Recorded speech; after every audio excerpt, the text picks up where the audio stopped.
Hello everyone, I'm Rob and I'm from the Insane Gamers, and this is the full journey of Halo Reach. It takes about 4 hours 45 minutes to watch, although you'd know that from the video length because YouTube told you that information.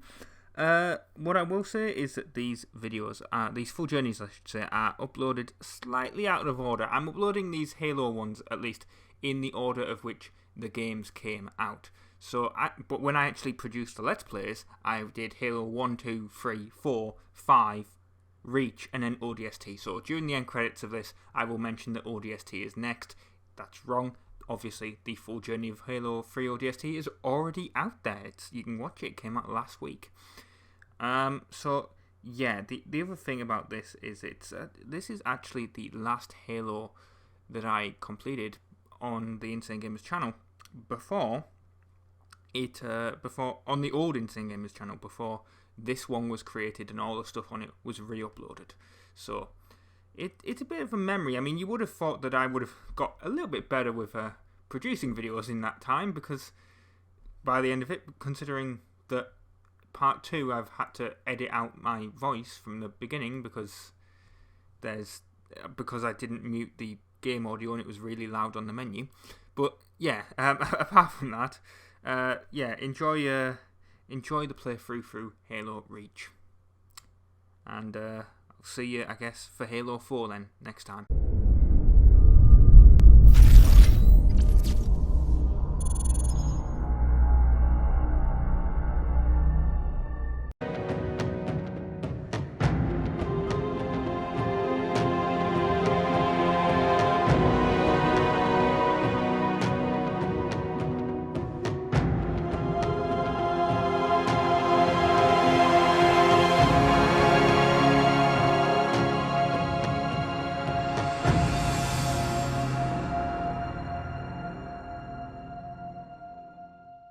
Hello everyone, my name is Rob, I'm from the Insane Gamers, and this is part 1 of Halo Reach. I was going to say Halo 5 then, because I'm so used to saying Halo 5. And you're watching this on the 17th of August, if you're watching this on the day it comes out. I used to really love Halo Reach. It's one of my favourite games on 360. It was really one of the... thing about 2010 was really one of the best years for the 360. Because that was first Black Ops, right? GTA 4 was still popular. Halo Reach. This is like one of the last Halo games that was really, everyone on the planet was playing it, basically. And obviously not everyone on the planet was playing it, because PS3 people and Wii people weren't playing it, but you know what I mean. That's basically what Halo Reach was. It was a really good game, and then Halo 4 kind of came out. And although I like the Halo 4 campaign after replaying it for the Let's Play, honestly, it was quite a step down after Halo Reach. Although Halo Reach did bring us the armor effects, which a lot of people hated at the time. Also bring us Bloom, and people hated that, although I got used to it after a while. Basically, this is the last Halo where you had people playing Forge and custom games and actually enjoying them. Really? So this video is gonna... you can see what it is. It's literally just the loading screen, because that's always what part 1 of the Halo videos are.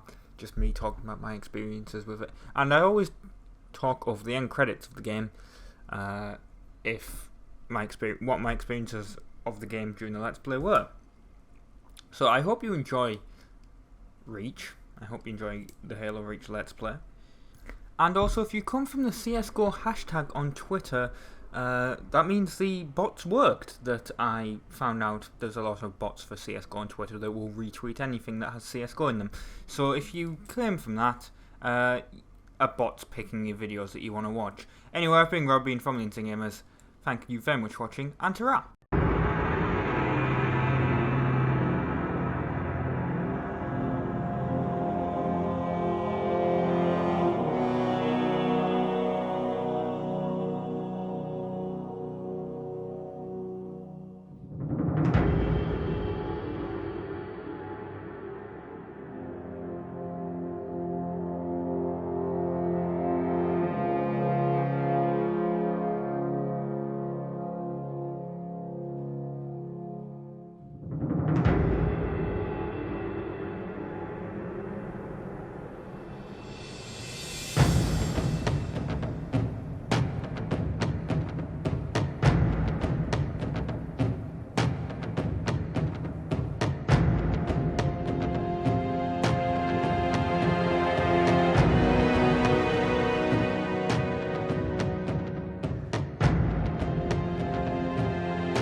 Contact with Visegrad Relay was lost last night. All signals flatlined at 2600 hours. I responded with trooper fire teams, which have since been declared MIA. And now you're sending us. The Office of Naval Intelligence believes deployment of a Spartan team is a gross misallocation of valuable resources. I disagree. Commander.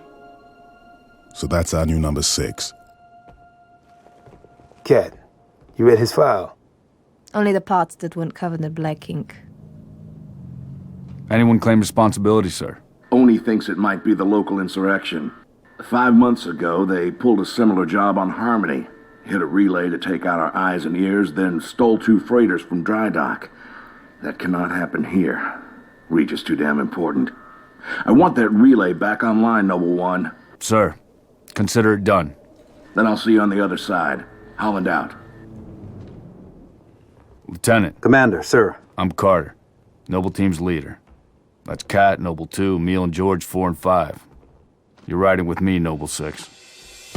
Not gonna lie to you, Lieutenant. You're stepping into some shoes the rest of the squad would rather leave unfilled. Me, I'm just happy to have Noble back up to full strength. Just one thing, I've seen your file, even the parts the Oni censors didn't want me to. I'm glad to have your skill set. But we're a team. That lone wolf stuff stays behind. Clear? Got it, sir. Welcome to Reach.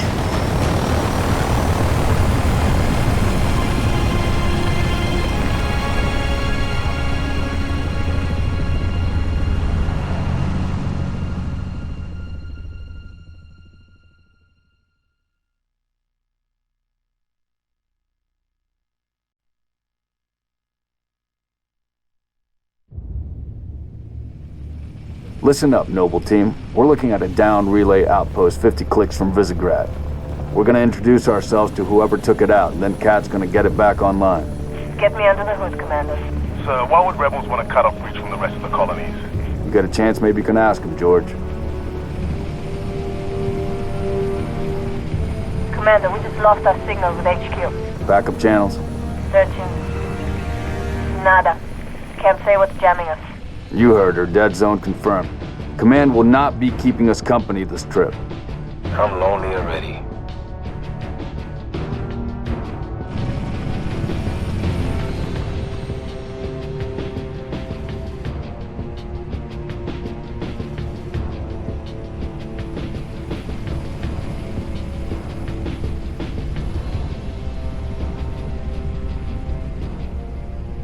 Hello everyone, my name is Rob, I'm from Games. This is part 3 of Halo Reach, level Winter Contingency. 3 parts of this level. Technically, if you want to be pedantic, there's only 2, but let's be honest, it's meant to be 3 because of one reason. You get this part, then you get another level, which, well, the name of the level pops up in the corner, and I can't remember what that's called.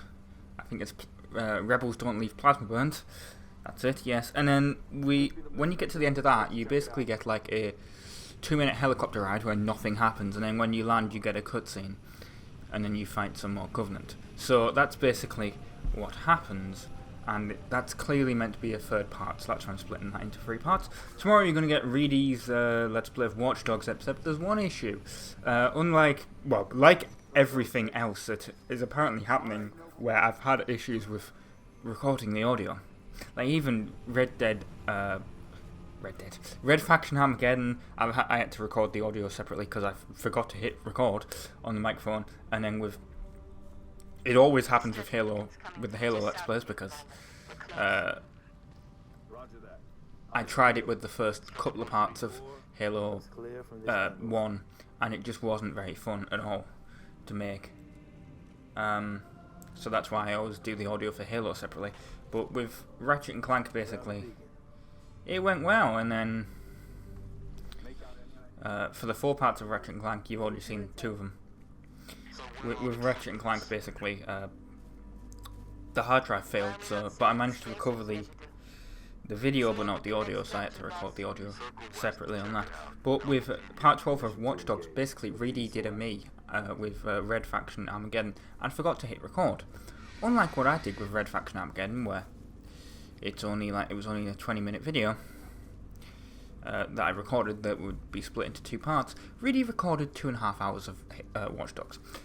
So what he decided to do, instead of doing what I do here, is he decided to record his voice over it, but he would make it a sort of clip show of the moments that happened during that.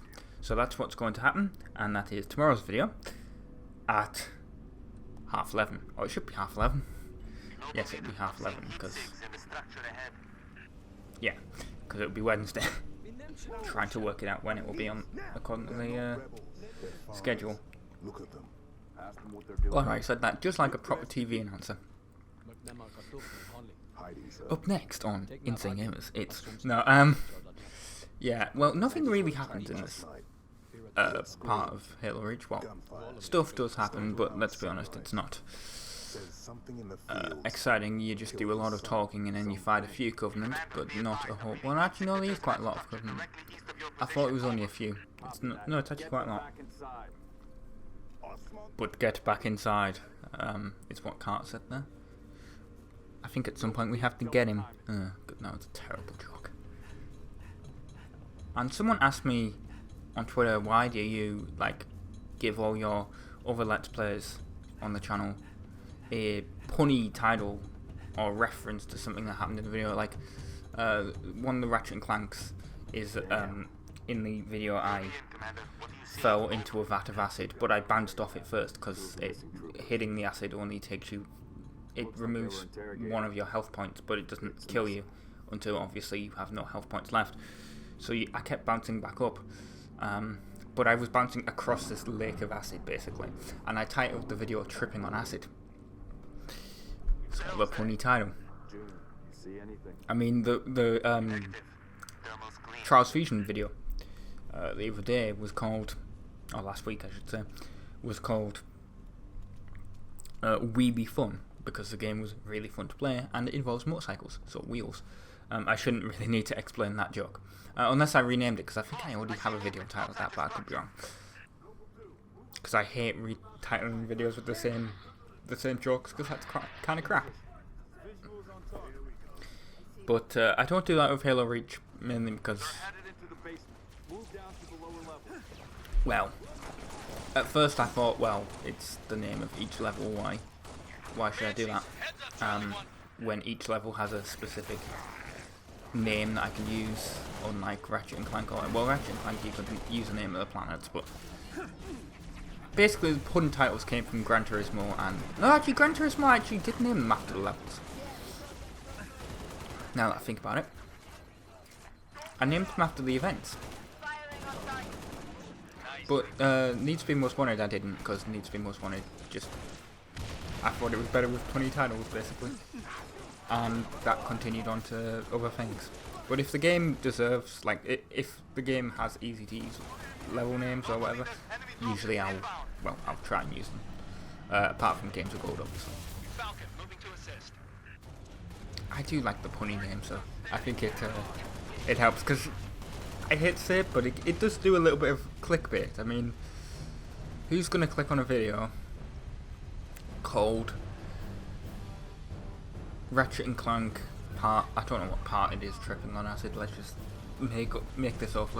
Let's say Ratchet and Clank part 34 Planet Exodius or whatever, because I know that's... Let's just say that. Let's say that. Part 5. Oh, well, no, not part 5, but part 2. Planet Exodius part 2. Who's going to click on that? It works with Halo, I think.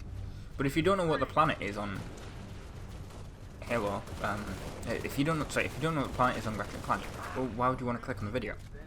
Halo, pretty much everyone knows at least the name of the level from each of the games, so they can kind of work out the plot. Except probably Halo 5, because Halo 5 is the newest one and not a lot of people really like it. Which I find a bit shocking. I actually enjoyed that much more than Halo 4. And I enjoyed Halo 4 after replaying it. So that should say something. And, oh yeah, that was the other thing. I started playing and I was like, I miss being able to sprint. No, you can still sprint in Halo Reach, because I've done it a few times, but it's not as instant. You can either sprint or you need another armor, really, basically. I wish these bloody elites would die. But yeah, it really is a shame. Commander, I'm seeing more hostile activity. And well, we're coming up to the end of Halo Reach, part 3. I was going to say part 1. Part 1 of Winter Contingency. Anyway, so we're going to get into this weird vehicle. I don't think is anywhere. Well, no, there's another one on the map, but nowhere else in the game. And George and Carter are going to get in it. So yeah, I have been Rob. I have been from the Insane Gamers.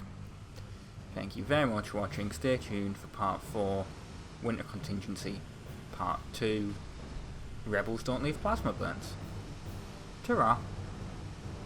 Hello everyone, my name is Rob, I'm from the Insane Gamers. Welcome to part 4 of Halo Reach, and if you want to shout at me running over the emu type thing, I forgot what the hell they're called, don't even bother. They're video games. I hate killing dogs and stuff in games, but it's an emu. Sorry. Anyway, the level is Winter Contingency. This is part 2 of that, obviously. You can see that by the title. And it's got the subtitle of Rebels Don't Leave Plasma Burns, as you saw from the beginning. Technically, the third part also has that, considering it doesn't actually pop up what the name of the level is. Which is annoying. I can say, normally I would rush in there and just kill everything, but unfortunately, well, fortunately for me, I thought that was a bad idea, and it was, because if I do that normally, I die, and I didn't really want to die. Although I did admittedly, I'm going to admit I died twice. On this level, I know it's the first level, I already died twice. I'm just so used to Halo 5 now, where you run up to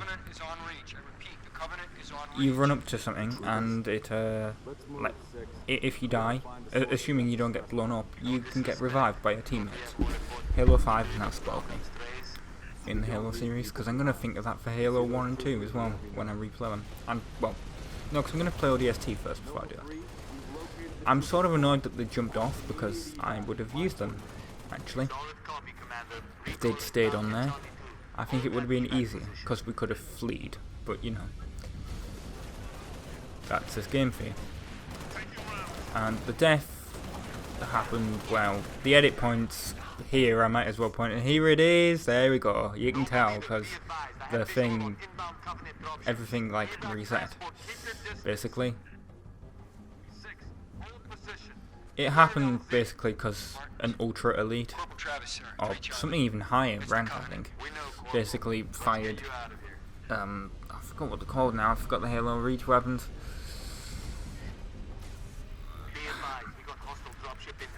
I'll basically point the weapon out because I need to pick it up to find out what it's called. Basically it's the thing that, it's basically the thing that the ships can fire, that like heavily reduce your health. I do want to apologise here for the edit that's coming up, because it was sort of obvious, but there's a reason for that. I couldn't edit that one smoothly. Basically, I had to pause the game because someone was banging on the door, because basically the postman wanted me to sign for a parcel for next door, so that happened while I was recording, so I paused the game. That thing, whatever the weapon he has, is what killed me. Actually, no, I think it might have been different. The one that the dropships can fire at you that like incredibly loses your health in like 2 seconds, basically, if you don't run away. That's what he killed me with, but it was only one shot because I had like half health. So that's how I died. And now we basically just need to wait for the ship to pick up. Well, the ship,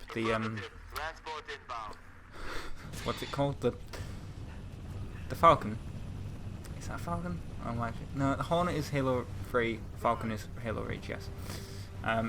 We just need to get into that, and then in part 5, basically, what you're gonna have an edit basically at the beginning, because it's 2 minutes of flying and nothing happens. Literally no talking or anything happens. You're just flying to the next part of the level. So I'm just going to cut that out, because why the hell would you want to watch that? It's incredibly boring. But yeah, I've been Robin from the Insane Gamers. Thank you very much for watching, and stay tuned for part 5. Ta-ra. Contacts. Approaching the comm outpost. Drop us in the courtyard. LZ's a little hot, sir. Put her down, pilot. 6. Breaks over.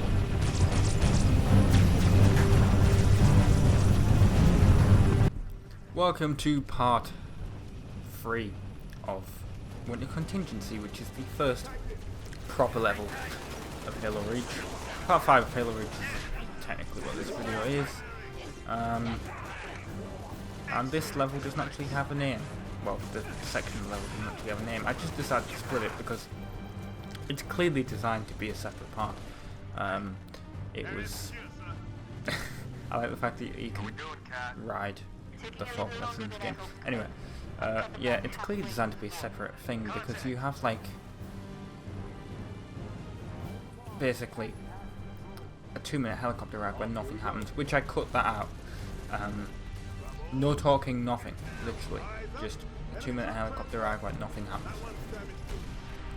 That's those, like, I was going to call them bullets, plasma cannon things that almost hit you there.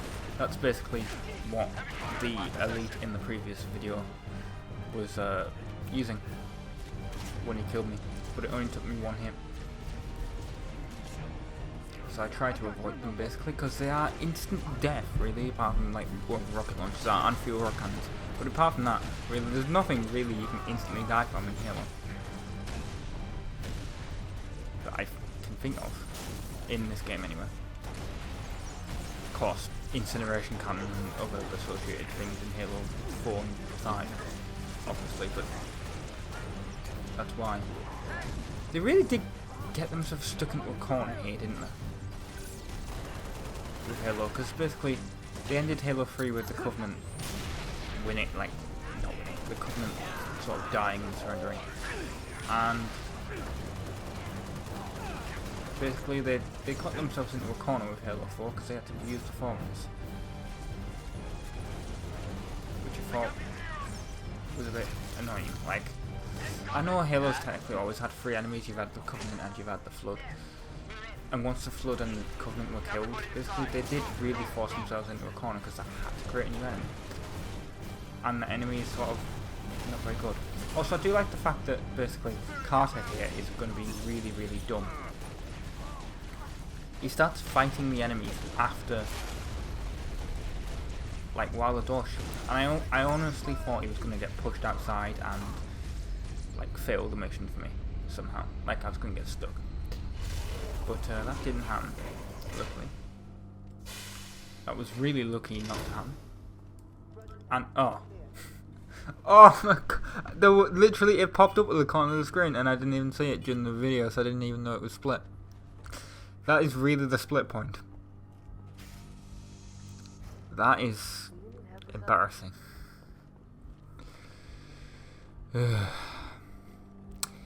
Ah well, that happened now. But there's a cutscene coming up now, I can see, so enjoy. Where's the rest of your unit? We got split. I don't think they... It sounded bad on the comms. All right, Corporal. Stay put. We'll get you a combat surgeon. Damn. Plasma damage.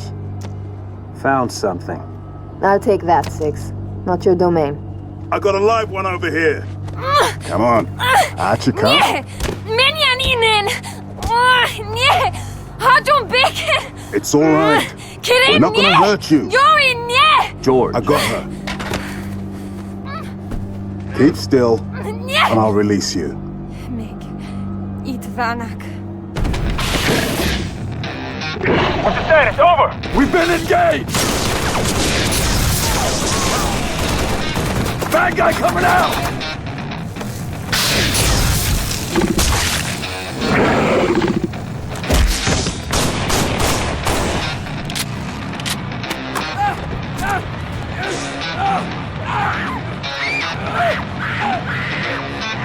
That Tango group has permission to pursue. -4, stay on the entrance. 2, handle her. 5 and 6, clear the hole.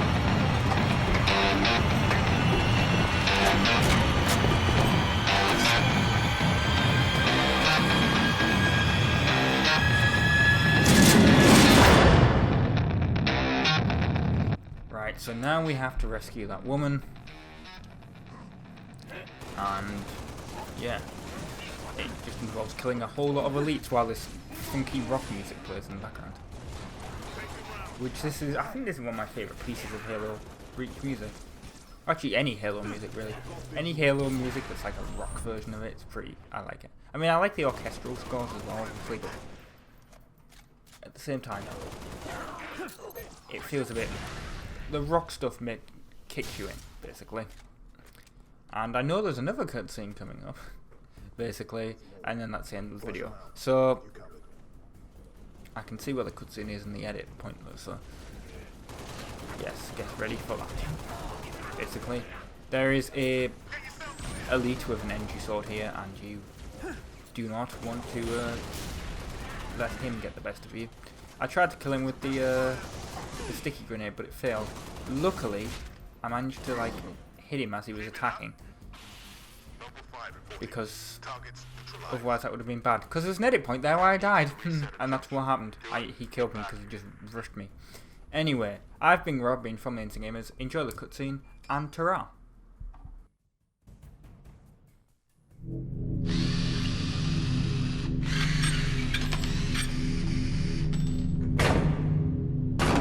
How long?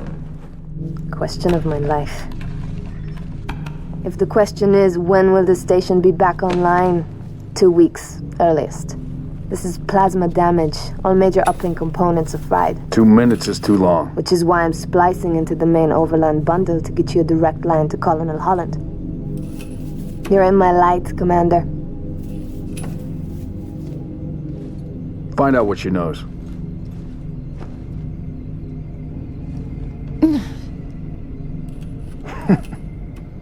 What's your name? Do you live around here? I'm George. Shada. Shada? C'est Potorozonev. Your accent sounds familiar. Chopron? Tangari. Friend of yours? Father. Sha'ainalom. I'm sorry. Why would you be? Big man forgets what he is sometimes. She just lost her father. She needs a full psychiatric workup. She's not the only one. Lock it down, both of you. Get her on her feet. The body stays here. Thank you, sir.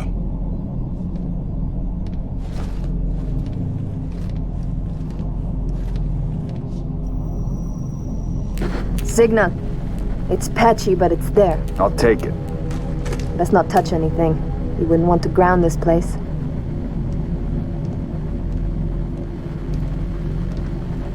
Barely getting you. What's your situation? Over? Colonel, this is Noble 1. There are no rebels. The Covenant are on Reach. Acknowledge? Come again, Noble 1. Did you say Covenant? Affirmative. It's the winter contingency.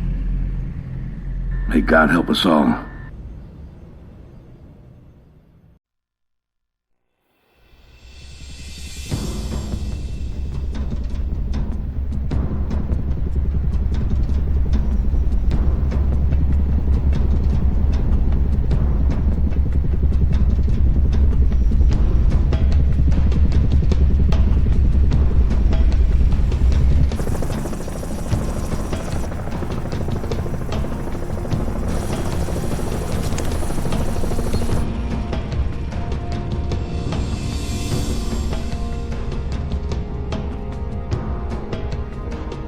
Advised Kilo 3-3 and Kilo 3-4, your current LZ is too hot. Roger that. Dot, stand by to receive and respond. Yes, Commander. Coordinates received. Initiate immediate course correction. The Office of Naval Intelligence Sword Base is presently under siege from a Corvette-class Covenant vessel. Due to the sensitive nature of this facility, use of orbital rounds has been, for the moment, prohibited. Regrettably, my efforts to obtain relevant data on enemy forces have been unsuccessful. However, current defensive forces are insufficient. ONI has requested Team Noble's direct intervention to help secure Sword Base. All right, people. We're stuck with that ship for the time being.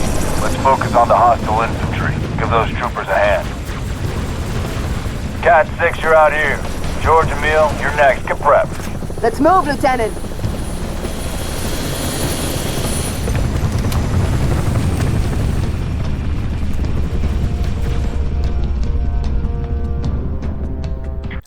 Hello everyone, my name is Rob, I'm from Insane Gamers. This is part 6 of Halo Reach. The best defense is the part of this level, which level is actually called Oni Sword Base. And that's also the name of a multiplayer map in this game, so it's going to be slightly confusing with the title of this video anyway. And the rest of them in this level, basically. And this is I don't know how many parts this level is. I think it's 4. Or maybe even 5. I wasn't expecting it to be that long. I was only expecting it to be like 3, but it seems like it could be 4 or 5 because that's how many things came up at the bottom of the screen. And well, you have to kill all these jackals or skirmishers, whichever ones they are. I can't remember. Oh no, these are way to tell. The skirmishers are white, if I remember correctly, and they have like more Mohican hair. But they're basically jackals. Basically. And that was flanking there. That's very useful. And I'm gonna admit I died a few times on this level, but it's only because we fight the hunters, and the hunters. That's like in part 3 or 4. But the hunters are really annoying to kill. Because I was expecting to get like an easy weapon to kill them, you know, like a rocket launcher or something. Nope. Also, I'm absolutely terrible for sniper. As you can tell. Although, I did kill him there. But I really could have done that with 1 hit if I tried. I wish anyway. I honestly should try and get the shotgun. But I used that later. And I missed that shot, that was excellent. But I got this Spec Ops thing that comes up at the bottom. And I still, ever since this game came out, have no idea what that was. I think it was something to do with Bungie.net, but I could be wrong. Of course, you can drive the forklift, because that's a vehicle in this game for some bizarre reason. I'm talking quietly for I don't really know why, to be honest. So if the audio is bad, I do apologise. I should actually really reduce the volume of that before I render, before I forget. Because I've done that before. That's very annoying when that happens. Because people are like, oh my god, how could you do that? Oh, sorry, I forgot. Also, really that's it, this is a very short episode. But you're going to have part 7 tomorrow, which is get the hell off my lawn. So stay tuned for that. I've been Rob from the Insane Gamers, and ta-ra. Hello everyone, my name is Rob, I'm from the Insane Gamers, and this is part 7 of Halo Reach. Part level is called Get the Hell Off My Lawn. And the level is already Sword Base. This is part 2 of that level, of course. And like I said, it's like 4 or 5 parts this level, and I wasn't expecting it to be. Oh, I did edit that out. I was wondering if I cut it out, but well, if I cut it out or if I left it in. And it appears I did edit it out. There was a bit where I basically had to kill myself because of the stupidity of what I did, basically. And it involves a warthog. I got a warthog stuck. Also, that guy just bounced off the thing there. Didn't notice that in the original when I was playing. Come on, Cat, get in. Cat's a bit annoying because she sometimes gets out the vehicle and starts shooting at things if you stop. And then she doesn't get back in until she's killed everything, which is really annoying. Also, she doesn't really shoot the hunters later, which is very annoying. And you can go 2 ways. But we're going to go both ways anyway because you have to. But you can choose which to do first. I always pretty much decide to go left whenever I play Halo Reach, when I used to play it. When I used to do the campaign a lot. Because this is easier to do first. Although if you're playing co-op you can do both at the same time, I think. Which is what I would probably recommend doing. Actually. I would recommend doing both. Basically, do not drive your warthog into this area, like into the actual, like this slightly destroyed building. Basically, because you will die. Well, you won't die. The warthog will get stuck. So that's what I mean. If you're really unlucky like me. Because I basically went in there so the guy, the guy in the turret would have a better shot. But sadly, it failed. afterwards because of what is down there below. There is a Revenant. Okay, generator is up and running. And it will fire at you. There it is, it's firing. And I went to avoid it and did that, and then it sort of blew up, and I went to go forward and sort of went over the barrier here and got stuck. And you can't get out of this. Or at least I couldn't. Which is really a big issue. And then I got it stuck more. Now luckily, the game did recognise this once you kill the Revenant, and it will give you a second one. It will give you a second Warthog. But the guy who, I forgot who it is, who's talking to you, but he doesn't seem very happy about it. But actually killing that Revenant was surprisingly difficult. Because basically I tried to get it and it ran me over, because that's how vehicles in this game work. Also, those are skirmishers. The skirmishers jumping down is really surprising. There we go, see. Luckily I managed to just grab hold of it and pull the guy out, pull the elite out that time, but... Oh, wait, that was one... I forgot what armor class that elite is. But that's the thingy elite. That's the one that was limited edition only, or legendary edition. Well, no, because the legendary edition includes the limited edition version of the game. But basically, it was an exclusive armor skin on multiplayer. And I always wanted it for the machinima because I always thought it looked cool. But I could never get the limited edition version of the game. I mean, I could, but I was like, well, what's the point? I already own the game. Why would I spend like 15 quid buying a used copy of that version at the time when I already have the game? But you never know, I might do that. Although it might be more expensive now, to be honest. And Cat's driving that like an idiot. But don't worry, we're going to get another. We're going to get another Warthog. I tried to get rid of it, but I think it's because I blew it up here. Well, sort of blew it up. But he was like, yeah, I feel sorry for you. There it is. There's the spare Warthog.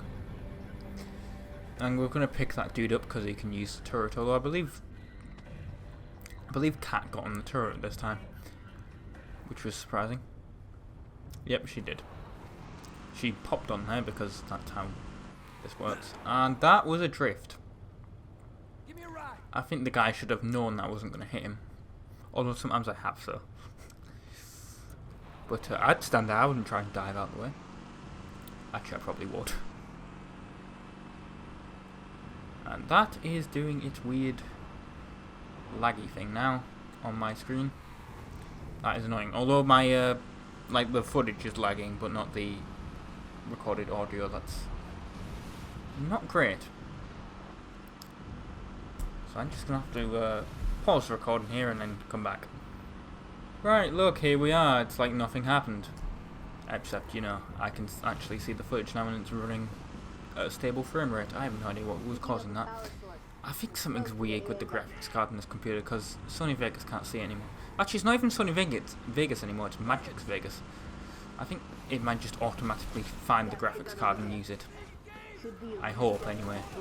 Because Vegas used to, Sony Vegas used to actually display if it was using a graphics card or integrated graphics. Which you never want to use integrated graphics, if you can help it. But yeah, Magix Vegas doesn't have that option in the thing. I can't find it anywhere when I used to be able to find it in Sony Vegas, so I think it just automatically finds the graphics card if you've got it in, which would be nice. I hope it has found it, but you never know. But considering the fact that I do know that my PC is using it, because considering if it doesn't, I wouldn't have any footage. I wouldn't have any screen at all, considering my graphics card has HDMI out, and only HDMI out, and my motherboard only has VGA out, and I do not have a VGA capable monitor. I only have HDMI capable, or DVI really, but it's DVI and HDMI are exactly the same. Look, we're killing a whole bunch of grunts. And elites. Those are the speckled elites, I believe. They are a real pain though to kill. And I don't know where these ghosts came from actually. But we're being blown up here. That's not good. It seems like my audio's gone down. In the... like... the microphone being able to pick it up. That's really weird. It was really loud. Now it's not. That's... I have no idea what causes that sometimes. Maybe I just need to get really close to it. I wish we could hit that guy, but annoyingly that's in the way. I did try and hit him with a sticky grenade, which I have there, but I miss. He just dived out the way. That really annoyed me. But luckily, with them being there and firing at him, it gives him a sort of... I basically flank him and can assassinate. Here we go. And here is the assassination. There we go. But we're coming up to the end of this part anyway. That's like 3 more parts of this level, I think. But yeah, I've been Rob from the Instant Gamers. Thank you very much for watching. Stay tuned for part 8, which is minimum safe distance. Ta-ra. Hello everyone, my name is Rob, I'm from the Instant Gamers, and this is part 8 of Halo Reach, part 3 of the level Oni Sword Base, or at least, I think that's the new level, because I'm recording this on the 3rd of September, even though this video is going to come out on like the 27th, but I'm recording it right now because I have literally nothing to do. Basically, I am pretty bored because my internet decided to kill itself, and so did my cable TV. Both dead, and at the moment the ISP's like, yeah, we know about it, we've had a huge issue at our data center, it's literally killed it for everyone on our network, which never happens. Literally has never happened before with Virgin. I mean, local things, sure, but they've happened, but they've always been fixed in like 20 minutes. Because basically I live right next to, well, I live on, I live in one of the towns, basically, that is the national fibre internet backbone for the UK. So, basically, if something goes wrong at one of the local centres, it is pretty much fixed instantly because it would start to affect everywhere else in the country. But it appears right now that that whatever's gone wrong is nationwide already. So it must have happened at London and Birmingham because they are the 2 main control centres. Anyway, that's completely irrelevant for you guys because that was on the 3rd, and this is it's the 27th for you guys, so this video is, you know, nearly a month later. But I was going to play some Xbox Live and record a video, but of course that is impossible when you have no internet. So I'm doing this. I mean, I could record the Ratchet and Clanks, the 4 Ratchet and Clanks that I have to record. Ready, you know, for the next for what you guys are going to see, 47 and 48, which you should have seen already, and 49 and 50. I have no idea if they are the how many's left actually of Ratchet and Clank itself, but that's what I've written down in the schedule. And by the way, when Ratchet and Clank ends, I'm going to ask you guys this right away, although I have an idea of what I'm going to do. Basically, when Ratchet and Clank ends, I'm going to do Ratchet and Clank 2 and 3, of course, but I'm going to give it a little bit. I'm going to probably give it a month, maybe. So I'm unsure of what I'm gonna do, what I'm gonna replace, because I'm not gonna just have Watch Dogs in its place and more Halo Reach. I think what I might do is I might do Need Speed again. Need Speed Most Wanted. I'm not gonna do the entire campaign though, of course. Why the hell would I do that? No, what I think I'm probably gonna do is I'm gonna do the challenge series, which is what I said I was gonna do at some point when I finished it. So that's, or maybe I'll go back to Conker's Bad Fur Day, because that was a series I started and then sort of stopped doing. Anyway, you have to fight these hunters. These are the main things. Do not do... Well, there's an edit point there. I died about 5 times, I'm going to admit, trying to kill these hunters because they were a pain to kill because Cat wasn't doing anything. Using that does not help, is all I can say basically. Do not try and use the target launcher things. Nah, I don't... but it felt like 5 times. I kept dying. I was like, what the hell has happened? Like, really? These things really are a pain in the ass to kill. You can't really do it. Because I'm just so used to Halo 5, just being able to run up to things, and if... you know, running up to something, and if it kills me, my other teammate's gonna bring me back to life, basically. So, something just amazing happened. The audio and video on this went out of sync, so I went, you know what, I'm gonna have to restart Vegas, because that's a really big problem. I don't know why that happened, it just did.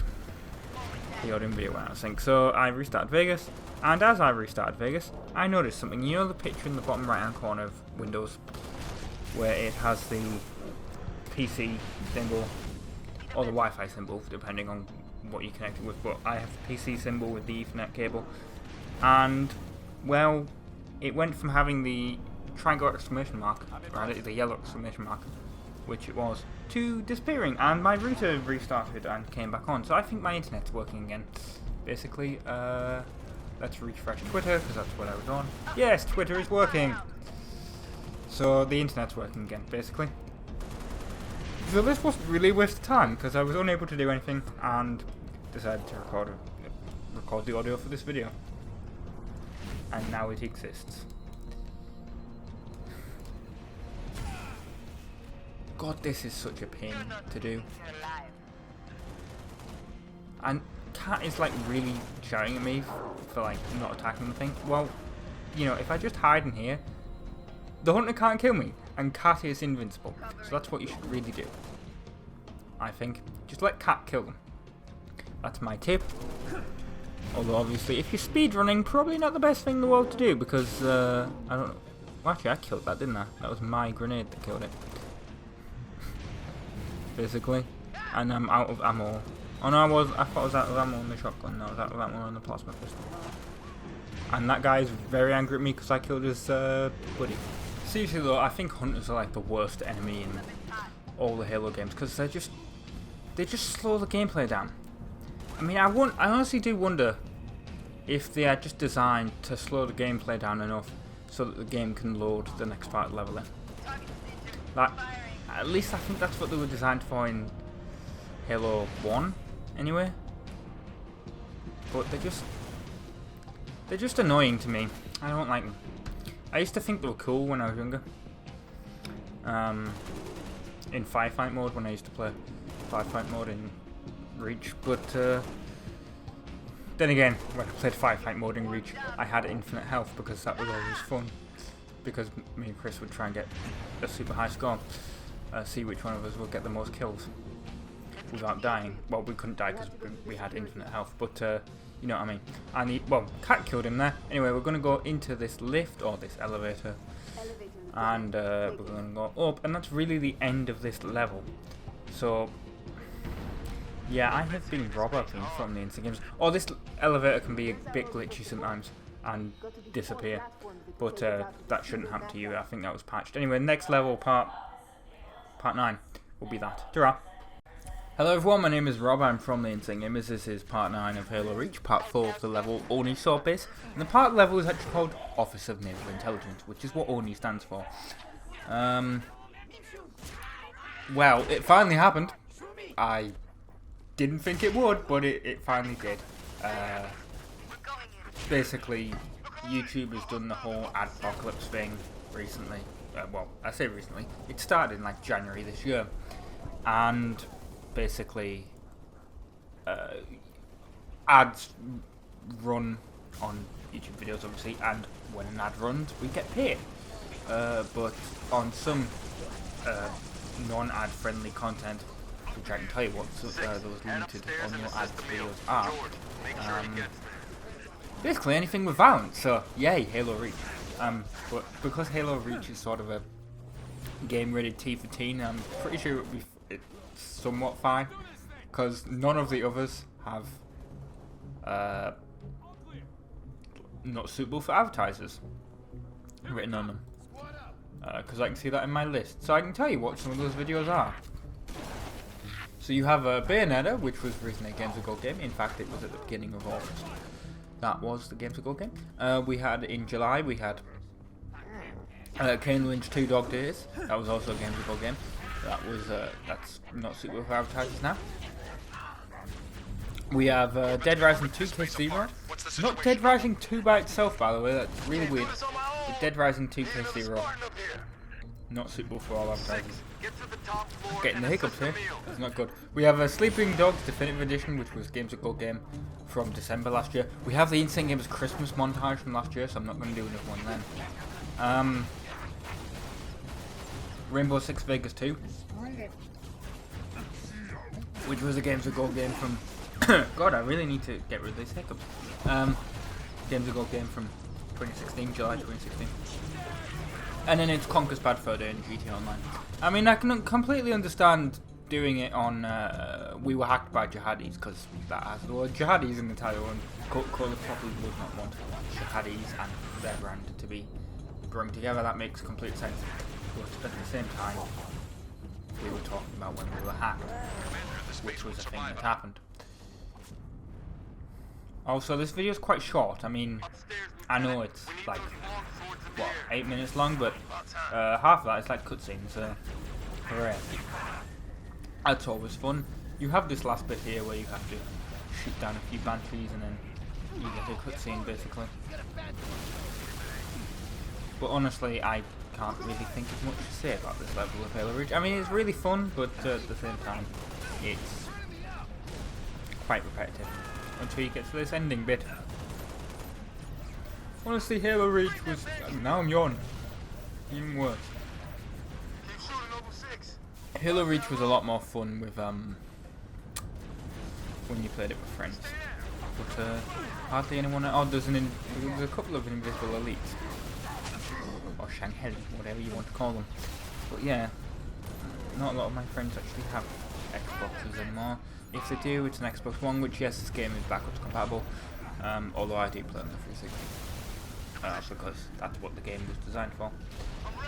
Backwards compatibility. It's all emulated, so it's not always perfect, man. But yeah, a lot of them moved over to PlayStation 4.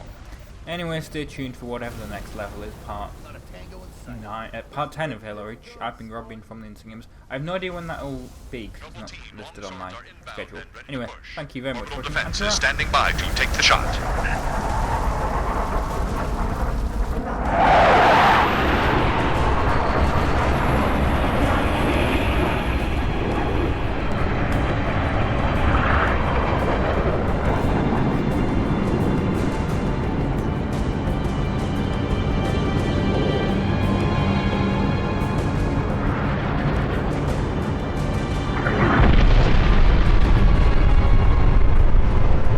Beautiful, ain't it?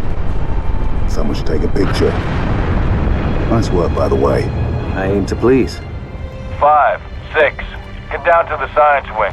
Dr. Halsey wants a debrief and command saying we're all hers. Repeat? Sounded like you said Halsey. I did. Copy that, on our way. Don't need command to tell me. Been all hers half my life.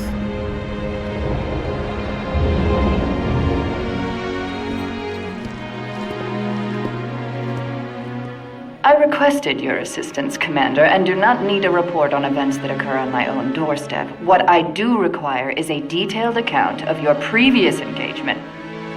George, it's been too long. Mom. What have you done with my armor? Just some additions I've made. Indeed. Visegrad Relay. Its data center was home to one of my xenoarchaeologists, Professor Laszlo Sorvad. Perhaps you could shed some light on his death. If he was a civilian male in his mid-60s, he died with a Covenant energy sword through his abdomen. Elites, then? They engaged us as well. It was just after we found your scientist's daughter, Mom. She was hiding in the... Irrelevant. The elites. Tell me more about them. 3, Zealot class. One got bias. The leader, from the looks of him. Zealots. You're certain? Their armor configuration matched. Shield strength, too. I gave the order not to pursue. Our primary objective was to get the station's relay back online. Your primary objective? Commander, are you a puppet or a Spartan? Ma'am? There are those at ONI, myself included, who believe the Covenant dispatch elite advance teams to hunt down artifacts of value to their religion. Survivor accounts suggests such teams are small, nimble, and almost always Zealot class. No doubt they came to the station for the abundance of ONI excavation data stored there. And you let them get away. Data retrieval was not a command directive. Even had we known, we had other more urgent matters to attend to. Like warning the planet. Professor Sorvad's final entry in his field notes made reference to a latchkey discovery. Latchkey. Not a word he would use lightly. So let's hope that the data module your Lieutenant Commander stole contains it. Cat? Before you ask, I was alerted the moment you attempted to access its contents, as I am with any unauthorized tap. That data is classified Tier 1. I could send you to the brig for interfering with my work. Maybe you'd like to join her. I'm sorry? We're currently under emergency planetary directive, winter contingency. I'm sure you're familiar with the punishment for civilian interference with the Spartan deployment. Are you threatening me, Commander? Just making a reading suggestion, ma'am. Let's move, noble team. Mom? That will be all, George.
Recon Team Bravo reporting in.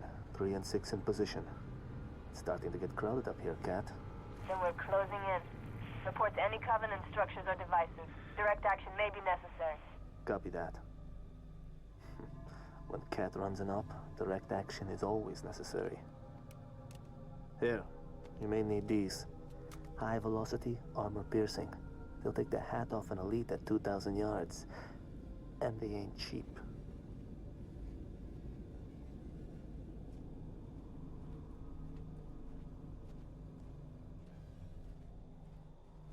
I'll be in touch.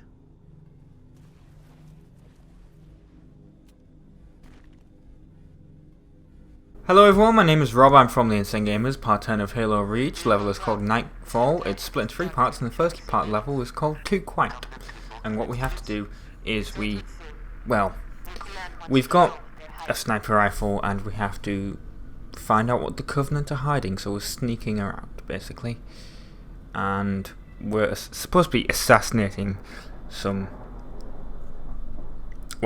Covenant quietly. Doesn't go very well, is all I'm going to say. And stay tuned for part 11 or part 2 of this, because the opening, it's a big fail. It's a huge fail, the opening, because June decides that well, you'll see, but basically he decides to not be sneaky.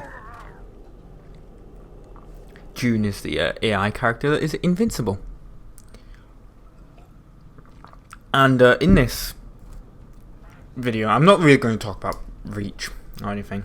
I mean, I could, but I want to talk about a certain controversy, which hopefully by the time this video goes out, it won't be a controversy anymore. Yes, it won't be. No way will this be a controversy at the time. Not unless it carries on for like 2 more weeks, because that's how far ahead this video is being released in. Well, being recorded. But I've mentioned on Gran Turismo and maybe Need for Speed before about Code Zero, and I've complained about Jeff before, Jeff Favignano, basically being a bit, even if people give him constructive criticism in the comment section, he's like, it's my channel, I do what I want to do, which I can respect that. I mean, I do that as well. Sometimes if you guys give me a kind of really stupid or annoying suggestion, yeah, I'm going to ignore it. Honestly, I'm being blunt right here.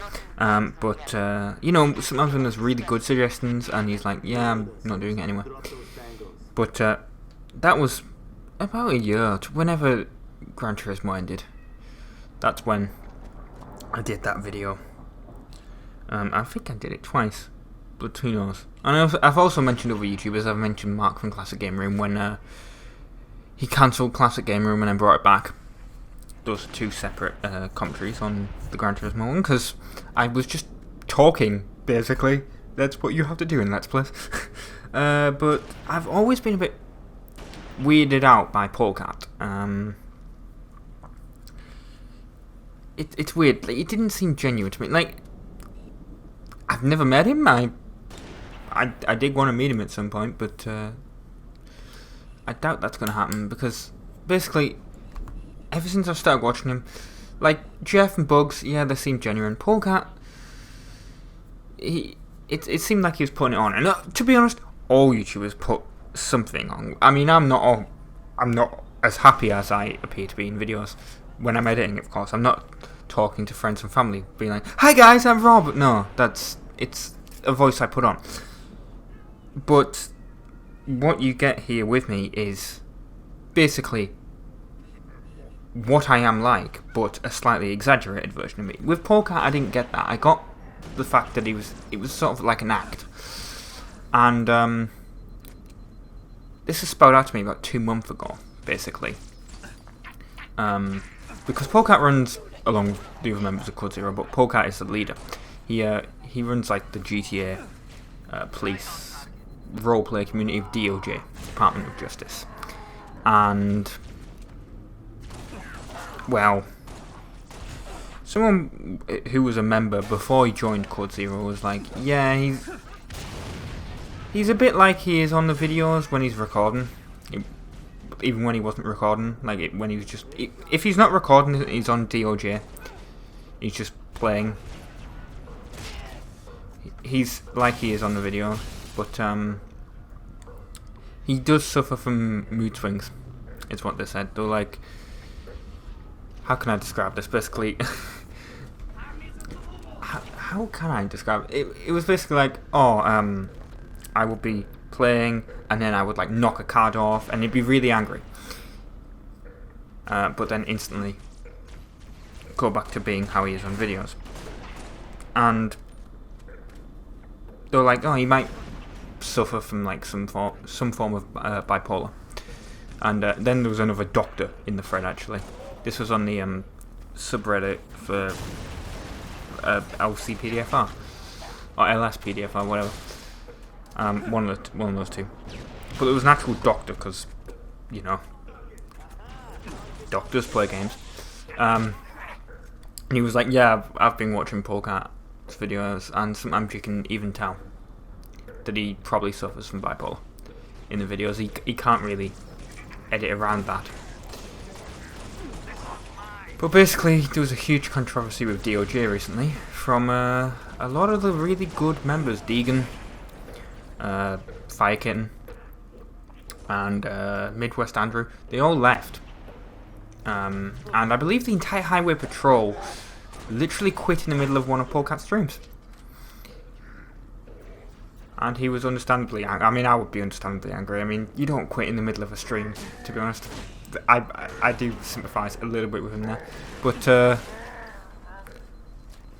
yeah, that's what happened. There was a huge controversy, and then Polkat did not react very well on Twitter, basically saying that they only joined DOJ for subs, which I don't think that's true at all. But yeah, there was this huge controversy over DOJ, and basically he blocked a lot of people on Twitter. I think I am blocked from him on Twitter now, which sucks because I really did watch. I watch every single one of his videos whenever they were released. They were really fun. I mean, I still watch them, but I just know that the person behind him is just, well, you know, it's not the person that you see in videos. And while I do know that from doing YouTube myself, like I said, you do, with me, you get pretty much, this is like 90% of what I'm like in real life. I just exaggerate a few additional things. With Polka, I don't even know, to be honest. And it sucks, actually, because I did actually ask him. I might have to go into this in the next video because I'm noticing it's right near the end. But basically, you know how I was doing that GTA mission that I've actually totally forgot the name of, because it's been so long since I've actually done anything with it, because it's just sort of crashed and burned. But I did ask him for voiceover, and I asked Jeff, and Jeff was like, yeah, he's Jeff and Bugs were like, I also asked Jeff and Bugs, and they're like, yeah, anything to help a smaller YouTuber out. And then, obviously, I sort of crashed and burned. But Polkat said yes, and then just never responded to any other requests. Which,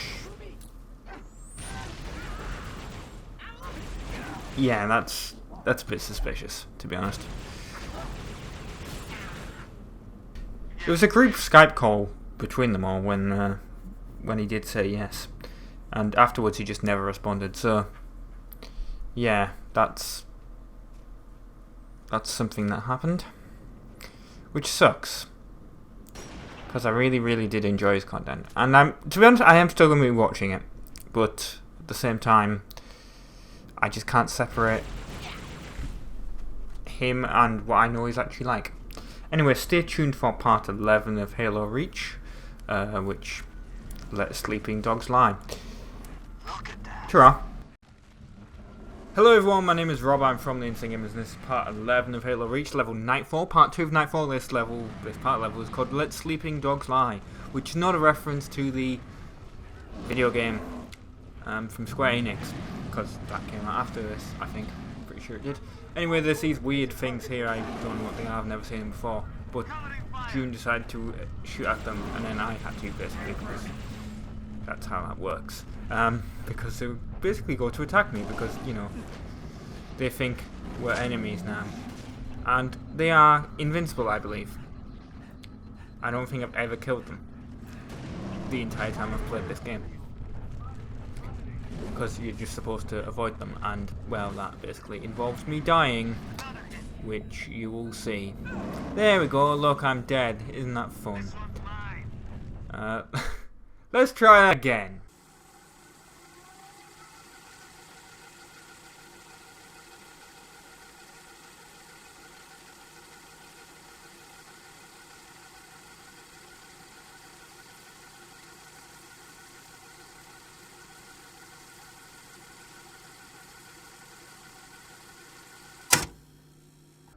Hello everyone, my name is Rob, I'm from the Insane Gamers, and this is part 11 of Halo Reach, level Nightfall. Part 2 of Nightfall, this part level is called Let Sleeping Dogs Lie. Anyway, there's these weird things here, I don't know what they are, I've never seen them before. But June decided to... What did June decide to do me from before I rewound the footage? Because that's what that is, that's the original audio from the opening of the video. Yeah, you did not see that death. It was incredibly stupid, and you will forget that it ever happened. Why did I just decide to make that look like it was a VHS tape? Because I wanted to, and because I thought it would be funny, basically. But yeah, we got through it that time without June shooting whatever the creatures are, and also they're supposed to just attack the grunts and maybe the jackals. I can't remember if there's any jackals there. But that's all they're supposed to attack. They're not supposed to attack you, but June was being a dumb AI and decided to shoot them. I'm going to find out what they are. I'm literally going on the Halo Wiki, Halo Nation, to find out what they're called, because it'll be interesting. Need to know what's in the part of the level we know. Oh, there's a militia there, which I'm not going to go into my politics on militias, but basically... Oh, hang on. Oh, it's called the Gwutta. I don't even know how to pronounce it. It's G-U with an umlaut over it, T-A. Oh, I guess it will be the thing for large creatures, which is the wiki link. There we go. Yes, that takes it. Oh, Gwetta. Right.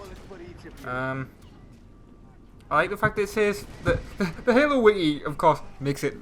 It's basically the Halo version of Wikipedia, dedicated to Halo. And I like the fact that this basically makes it just sound like a regular Wikipedia article. The creature. I'm not going to bother trying to pronounce it again. But it is a giant bipedal species native to the planet Reach. Severe aggression is rare, outside of mating males or females with young. Okay. Even so, it is a very dangerous animal. Like, it's not real. Halo is not real. There's no need to write the wiki like that. A little more action than we're used to. You Spartans are good. But yes, they've decided to steal some of our weapons, and we're not going to tell on them because we're kind like that, and you know, we have bigger things to worry about, you know, like defending Reach. I like the fact they just opened by themselves, no one doing it. I think that would have been a better animation if one of them ran towards it and opened it. In my opinion, they have a rocket launcher. Another dropship coming in. To be honest, UNSC probably didn't even care that they were stolen because they only stole a rocket launcher. They only seem to steal like one of each weapon. The UNSC probably didn't even realise they were gone. They probably have so much stuff. Especially considering what? They've been in a fight against the Covenant for several years by this point. Maybe even a decade. I mean, of course, this isn't a real world parallel to that at all. But to be fair, that did happen after the original Halo came out. Right, let's just get off this topic because the previous video yesterday was quite dark and boring anyway, wasn't it? After that conversation about Polecat, which I honestly... while I was rendering it, I was like, do I really want to render it? Do I really want to just record it again? No. I'm going to leave that in as it is, because it's basically how I felt at the time. And maybe in the future I will go back and cringe. In fact, I was sort of cringing while the video was rendering, but you know, that's just who I am. I leave things as they are. I'm not going to remove a video like he did that he didn't agree with because it made him look bad. Cannon fodder, they're not achievements, I forgot what they're called. Oh, they also have a DMR and a assault rifle. Wow, that's such a useful weapon. Oh, now I'm doing it, because great. I have a what's it called? I have a sleep cycle app. It's absolutely brilliant. I totally recommend it. It's on Android. There's a version for iOS as well. Oh, it's wonderful. I mean, granted, you do need to have your phone under your bed, so if you feel like you're going to crush your phone while you're sleeping, probably not a good idea to do that. But you put it under your bed sheet, and it uses the accelerometer on your phone to detect, because there's different cycles of sleep, of course. There's REM and deep sleep, and well, it detects how good sleep you're having, basically, because you sort of what you want to. It also works as an alarm clock, because to wake up perfectly refreshed, you want to wake up just as your sleep cycle is changing, because your body is automatically changing anyway, which is what that's designed to do. Because I woke up this morning and I was feeling really refreshed. That is the only problem. You feel refreshed and then you do get a bit tired in the middle of the day, because it's woke me up all this week and I've been feeling like this. It's great. It's how you're supposed to wake up. It's how the body is supposed to be. You're supposed to wake up refreshed. In the middle of the day you're a bit yawny, but because that's the bit where if you woke up in the middle of the sleep cycle coming in. But then again, afterwards, later in the day, you'll still feel refreshed. It's just this weird middle of the day cycle, which is it's around lunchtime anyway when I'm recording this anyway. And I'm sometimes I'm tired around lunch anyway. Basically anything the UNSC considers contraband. Right. Well, I can see that it's sort of the end of the video coming up. But they're now on our team because they've showed up, and none of them are any of the Easter egg ones, like Jeff and all the others from Rooster Teeth, which sucks. Well, maybe they are, but I don't know what all the Easter eggs are. But we need to go to recon the hydro plant via the riverbed. Let's see where it goes. Basically. And I really need to work on the next part of the schedule. I've just realised, because this level is split in 3, but I have the issue of Halo Reach Straight to the hydro plant. being split. We dammed this river up 45 years right ago. at a really bad point. Settlement in the territory. Shame if it all gets wasted. Basically. Doing what we can. Because the next level, it's in the middle. I like the fact I didn't really hide here. Let's move. Also, I don't think there was anything wrong with the video there. I'll have to check that back. I think that's just my computer being a bit laggy for some bizarre reason. Anyway, yes, I've been Rob, from the Instant Gamers. Thank you very much for watching, and stay tuned for part... There, I'll just leave this here. That's what it's called. Ta-ra. Hello everyone, my name is Rob, I'm from the Insane Gamers. This is part 12 of Halo Reach, part 3 of the level Nightfall, and this part level is called I'll Just Leave This Here. Mainly because we are going to leave something on that little pylon over there, that's hiding the Covenant from the UNSC. Like the Covenant bases and drop-off points and all that. But it's like a mini Spire, that thing, basically, because the Spire is a level that we're going to get into later in the game. I think that's the name of the level. I could be wrong. I know it's the name of the multiplayer map, but I'm not sure if it's the name of the actual campaign level as well. I think it is. I can just check Halo Wiki, to be fair. In this level, there is a lot of well, no, we fight some hunters, which it goes a lot better than it did last time in the previous Let's Play. The previous part, only sword base, but that's really it. Well, no, we have to defend. Actually, we have to defend this. I was going to call it a nuclear power plant. No, it's a dam. Although I think this dam is also a.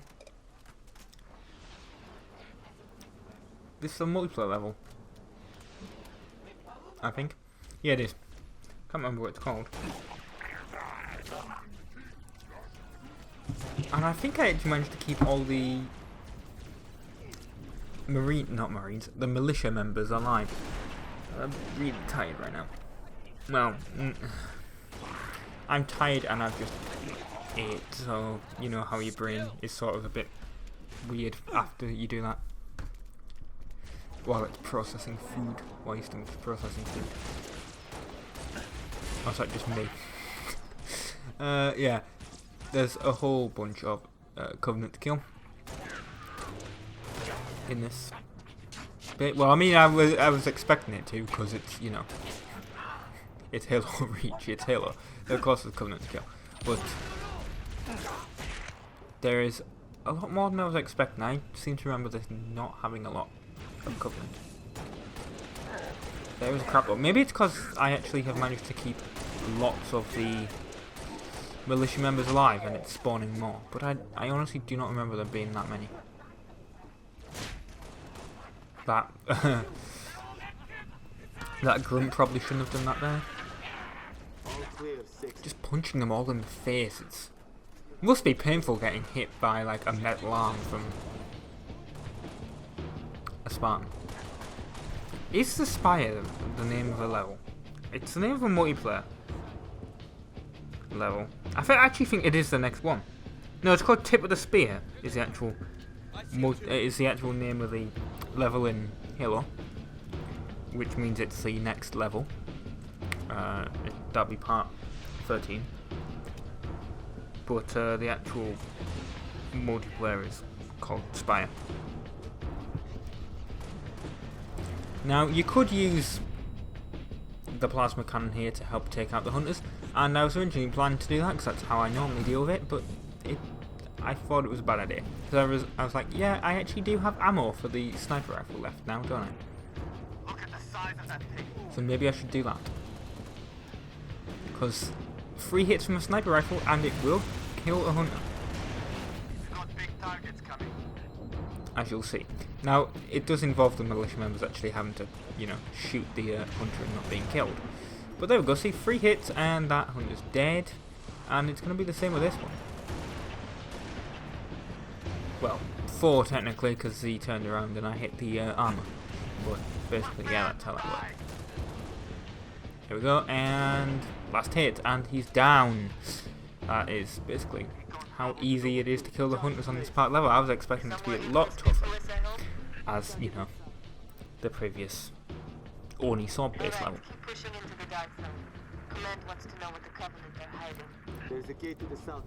Now there's a gate down here that you have to go to that's normally locked. It's not locked now, obviously. It's going to be unlocked, and then there's going to be a whole bunch of Covenant that get dropped off. This next bit is a little bit tough, but it's the last part level that you have to deal with. There's a couple of shade turrets. There's 3 shade turrets, and one of them is in a really difficult place. But as long as you still have sniper ammo, this is a lot easier than I was expecting. Because normally when I do play this level, I ditch the sniper at the earliest opportunity, which is the bit with the bit where the militia give us the rocket launcher and I think there's a shotgun, I could be wrong, but there's a DMR and something else. The assault rifle. I normally ditch the sniper there, but I've realised how good the sniper rifle actually is. That grunt was an idiot because he dropped his suicide bomb grenade. Well, you know, sticky grenades. I'm surprised that I swear there was actually a. I need to check that. I'm going to slow motion that at the end if I remember, which I hope they should. Oh, great. The audio and video is going out of sync and I haven't even realised because it wasn't even zoomed in. So if there was a bit where the audio got messed up, I do apologise. That does sometimes happen. I wish it didn't, but it does. So it's just something you have to deal with in editing. Well, when you record them. I don't know what it is. It's when you record for so long, I think, that just causes it to happen. It really does suck. But yeah, there's the shade turrets you have to take out. And annoyingly, it keeps getting enemies. Like, enemies keep going, oh, well, they've killed the previous guy in there, let's go to it and actually use it. No, that's a stupid plan, because I will just take you out. But they do it anyway. See? There's one in that one down there now. Which, this was hard to see. Especially when you get hit, because that takes you out the sniper thing. See how close? Well, no, it took out my shields. I wasn't really close to death.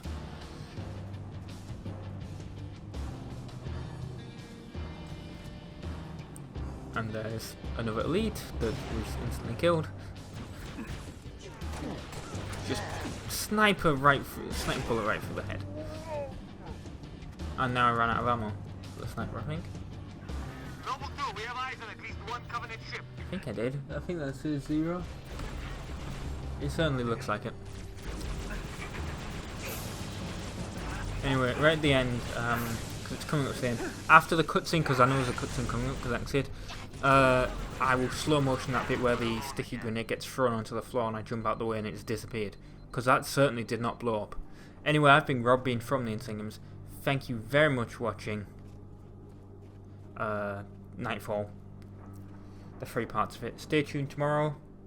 Ta-ra!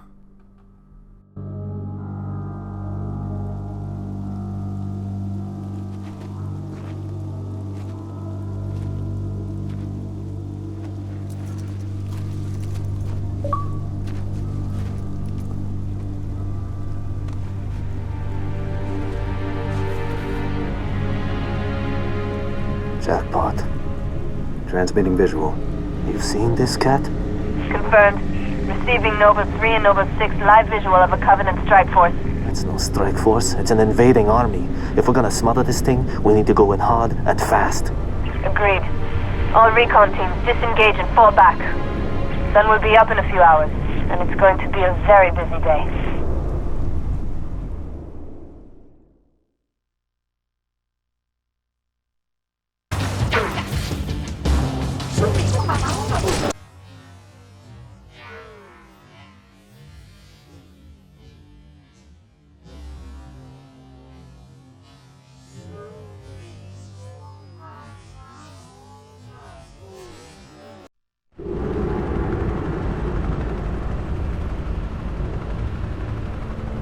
It appears that Noble Team's discovery last night was not an anomaly. Large Covenant deployments have occurred undetected, and we are now under attack across the Vieri territory, including orbital defenses. As per the winter contingency, we are countering on every front. Noble's reconnaissance has also identified sophisticated Covenant army hiding canopies, and has pinpointed what's believed to be a landing zone for additional Covenant forces, the origin of which is yet to be determined.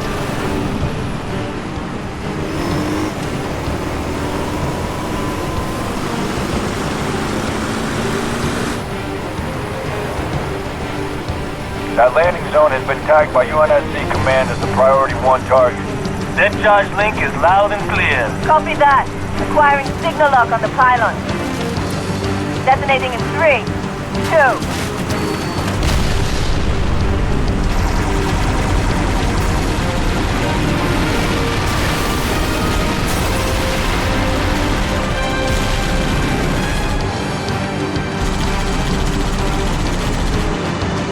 Incoming! Might want to hold on to something.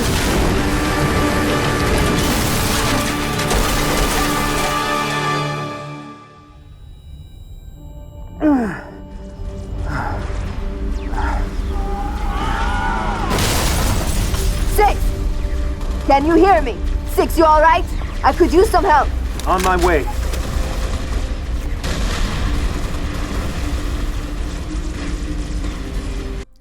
Hello everyone, my name is Rob, I'm from the Insane Gamers, and this is part 13 of Halo Reach. Tip the Spear Part 1, Tempest Perimeter, I believe that just said the name of this part is. And admittedly this did take a few times to for me to get through this segment here anyway, because I forgot there's shade turrets up here. I mean, I can see them being fired now, but I wasn't really paying attention at the time. Because, you know, I was focusing on the enemies in front of me and I died twice from shade turrets. which always sucks. I hate it when that happens. There's a few little cheats on this level, and I take advantage of one of them. But there's a second one that I didn't actually know about, but I think I'll have to point it out if I can remember, because I'm recording this video before I go to bed, this audio track, and then I'm going to go to bed and then record the rest tomorrow. You'll see there's some shade turrets getting blown up. Well, they're supposed to get blown up. I think Cat just killed the people in them. Yes, I totally forgot about like how big this level was. I was just expecting it to be like the actual spire itself. I forgot how far away it actually is before we get there. We've take out some AA turrets, and then some anti-air turrets, and then do a whole bunch of other stuff. We have to like take out a zealot. Although the zealot can, I've been told to. Well, no, I remember. It depends really. There's an achievement for killing the zealot, which I got the first time. I think I played through the game, but it depends on like how you play, because sometimes he can like, sometimes he'll run away and you have to kill him. Well, you can either chase him down or you can like lose him. I mean, it doesn't affect the story in any way, but it's just something that can happen. I'm a really bad warthog driver on this level as well. Yeah, there's the anti-aircraft turret there that we're going to blow up. And I don't think this is the one that has Hunter's Guard in it. The second one does, because there's two of these that we have to deal with. Two hunters that we have to kill. I just wish the AI was a bit smarter in how it kills. Like how quick it kills ghosts and stuff. Like, I wish it would target them first. Like the Revenant, it should be trying to blow up the Revenant right now instead of like trying to kill all the enemies up there. I know they're technically closer, but I prefer it to take out the Revenant. That's more of the immediate threat. Which is like, even it does take a few hits as well, I've noticed. That is also a very useless. It's actually a very useless warthog in in multiplayer, if I remember. I mean, I guess all multiplayer weapons and vehicles and stuff are depending on the map and how you use them and how good your teammates are and things. But whenever I were using this, it was either all my teammates were crap, or like it was really a crap vehicle to use, because it just was. I can't really remember. It's been so long since I played Halo Reach multiplayer. And well, Ratchet & Clank's nearly over. I'm just, well, oh yes, this is part 13, isn't it? So I can look at the schedule and tell you the ones upcoming, like on the 24th to 25th. I haven't rendered them out yet, because I've wrote on the schedule here 20. That's the date. 53, 54, 55, 56. I don't think there's going to be 56 episodes. There could be, I don't know. It depends on how I split it into parts, really. But in fact, I've actually wrote 56 and 55 and 56 twice. God, I'm an idiot. Oh well. Because what I was going to do is I was going to put some Halo Reach firefights or some Need for Speed Most Wanted challenge list events in Ratchet & Clank's place until the end of the year, when I'm going to start Ratchet & Clank 2 in January next year. There's a Wraith up here, you won't be careful with the Wraith. Wraiths in this are, well, they can easily kill you, basically. Also, that Wraith like hit the Phantom and just didn't blow. I'm really tired. Literally, it's 20 past 11 at night. But I'm going to use Sleep Cycle, and it's going to wake me up at the optimum time. I actually managed to somehow get 100% Sleep Cycle the other day, which I'm surprised at. 100% Sleep Cycle. Didn't even know that was a thing you could actually get. I've noticed that we're reaching the end of the video because this level is really weirdly split. Well, it's not weirdly. In the video edit, it looks weirdly split, like the way on the file. If that doesn't make any sense. Like I was going to say Sony Vegas. It's not Sony Vegas anymore. It's Magic Vegas. They got bought out. Sony didn't. Just the actual software itself got bought out. It's just, yeah. It just the way it's edited together. It shows thumbnails along the timeline. It just looks weird where the edit point is. But I know it's not in the actual like level itself. I decided to take this. I know it's not got like any turrets or anything on it, but you know, that was nearly exploded. Anyway, stay tuned for part 14 of Tip of the Spear, which will be soon, and it'll be hand over fist. I've been Rob from the Insane Gamers. Ta-ra. Hello everyone, my name is Rob, I'm from the Insane Gamers. This is part 14 of Halo Reach, part 2 of Tip of the Spear, and this part level is called Hand Over Fist. And, well, we're going to meet a Zealot, and I believe the Zealot can run away. I really should check that. Can the Zealot run away? I think he can. It either depends on if you're quick enough to catch him. I believe that's how that goes. So hang on. I wish this tablet was a bit quicker, because its internal memory is a bit full. I don't record on a tablet, obviously. I just have a tablet ready so I can oh, well, there we go. That's what the problem was. It was deciding to download and update Spotify. Halo Reach Tip of the Spear. That's why it was a bit slow. I mean, this is... It's an Android tablet. It's about 3 years old now. No, I think right. Yeah. That's amazing. I know I should probably update it, but it just says after killing the Zealot. I believe the Zealot can run away. Hang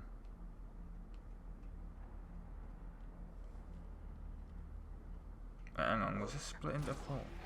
Oh no, it wasn't. I was like, what the hell was that level? No, it was the first part. Let's use the grenade launcher here. There we go, boom.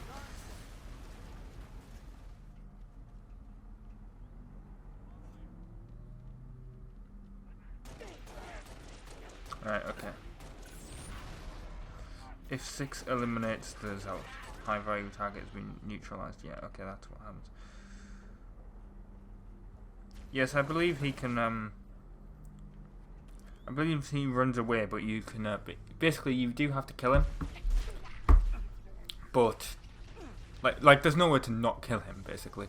But, you can either kill him here and earn an achievement for it, or kill him later. Basically. Oh yes, that's what I forgot about. Cat. Really bad driving. Never really noticed this when I originally played the game. But she has really bad driving in this playthrough. But I haven't finished the entire thing. I've only done this, obviously. But there's the Zealot, because we've noticed him now. And I almost died here, because I'm getting hit a lot. But I decided that it's easy to take out the Zealot like that. He keeps trying to hide as well. And there we go. He's dead.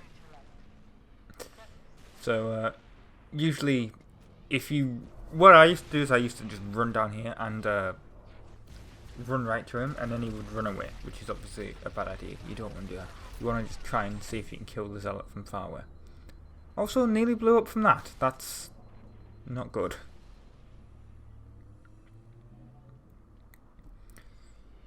Oh, so I've just looked at the schedule.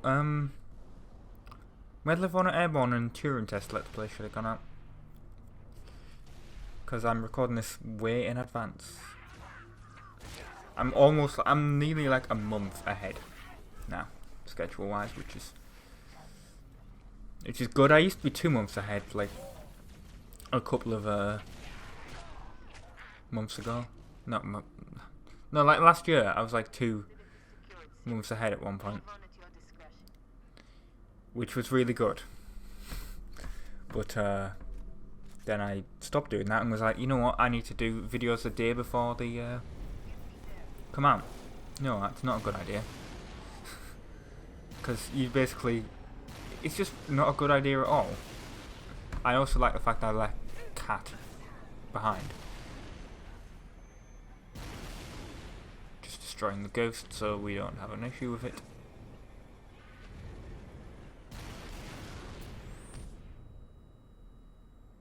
And we're on fire, I think. Well, no, we're not on fire, but we're nearly blown up. I can't believe we weren't able to kill that grunt. There we go. Oh, I'm yawning again. After part 13, when I yawned before I went to bed, I recently got up and now I'm yawning. Wow. There is a warthog up here, and this is the one that Cat knocks off. Now, this is the thing that I remember from like the first time I played. Well, not the first time, but like the first few times I played Reach, when me and Paul and a bunch of people played Red and Chris and Aaron. We all used to play co-op. Not all of us all at the same time, obviously, but a lot of us used to play co-op. And I remember reading about this hidden vehicle here, which the turret is easily can take out that AA gun up there with a few hits. I totally forgot that this was a thing that you can do, and if an AI is controlling it, it doesn't work. But basically, if you're controlling it, it works. Unfortunately, I wasn't able to use that because Cat decides to drive the truck, the Warthog, off the side of a cliff, as you'll see shortly. After I take out this, after we take out this Wraith. Yes, this doesn't look like a good weapon when the AI is using it, but it actually is. And here's another Wraith. There's 2 Wraiths. This was a really tough thing to deal with, if I remember correctly, on Legendary. But I think I've done this game on Legendary. I could be wrong on that. It was co-op though. And I was like, she's gonna drive off the edge, and there we go. Bye, Cat. I almost thought about jumping off and resetting myself so you do that, but I thought no, it's better to leave that in. Unfortunately, I have like no weapon now to use. Oh, I hate that. I hate yawning.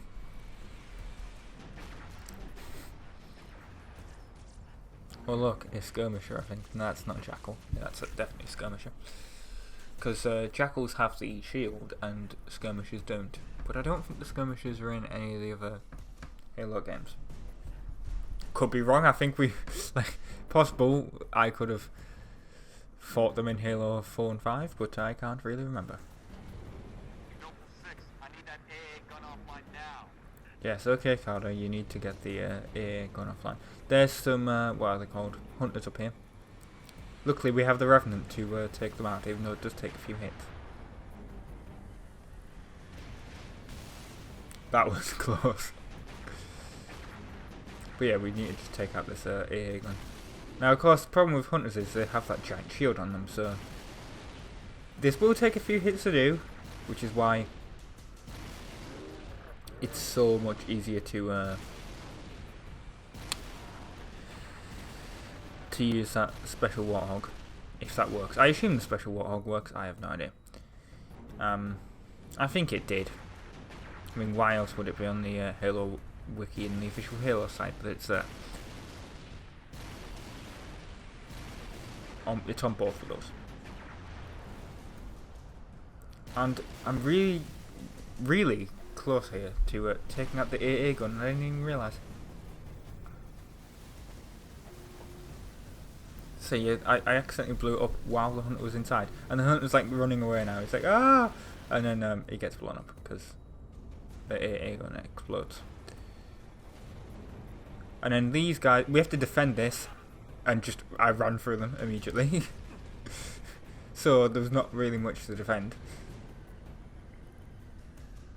That was quite easy. And then all these guys spawn and are completely useless because I've killed all the enemies over here. Cat's still dead. She hasn't respawned. But she will be appearing at the cutscene at the start of the next level, so you know she's not dead. Well, yet. Anyway. Spoiler alert, I guess. And she's still talking to us, so you know. We're going to get on here with George. And that's it. I've been Robin from the Insane Gamers. Stay tuned for part 15 of Halo Reach, Tip of the Spear part 3. Where the part level is actually called The Spire. Thank you very much for watching, and ta-ra! Hello everyone, my name is Rob, I'm from the Insane Gamers. This is part 15 of Halo Reach, part 3 of the level Tip of the Spear, where this part level is called The Spire. And, well, we go and take out The Spire, which is actually a level in Halo Reach multiplayer. It's one of my favourite levels. I think it's pretty much nearly everyone's favourite Halo Reach level because it's such a fun map. It was used so often in Machinimas as well. I can't remember if I used it in the last day, which I probably did. But this part of the level is also fun, where you just have a grenade launcher with infinite grenades, and you can just take out all these things, like all the Covenant here. It's so fun. Also, you can take out some of the Reach oil refineries. Well, I guess that's oil refineries and things here. I have no idea. I think yeah, it would make sense. Like, you can take out these barrel things, well, not barrels, but tanks or whatever you call them. It's so fun, and they explode and kill a whole bunch of Covenant if they were near them. But here's the Spire, and there's a cutscene here, so I'm going to shut up basically as soon as we fly into that. So, yeah, I'll be back after this cutscene. We just lost all power. We're going down. Lock your armor, Spartan! Brace for a hard landing.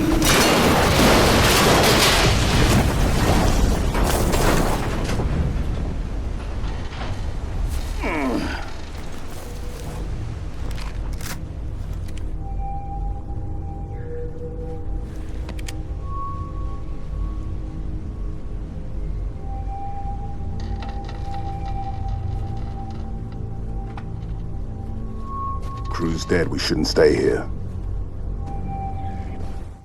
And we're back. God, that's a bit laggy, but I understand why. Basically, my computer's just had to render several videos, hasn't it? So that's understandable. I hate those skirmishes with, I forgot what the weapons are called, but I hate them because I imagine that if they hit you, they would just lightly sting. I know they're plasma, so like if they actually hit a proper human that wasn't wearing Spartan armor, it would actually really hurt. But what I mean is, like, for a Spartan it would sting, but it's just really annoying. There you go, look, knock him out. It's not that difficult. That was a headshot, actually, I think. Oh, George is around there. There's a little cheat you can use basically here. Because Banshees will come in to attack you, basically, but the pilots aren't very good and will crash. And you can use that to your advantage to get up to the top of the spire, basically. Which I think is great. Now, it's a few attempts it can sometimes take, because Banshees, if you don't get it right, their Banshees will hit you. And that admittedly did happen. But it took me 2 attempts. That was my second attempt that I cut out the first one.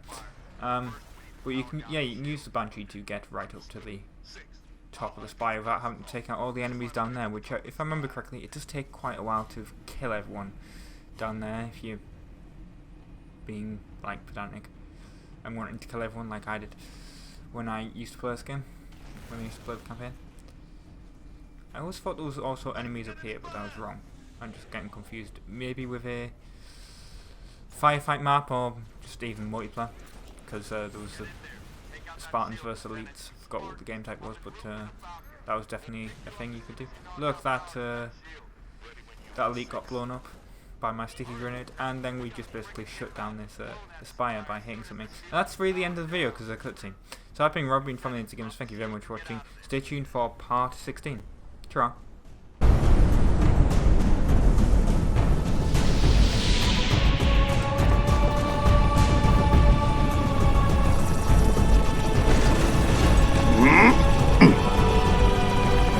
Get us out of here.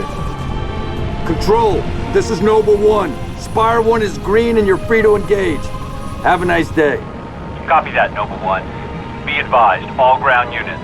Frigate 318 Heavy is inbound, and MAC rounds have been authorized. MAC rounds? In atmosphere? One way to get their attention. Hang on to your teeth, people.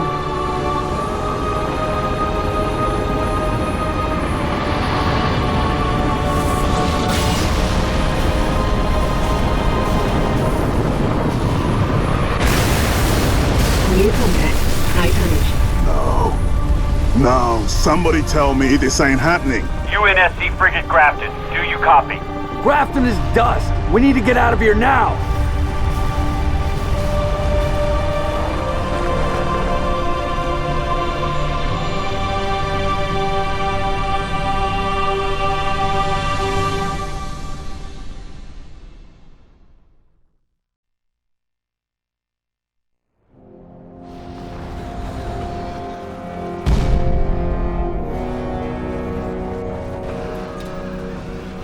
Our foe is more devious than we imagined. That spire was indeed a teleporter linked to a cloaked Covenant supercarrier, a grave threat. Thankfully, help is imminent. 60% of the UNSC fleet is en route to Reach from existing deployments. The first battle group should arrive within 48 hours. 48 hours? That's imminent? Uh-oh. Who's your money on this time? Her. You always pick her. She's always had him dialed in. That thing's crushing us and we're waiting for backup. They'll be backing up a graveyard. All our nukes are either out system or went down with the ships that carried them. You're preaching to the converted. How converted? I know that look, Kat. You can say no. No. You don't even want to hear it? Fine, I'll hear it. Remember that accident a couple years back? Colony ship en route to Cygnus, 700 dead. Vaguely a slip space drive malfunction, right? Actually, it worked fine. The drive was mounted improperly after a service haul-out. When it fired, it teleported half the ship to oblivion. This is relevant. How? A certain Covenant supercarrier could, with some assistance, suffer the same unfortunate accident. Even for you, Kat, that's... Inspired? Not the word I would use. What's going on? Go ahead. Explain. May I?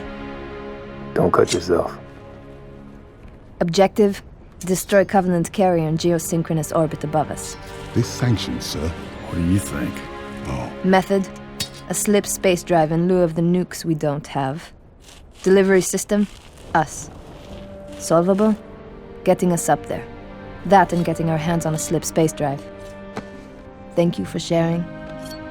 So, all we need is orbit-capable transport and the single most expensive piece of equipment made by man. As a soldier in the field, I couldn't possibly have access to those kinds of resources. That said, a good place to look might be, I don't know, the nearest non-existent launch site in the non-existent Saber program dismissed by 3 administrations as preposterous rumor, and in which our newest member was certainly never a pilot. You're scary. You know that. All we need is a green light from Holland. Good luck with that. You're the one asking him.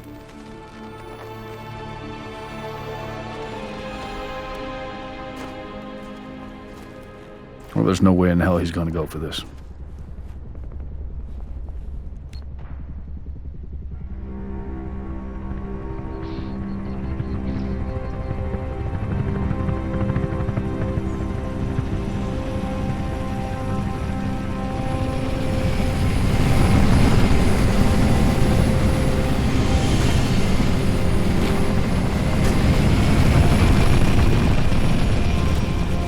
Bit of a hike to the launch facility. Any closer is too hot to land. Copy that, Commander.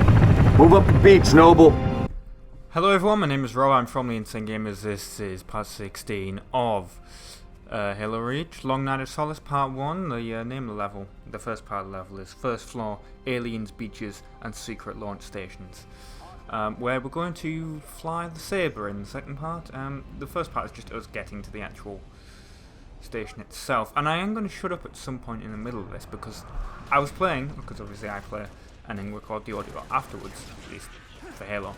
And I was playing and I was like, this music's so cool. I was like rocking out to it while I was playing. It reminded me of like Halo 2, that bit where Breaking Benjamin's playing.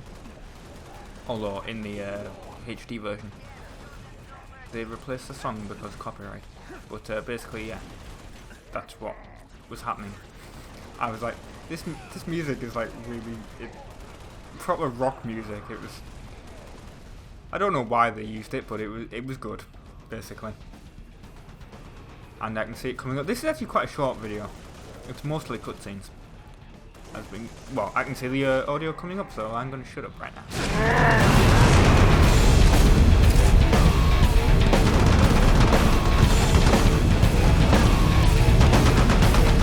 Eyes up! Enemy troop transport! More hostiles! In the road! As you heard there, a lot of rock music. That's what that was. It really does set the atmosphere. But I never ever talk about the music in the Halo games, really. I mean, apart from the Halo theme and that said Breaking Benjamin song, I forgot what it's called now. I even used it in bloody The Last Day and I forgot what it's called. But yeah, apart from that, I have you never talk about the music in Halo. In fact, I might have talked about some in Halo 4, and 5, but I can't remember if I did. To be honest, I'll tell you what. Recording this video, I'm nearly like I'm nearly a month in advance now.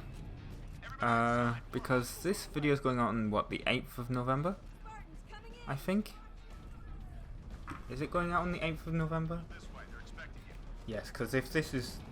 I'm looking at the actual schedule that I've got written down. Yes, this is going out on the 8th of November.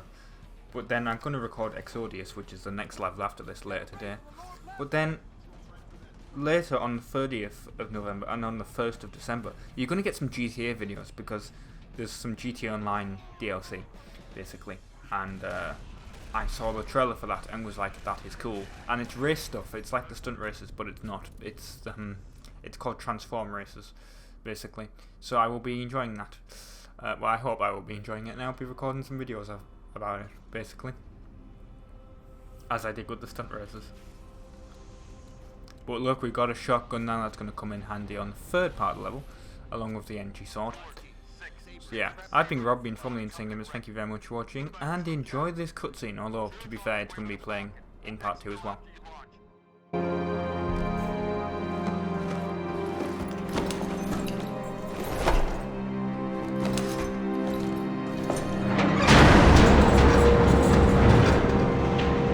Struts disengaged. Commencing launch in T-minus 5, 4, 3, 2.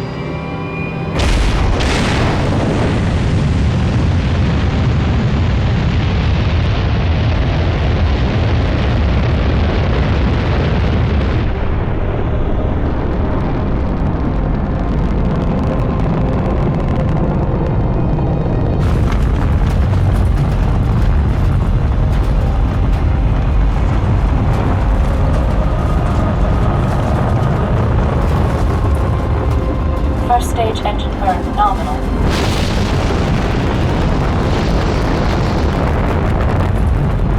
Stage separation in 3, 2, 1. Stage separation.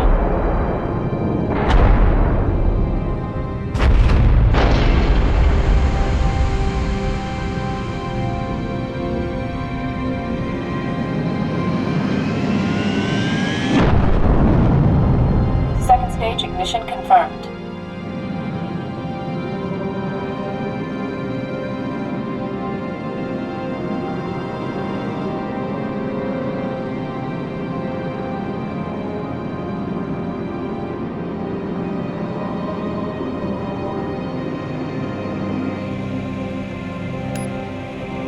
Hello everyone, my name is Rob, I'm from the Insane Gamers. This is part 17 of Halo Reach, part 2 of Long Night Solace. The part of the level is called Operation Uppercut, and I completely understand if you do not want to watch this video, if you want to wait till the next one, when we're not flying the ship. Basically, I do completely understand, because sometimes I do suffer from it myself. Basically, it's the thing where it's motion sickness, basically, where you're watching stuff like this, and when you're playing the game, because you're in control of the ship, or the plane, in GTA's case, I do suffer from it sometimes, and basically, I record a video, and in GTA with a plane, or I watch someone else's video, and while I'm flying the ship, or the plane, or whatever, and I'm in control, I know what I'm doing, I basically can prepare myself for the movement. But when I'm actually watching the video, whether it's someone else's or whether it's just like something I've just recorded here, as you can see, I'm feeling fine with it right now. I mean, we're not moving at a lot of speed, but we're not flying everywhere around. But basically, yeah, it makes me feel a bit sick, and I feel awful about it. But yeah. Honestly, I'm probably going to be fine with this because I've done this level so many times, and I think I've recorded it a few times as well. This is also one of those levels that's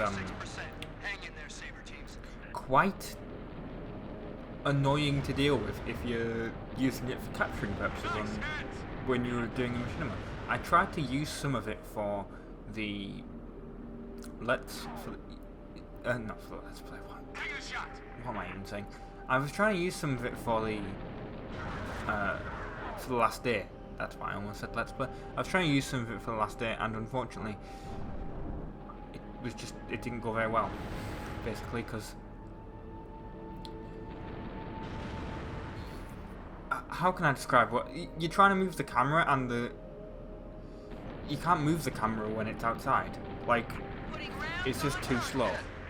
Which, of course, you're really only going to have like a few, like.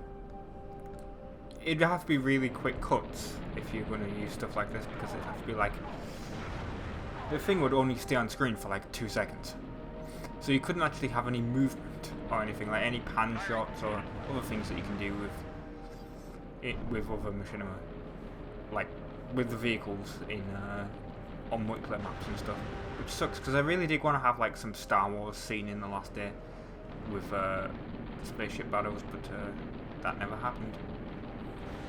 If it isn't obvious, you have to shoot in front. You basically have to shoot for the secondary target. Don't shoot straight at the vehicle, at Bungie or Saber or whatever. Not Saber. Honestly, there's a different type of vehicle and I can't remember what it is. It's those. What are they called? The Seraph. I think that's how that's pronounced. Anyway, yeah. You don't want to. You want to shoot at the red targeting circle thing instead of the actual vehicle itself, because of course you have to lead and you have to because the bullets are moving ahead. I mean, really, to be fair, you have to do that in Halo multiplayer anyway. I'm pretty sure it's been ages since I've actually played Halo multiplayer. What the hell happened there? Don't tell me there was a bit where the footage got glitched up where I didn't even realise. That would suck. I think there might have been. Ah well, something happened there. Sorry guys. I didn't actually notice. I'm not going to bother redoing the entire video all over again, what's the point? Yep, that definitely... No, maybe not. Maybe it was only like a few seconds. It really does suck when that happens. It didn't actually look that bad in the, well, I didn't notice it had happened, obviously, but in the editing thing here, it's such a huge thing that I thought, no, it's recorded the entire thing. That's why I should really play the videos through first before I record the audio. That would take quite a lot of time. I just hope it doesn't happen during the third part. Also, there's so much stuff happening on screen right now that it's like very distracting.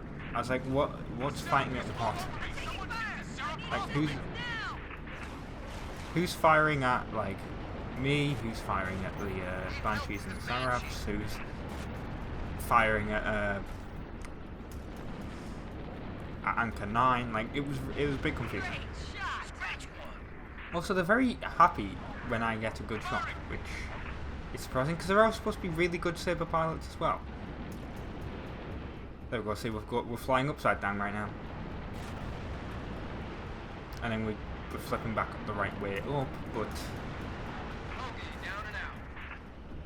yeah, it's just a really weird level. This actually, now I think about it. That was close, because I think I've hit them before in a previous let's play, in a previous playthrough. Look, there's more things coming through. Load them up. Also, you know what? Oh, there's phantoms actually. They're not anything important.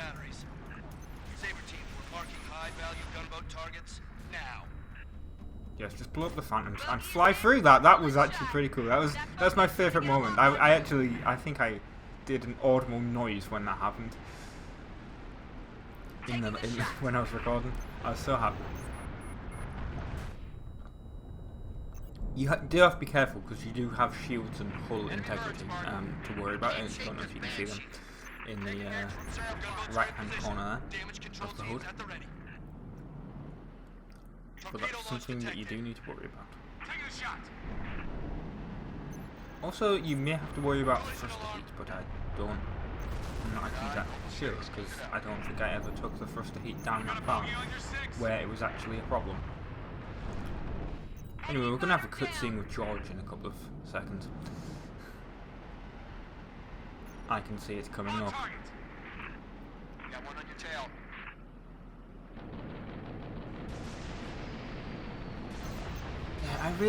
I was really excited to talk about this, but I just realised there's nothing really to talk about because it's playing the office. I was actually quite excited. I'm pretty sure they announced this at E3 when the Halo Reach was announced. I was pretty excited. I thought there'd be more of this in the game, to be fair. And then obviously at launch day that was found out to be false. I didn't actually get Halo Reach on launch. Anyway, look, I can see the cutscene coming up because we're going into dock. We need to dock with Anchor 9. So here we go. Enjoy the cutscene. I'm out here, 6. Warning. M-Spec re-entry pack disengaged. I need your override. Warning. M-Spec re-entry. Cockpit depressurization complete. Canopy release lever armed.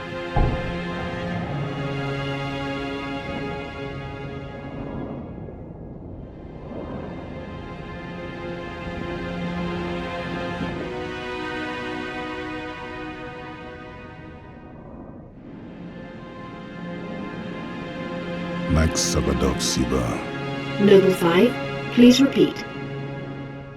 Pull up surface grid 19 by 22. Gladly. Only sword base, sector 18G. Thermal enhance.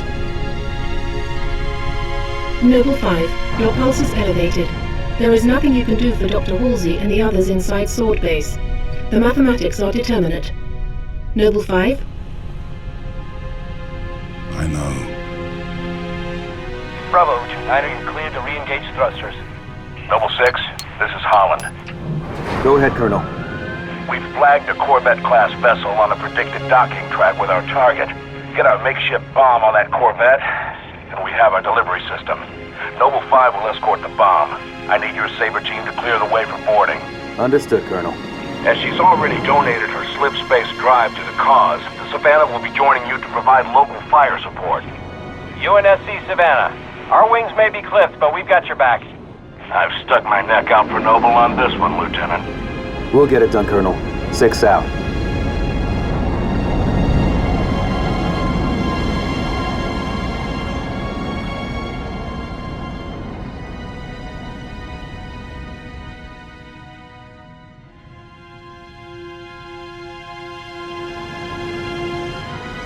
Target Corvette sighted within visual range of nav beacon RA-15. We have visual. Target confirmed.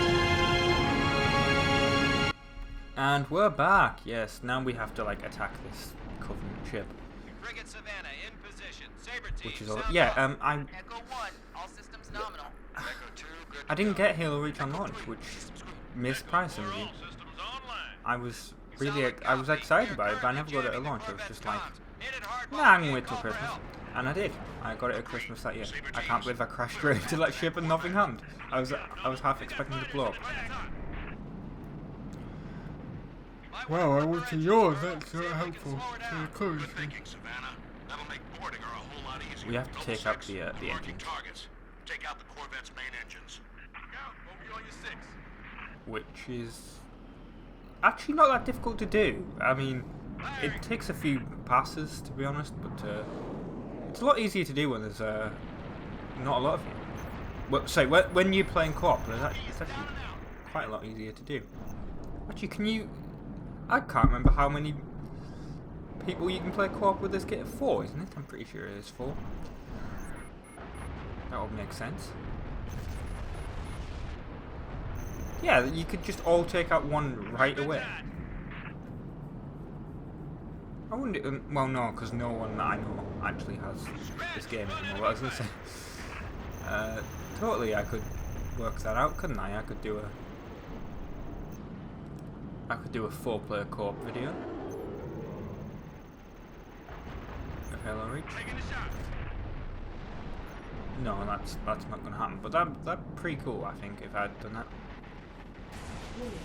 Energy flares detected in the Corvette's aft launch bays. Heads up, Sabers. Multiple impulse drive signatures detected. More bogies. But yeah, we have to land on the ship and then put a what's it called a slip space drive on the ship, and then it will like blow up. But unfortunately, we're going to lose something important, basically. Although, to be fair, the game's been out for 7 years. Is it really? Can I call it a spoiler? Also, that bloke that just said enemy fire down, he sounds like the guy that we're going to meet in the next level. Probably because they use the same voice actors for a lot of the Marines. I do want to, please, 343, can we have some more dogfights in Halo 6, please? And also, look, there's another cut here, I noticed. I've been Robin from the Insane Games. Thank you very much for watching, and ta-ra.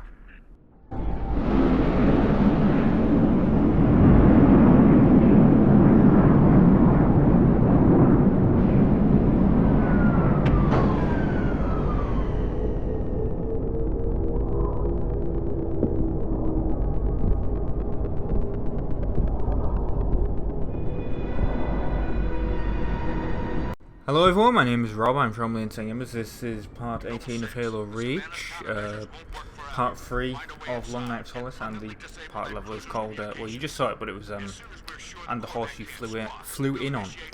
And I hated this bit because, basically, it isn't really shown.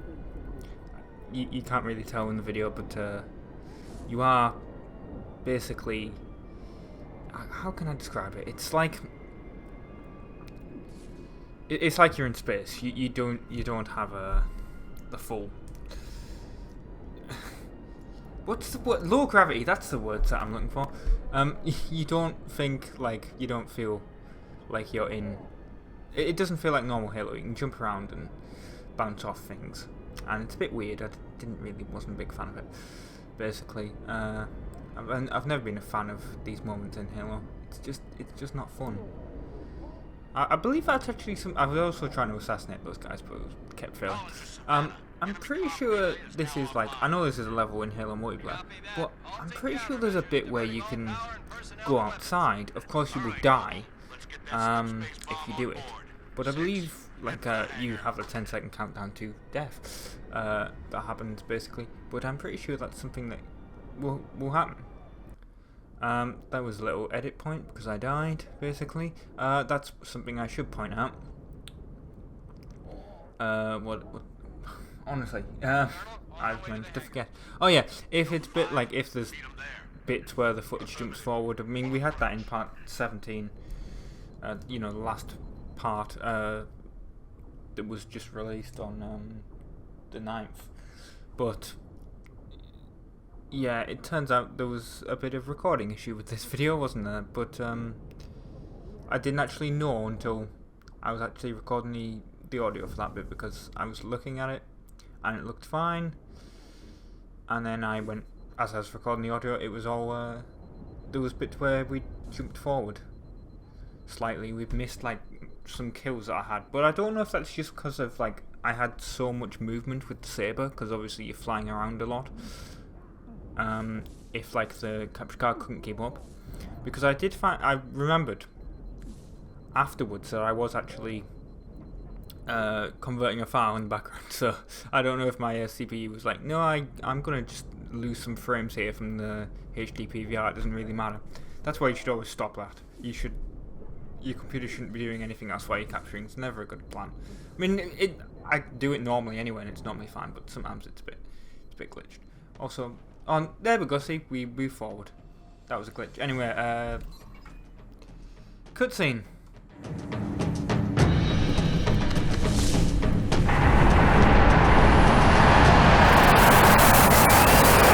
Colonel. Copy that. 6, get your fire team to the bridge. The Corvette's refueling run with the supercarrier will have to be initiated manually. Yes, sir. 5, stay with the bomb and discourage the curious. My pleasure. Hear that, Lieutenant? I'll be all by my lonesome back here. Make it quick, would ya?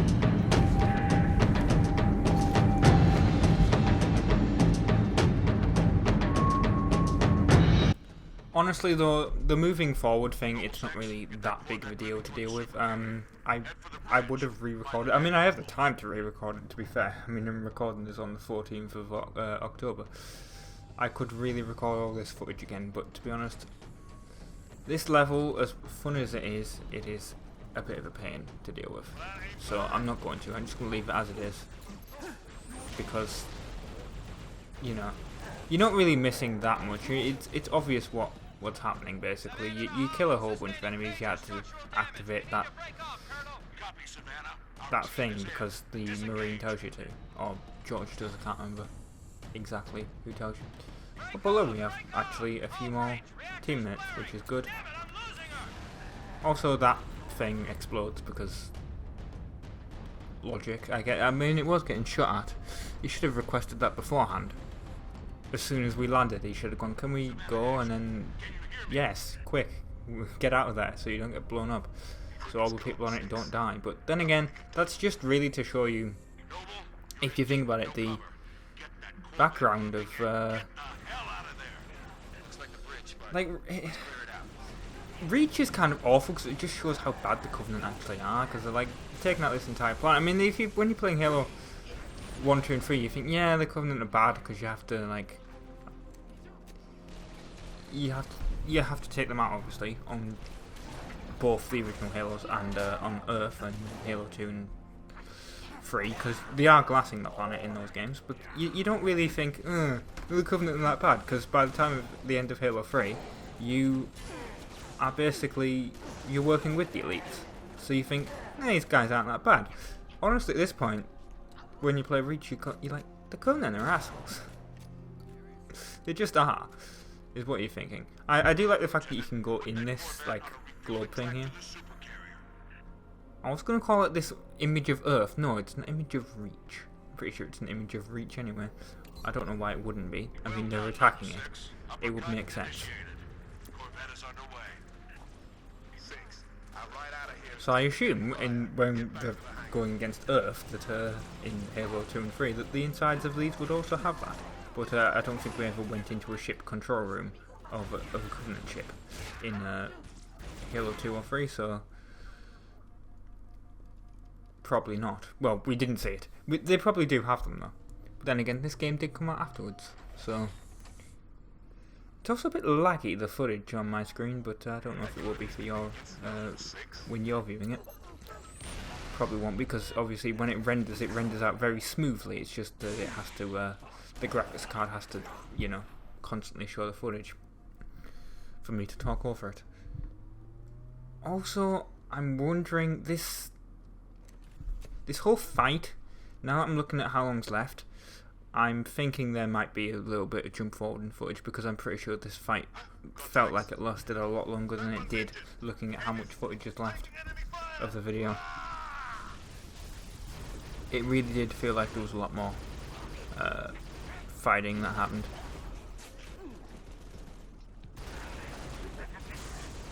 Also, I can't believe we always take out some of our own guys, which is amazing.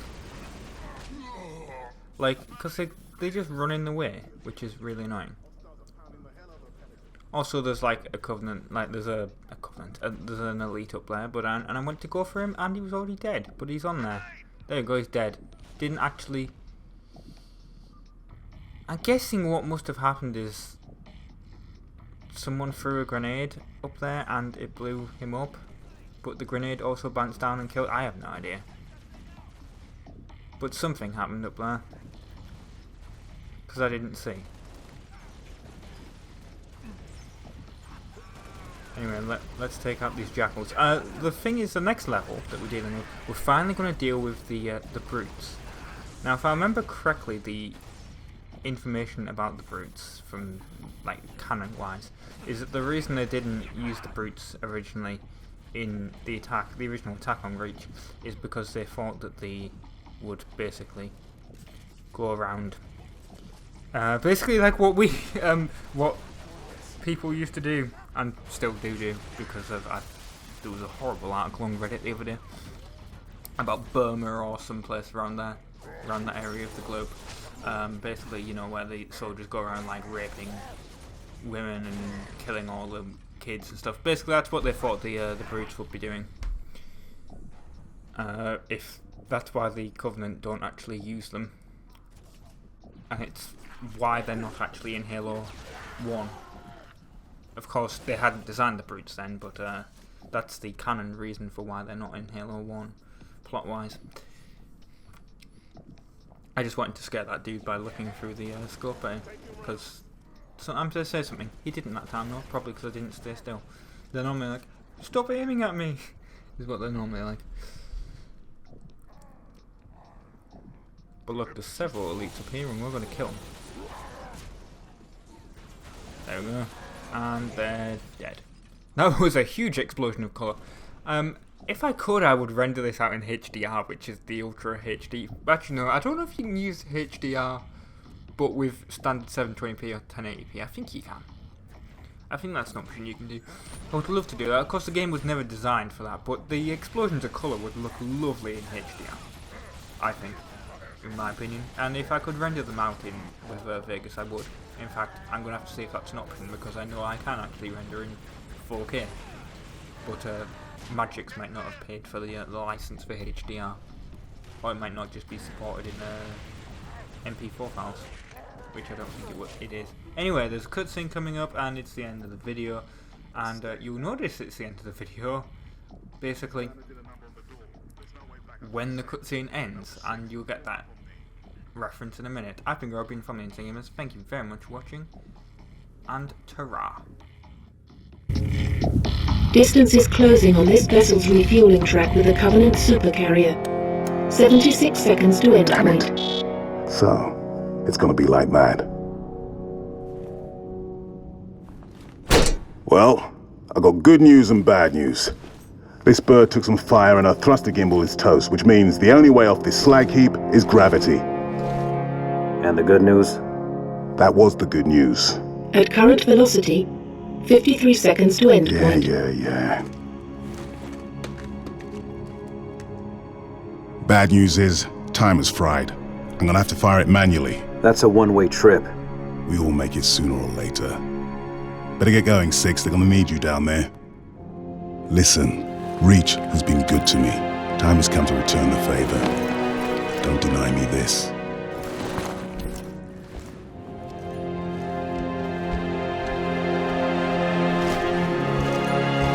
Tell him to make it count.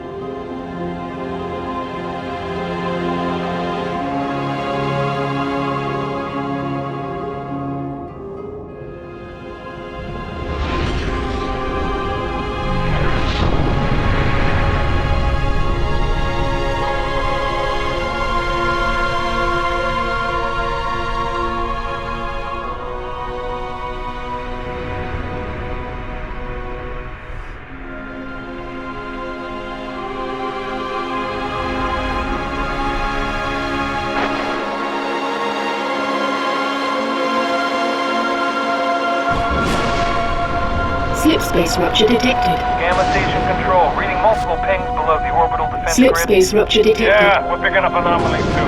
Are you reading Slip it? space rupture detected. Multiple Covenant signatures. Slip space Does anyone rupture have a detected. They're everywhere! Slip Can't space be happening. rupture Must be the detected. whole damn Covenant Slip fleet. space rupture detected.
Hello everyone, my name is Rob, I'm from Lindsay Gamers. This is part 19 of Halo Reach. The Devil is Due is part 1 of the level Exodus.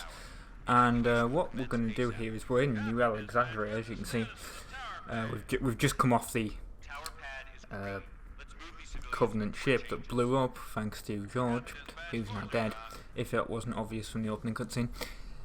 And, well, spoilers, but I guess you've already seen that video anyway. So yeah, that happened, and we've landed at a city now, and we have to save the city, even though that's not going to really work. I guess that really is the spoilers, because, well, it's Halo Reach, and it takes place before Halo 1, and we know that Reach gets destroyed, so we're not really saving the city very well. There's suicide squads, as you can see here, well, grunts, trying to commit suicide. Night vision, which I think you can always use night vision, but I could be wrong. There we go, that Covenant Corvette, that's the word that I was looking for. There is a whole load of them. I was basically just like, well, what's the point? I'm just gonna sit back, basically. Fire that down here so they don't actually have to worry about it anymore. There we go, see? He's gonna do that. If you actually back up, I think that, yeah, they do just blow up. They can't hold the grenades that long. They do actually set off. Oh, no, the audio's already gone. Woo, well, I'm just gonna leave it because I can't be bothered. So if there was an audio issue earlier, I do apologise. I'll have to check that. God, I hate this computer sometimes. I really have no idea what caused it. Anyway, I need to not talk about that because I seem to talk about it a lot in these videos for obvious reasons. God, there's a whole bunch of these suicide grunts, isn't there? That is... I forgot how many there was. I recorded this about a month ago, this footage, actually, so I've actually forgot what happens in it. In fact, it'll be more than a month when you see this, because this video is coming out on the 16th? And I would have recorded this probably... I'm looking at the release dates of the videos. I'm assuming... Well, I recorded at the same time as Tip of the Spear. And Tip of the Spear, like I recorded it right afterwards, and Tip of the Spear came out on the 17th of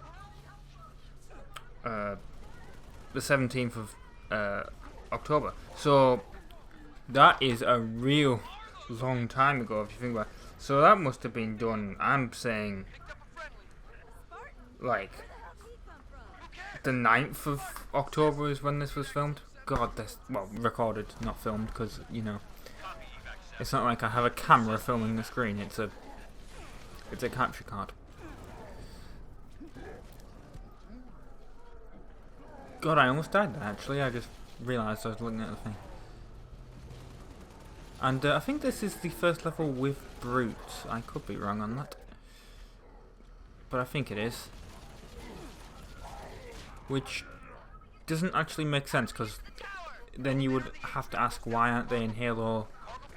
Why aren't they in Halo 1? I mean, the obvious answer is they were never created. They weren't an idea in the creator's mind when that game came out. But shoot him, yeah. Let me. Well, I wonder where that bloke was shouting that from. Was it him that shouted that? I would hope it was him.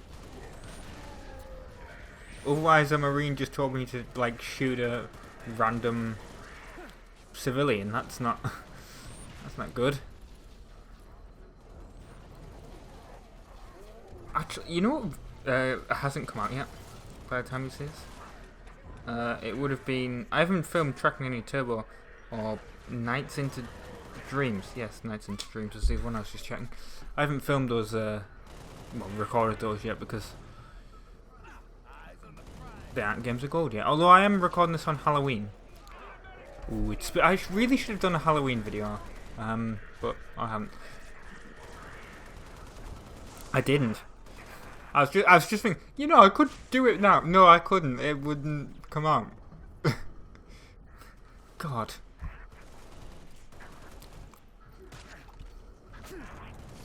Hang on, that was an assassination. I'm surprised. I forgot I did that. Honestly, there's quite a lot of things I forgot I did when you know, record your video like nearly a month and a half ago. By the time this comes out, so a month ago. To me, I mean, it was a month ago.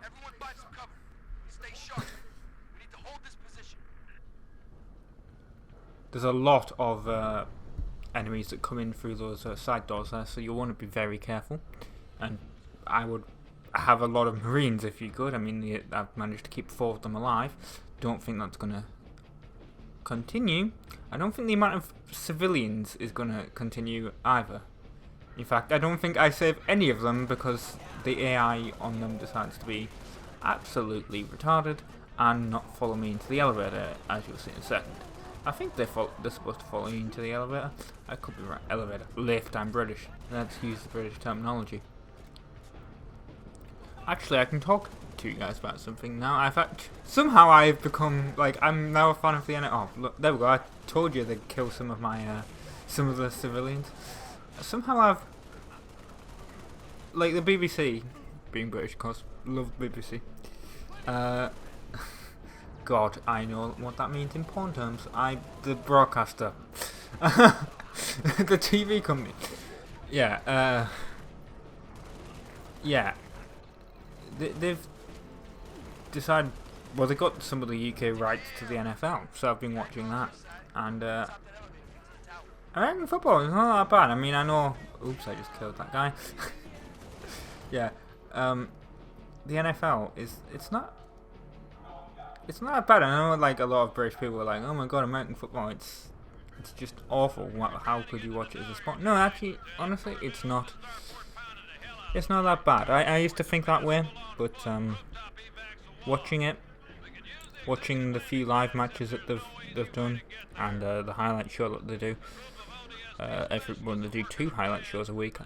It's actually really great. I mean, I've actually shown that to a couple of people on Reddit. I've sent a link, and they've been like, oh my god, this is much better than the highlight shows we have in America. Why don't we have that? But yeah, that is not important right now. I've been Rob from the Instagrammers. Thank you very much for watching. Stay tuned to part 2 of, well, part 20 of Halo Reach. And ta-ra! Hello everyone, my name is Rob, I'm from the Insane Gamers. This is part 20 of Halo Reach, part 2 of the level Exodus. The name of the level is Too Close to the Sun, and, well, we used the jetpack, and I believe that's a reference. I could be wrong. It's either some Greek legend or it's in the Bible or something. There was some kid, like, I think his name was Lazarus or something, and he grew wings or something, and then he flew to, and melted because he flew too close to the sun, because he was obviously flying. Something like that, I believe. Let's not go. Oh yeah, you got that. Duh. That's what I believe that's a reference to. But I could be wrong on that. You don't know. And there's a whole bunch of enemies here. There is a lot in a concentrated area. There's a whole bunch of brutes now, of course, because we met the brutes. This is the first level with the brutes in. God, that grenade was quite close as well. But yeah, there's a whole bunch of brutes. Not many. I don't even think there's any elites on this level. But maybe that's a reference to, you know, the end of Halo 2, because they're not working together. Actually, did they ever work together in Halo 2? I couldn't remember. Anyway, look, gravity hammer. That's what we need, and we're going to pick it up, and we're going to use it because that's such a good idea. There we go. I think we took out 2 there. I also can't believe these brutes are like unable to actually kill me, like by shooting at me.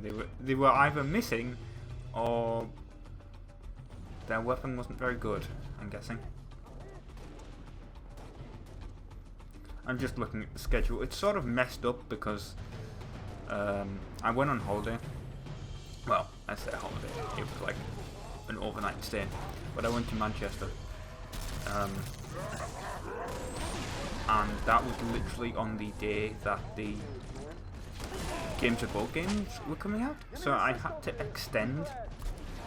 I forgot totally when I was writing the schedule, and I had to extend like some of the videos that were supposed to be in this section after the Games of Gold games, like Need to Be Most Wanted 2005 Canon Series 4 and 5, and Watch Dogs Part 29.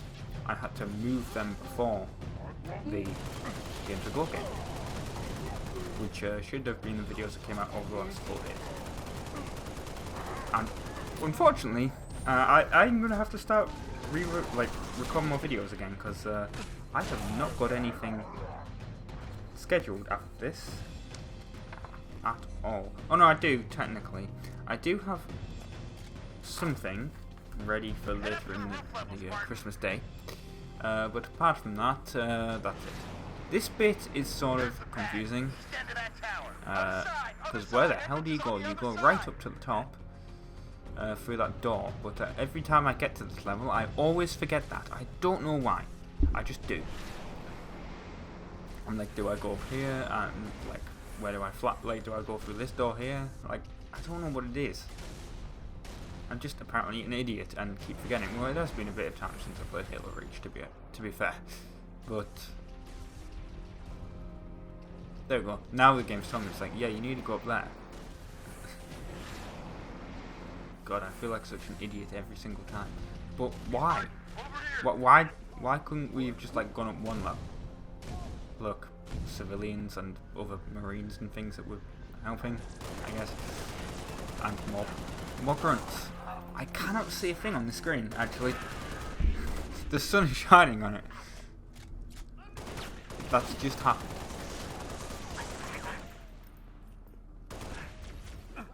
I think we're fighting some jackals or skirmishers. I do know there's some more brutes around here.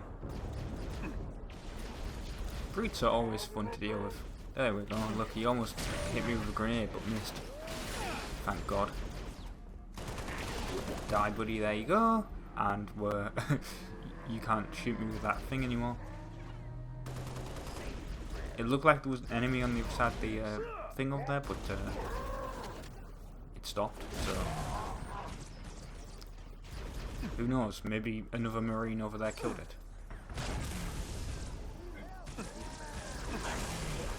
Or maybe it's above us. I think so. I think it's probably above us.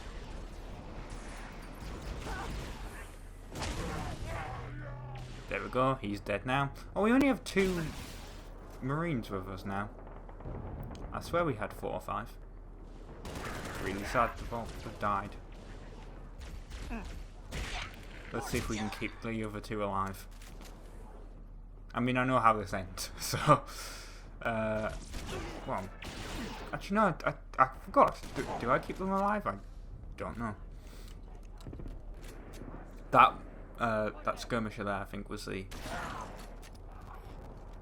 thing that I thought had gone over.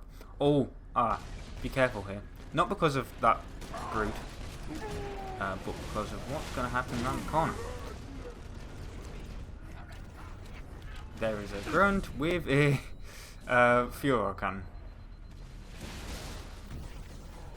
I think, in fact, I think there's 2 grunts, but the other grunt shot. There we go.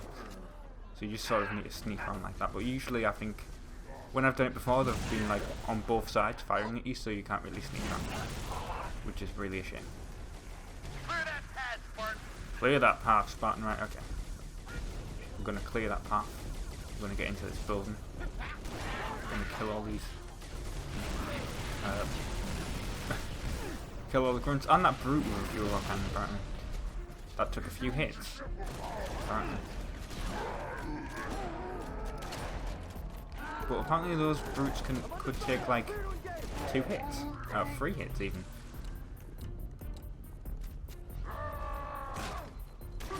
God, that must have hurt. This isn't American football, guys. You don't hit that hard. Actually, that would have been a great thing. Can someone at 343 please do that? That'd be awesome. Can someone like animate, like, or anyone on YouTube actually, can someone animate some brutes playing American football? I'm saying American football because I'm British. The NFL. The American football's the sport, NFL's the league. Even though there's 2 leagues. There's the NFC and the AFC, but whatever. That doesn't matter. This is Halo, not a sports game. So there's no need to talk about that. But yeah, I do like American football. It's a very niche sport in the UK. Although it's getting huge now. BBC have got a few.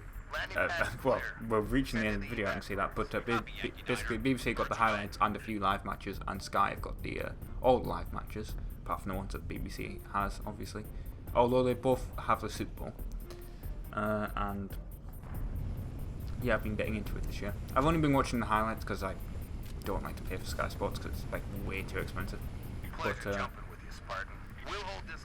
yeah, I mean, there's NFL streams on Reddit and stuff, so on the internet. So anyway, I've been Robin from the Games. Thank you very much for watching. And ta-ra. Actually, no, that's the other thing.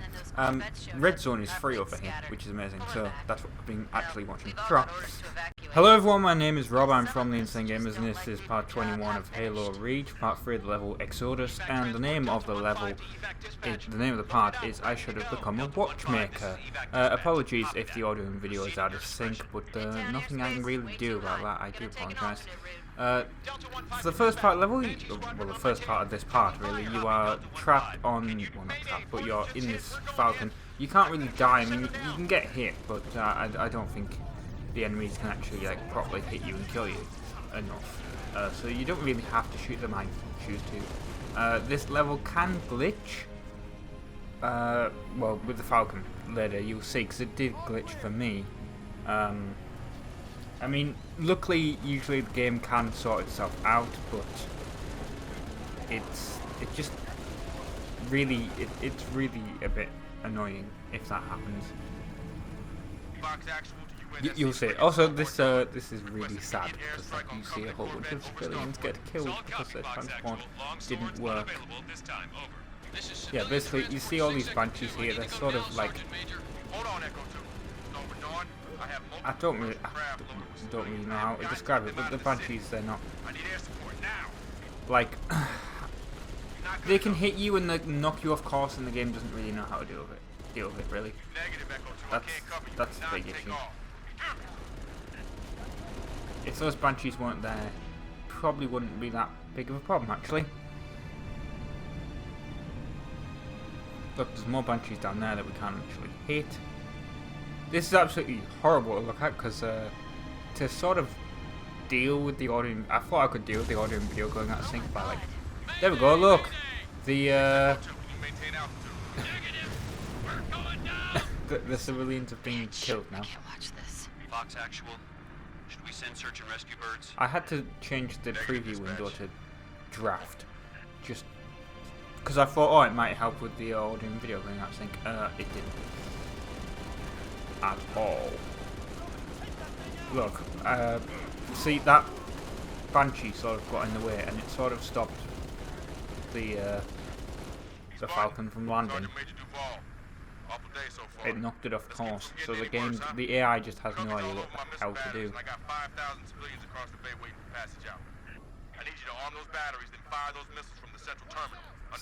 And it's just glitched. It's really annoying. There we go. Now we got out. The game finally figured out what to do. So you basically have to run up to this warthog here, as you can see. Well, you don't really have to, but it's probably worthwhile to do so. That makes more sense to do. And yeah, wait for all your AI friends to get in. There's a whole bunch of them. I assume some of them are going to take that mongoose there. And this can be a little bit annoying to deal with all these enemies that are over here. That ghost got absolutely decimated. I'll tell you that. There is a wraith down there to the right. Probably want to deal with that quite quickly. That's what I'm going to say.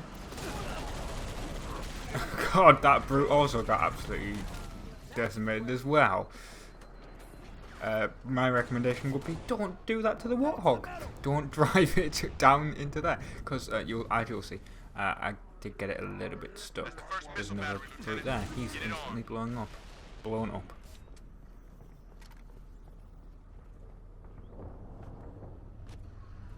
And oh well, it flipped over. Apparently, someone flipped it over. One of the AI, I assume. Right. I hope that guy's going to get in. Come on, there we go. He's in now. And we just have to get out of here. Which, the warthog, sort of difficult to control. Like, I sort of wish it was, you could control it like a regular car in a driving game.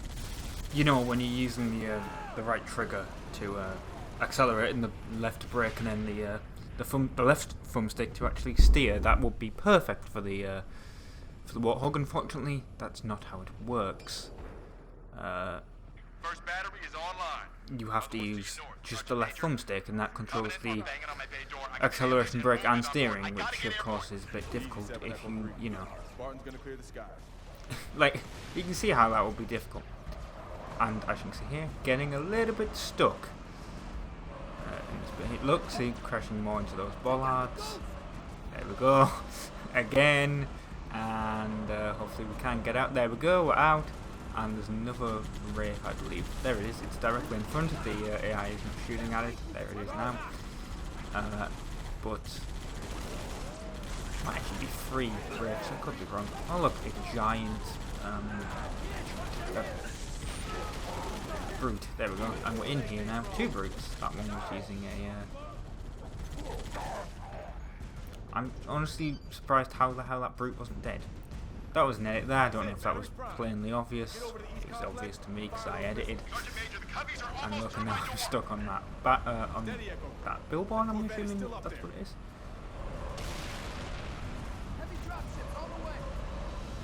God, the warthog is such a pain to drive. But they can't change it now because obviously that's how it's been since Halo 1. So they're gonna have to do it. I was gonna say, was a driving game the first thing in with the launch of the original Xbox? Because Halo 1 was a original launch title. Was it? I can't actually remember if it was. I believe it was. I believe Project Gotham Racing. I want to say Pro Evolution Soccer. That could have been one of the games that was on the launch of the system, but I believe it was. Yeah, you have to go underneath. I believe it was Project Gotham Racing. Anyway, I've been Robin from the Instagamers. Thank you very much for watching, because I can see it's the end of the video here. And Tara, enjoy the cutscene. You are cleared for takeoff. Repeat, you are cleared for takeoff. Go now!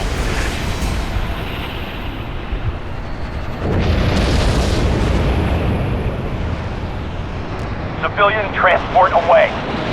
You saved a lot of lives today, Spartan. Copy. Repeat, this is Noble 2, Noble 6, Noble 5. Do you copy? This is 6. Go ahead, Noble 2. We picked up your transponder about an hour ago, but could not risk open comms. Covenant have the city sealed tight. We're getting nothing from George. He didn't make it. Understood. What's the situation at Starport exit? The last transport is away. Alright. We're bringing you to us.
Your report will have to wait, Lieutenant. The Covenant are jamming all comms to command. Cat needs your help running a counter-op. It's good to have you back. Sorry I came alone. Make him proud.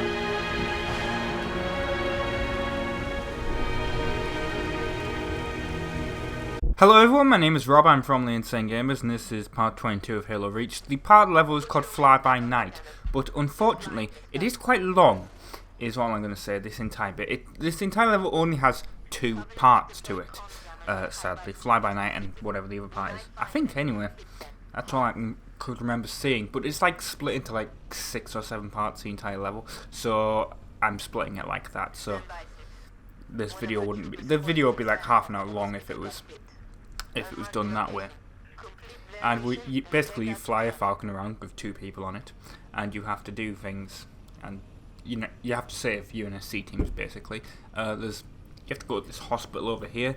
I believe there's about 10 different options that the game will randomly select. Could be wrong on that as well, but I thought that was how it worked. Also, my computer's deciding that it's being dumb, so if the audio and video gets out of sync, well, we all know what's happened. So we're going to land here. I was just checking to make sure there's no enemies here, because sometimes there can be at the landing sites. And the people that are with you there don't get out, which I realised that as soon as I killed these grunts in here. I was like, I want them to come with me, and I went back outside and basically tried to get them to come with me, and then they didn't, because they're just programmed to stay with the helicopter. But then I So I went back inside, and then I got killed by like a brute at the bottom of the stairs. So I cut that section out. So I go here, and then there was going to be an edit point right now. There we go. You could clearly tell. There's a couple of edit points in this bit because this is where the game starts getting a little bit tougher. Is all I'm going to say. Well, then, the fact I haven't played the game in ages, that doesn't help. But look at all these grunts down here. And there's different, like, armor abilities you can pick up. I do actually pick up one, which was nice. I think it was... What was it? It was, the shield one, whatever it is. Armor lock, that's the word that I was looking for. They have shields, which is, I don't think that's very fair. Honestly. I wish they would just die, you stupid jackals, right? So annoying. Yeah, I'm looking at the microphone thing, and it's all really weird. It's like going... The audio track's going shorter and longer as it's recording, which it shouldn't do that. So I'm really going to have to get this computer looked at, basically, I think at some point. Because it is really getting... I might just replace the hard drive in it again. Couldn't get up there, you can't jump up there. Robert, you can't do that. You're going to have to run around. Which is very useful when you have sprint. Not so useful when you have armor lock, basically. I hope you enjoyed the Christmas montage yesterday. It was yesterday, wasn't it? Yes, it was. It was Christmas Day yesterday when this video came out. Of course, I'm pre-recording. God, it's so weird to be so close to Christmas Day, because well, no, it'll be 10 days to Christmas Day. I'm recording this on the 15th. 10 days till Christmas Day, that's amazing to me. Of course, well, it's happened for you guys, but so in the comment section below, let me know what you how your Christmas was, if you're interested in putting that. I mean, YouTubers always ask that. To be honest, a lot of us do care, but you get the thing is, you do get the really posh people, and you get the people that don't get a lot. That was another edit point, because there's a whole bunch of brutes down here, and some of them killed me. God, that... I can also see the waveform of my voice, and it's not very good at some points. So I'm gonna have to go very close to this. Why is this, like, not very good at picking up my voice, this microphone? I was touching the microphone there. That should definitely be louder, I think. But yeah, that is the problem with YouTube comments, because you get some people that are like, I got a brand new car for Christmas. I don't, unlikely, but like you do get some people that were like, I got a brand new car and like 12 Xboxes and stuff I've seen. I mean, I'm pretty sure that one was a parody comment, but there are some rich people. I've seen them on some comment sections. And then you get other people that are like, my parents saved up the entire year to get me an Xbox. And you're like, you know, Christmas is all about giving. I mean, I know Reddit does the Secret Santa. I didn't do it this year. I normally do. But yeah, Reddit does the Secret Santa, and some guy got Bill Gates, if I remember correctly. So Bill Gates just sent him like a whole bunch of Microsoft stuff, which is pretty awesome. That exploded, and we're going to leave this area now. I think you could tell where I was going with that, though. It is a bit sad. Some people get like loads of Christmas presents, and some don't. I mean, and Christmas is supposed to be like this time. I'm not advocating here for socialism or anything. Like everyone should get exactly the same present. No. I'm just saying, you know. I'm not even going to go there, because I know I'm going to piss off some people in the comment section if I say some of my political views. And that's the good thing about YouTube, you do get a lot of different viewers.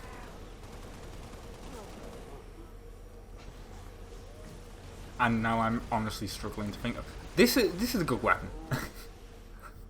And I've just noticed that the thing on the side is like how hot the weapon gets.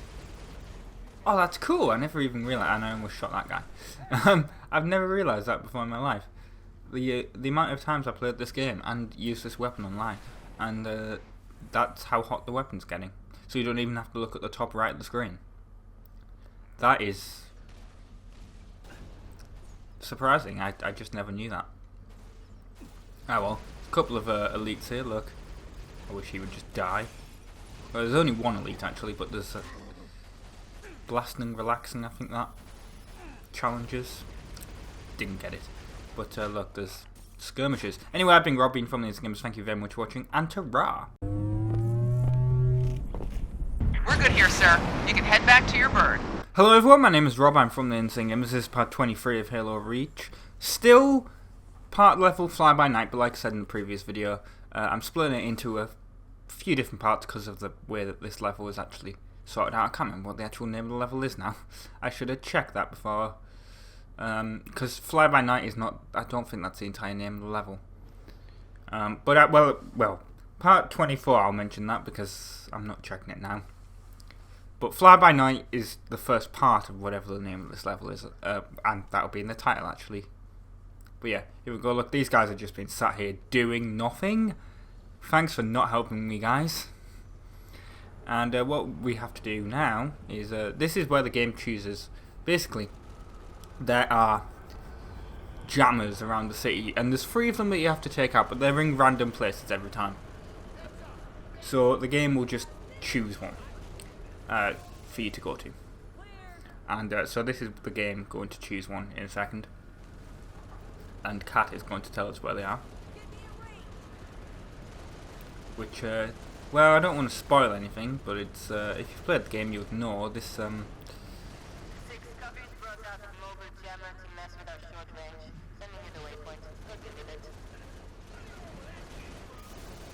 something's going to happen to Kat, basically, and we won't be hearing from her for a while. That's all I'm going to say. I'm not going to say what it is. But yeah, so we have to go over to this jammer over here, and we're going to take out a few people guarding it, a few elites and grunts, maybe some brutes, I don't know. But we're going to take them out, and voila. Then just destroy the jammer, really. But yeah, this is going to be a short video, if that wasn't already obvious by the by the length of it. But yeah, there's a whole bunch of banshees attacking as well, which isn't really what you want. I mean, it's easier to deal with in co-op mode because you can, and there's also something over here. There's a shade turret attacking me. But yeah, that's not really what you want in single player. In co-op, it's fine because your teammates can see like your teammates should hopefully be able to like take out the banshees, but the AI not really that clever. Honestly, there we go. Look, that's going to explode now. Look, I was wondering if it was actually going to affect the flying of the chopper. No, the Falcon. I think the guy in the passenger seat on the right died actually, because it's not firing from that side now, which is sort of annoying. But there's like a apartment complex, and that is where we're going to go into the next part 24. So yeah, stay tuned for that. That'll be in the new year. That video will be done. So yeah, I've been Rob, been from the Instant Gamers. Thank you very much for watching, and ta-ra! Approaching the objective, 6. Watch for hostile fire. Hello everyone, my name is Rob, I'm from the Insane Gamers, and this is part 24 of Halo Reach. And this is the first proper video of 2018. because the first 4 videos were Games of Gold games. Well, I say that. The past 4 videos that you've seen were Games of Gold games, and then it was Watch Dogs Part 38 and New Games New Year. So yes, this is the first proper Let's Play, and I do apologise about this microphone if it's quite bad. I might have also fixed the problem that sometimes occurs of being able to hear the audio, because I got a soundbar and it's above my TV, which means I can actually turn it down. Well, basically, the microphone used to be right close to my TV, because my TV is just basically in front of me. Well, my computer monitor, but it's TV. It used to be right in front of me, but now that's not a problem, because the soundbar is above the TV, so it's quite far away, and it comes with separate volume and things, so I can just turn that up and down, and it'll be on when I'm playing a game. I mean, this is Halo Reach, so I don't actually need to listen to the audio personally while I'm recording this, but yeah, that should hopefully fix the problem, because the speaker is further away, unless it makes feedback, which that's going to be awful. Now, I should probably say what well, this is part 3 of whatever this level is. What's this level called? New Alexandria. And like the previous ones, I've split this mission into multiple things, basically, which is useful because, well, I'm a bit late in recording this. I'm actually recording this on the 1st of January. I haven't recorded the Games of Gold games yet. They're currently downloading. And I haven't recorded Need to Be Most Wanted either. Watch Dogs is ready, but it's always ready, basically. And I've just noticed that the audio and video is a bit going mental out of sync. Yay, that's always fun. I should really talk about this level, shouldn't I? Well, or this bit. Well, if you haven't reached this before, this bit here is a trap, but you should be able to survive it pretty easily. I mean, honestly, if you can't survive this, this is actually a level from multiplayer, if I remember. I mean, look, this is the class thing, nothing even happens. Yeah, you have to take out the jammer, which is down there. Look, there's some blood and stuff everywhere. Yeah, you can tell it's been a bit of time since I've actually recorded one of these. But yeah, I got Need to Be Most Wanted and the Games of Gold games to do. But everything else is ready, basically. It's a trap. Get the hell out of there. See, it's a trap. Let's get the hell out of there. And I didn't even have to kill anything because, well, there we go. I had to kill that one drone. All that. Well, I didn't actually kill any of them, did I? If you think about it. And the lift is going out. I do like the elevator music. When me and Chris and everyone else, we used to make machinimas, I always tried to put it in a scene with an elevator, which was a bit weird now that I think about it, but it's because I found this video on YouTube called Funky Elevator Music, and it really was pretty good.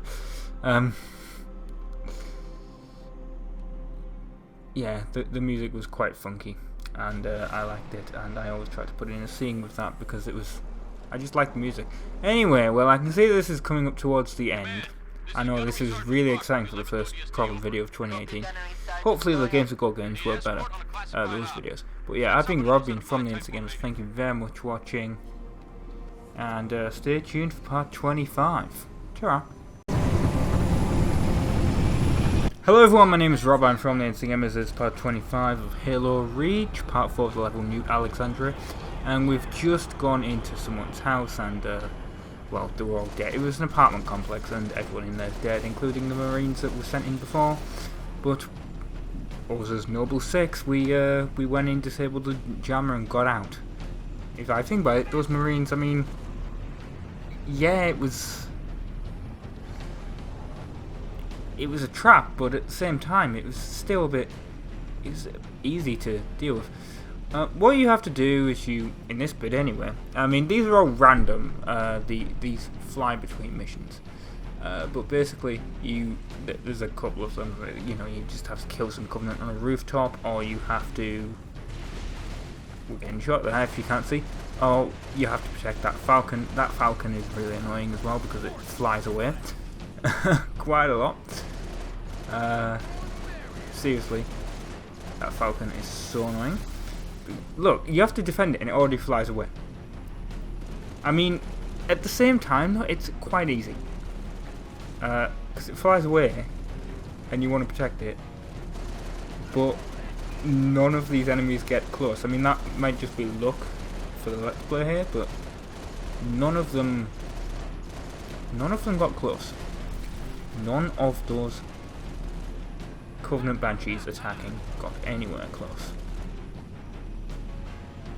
And I just realised what time it is, so if I get interrupted, that'll be fun.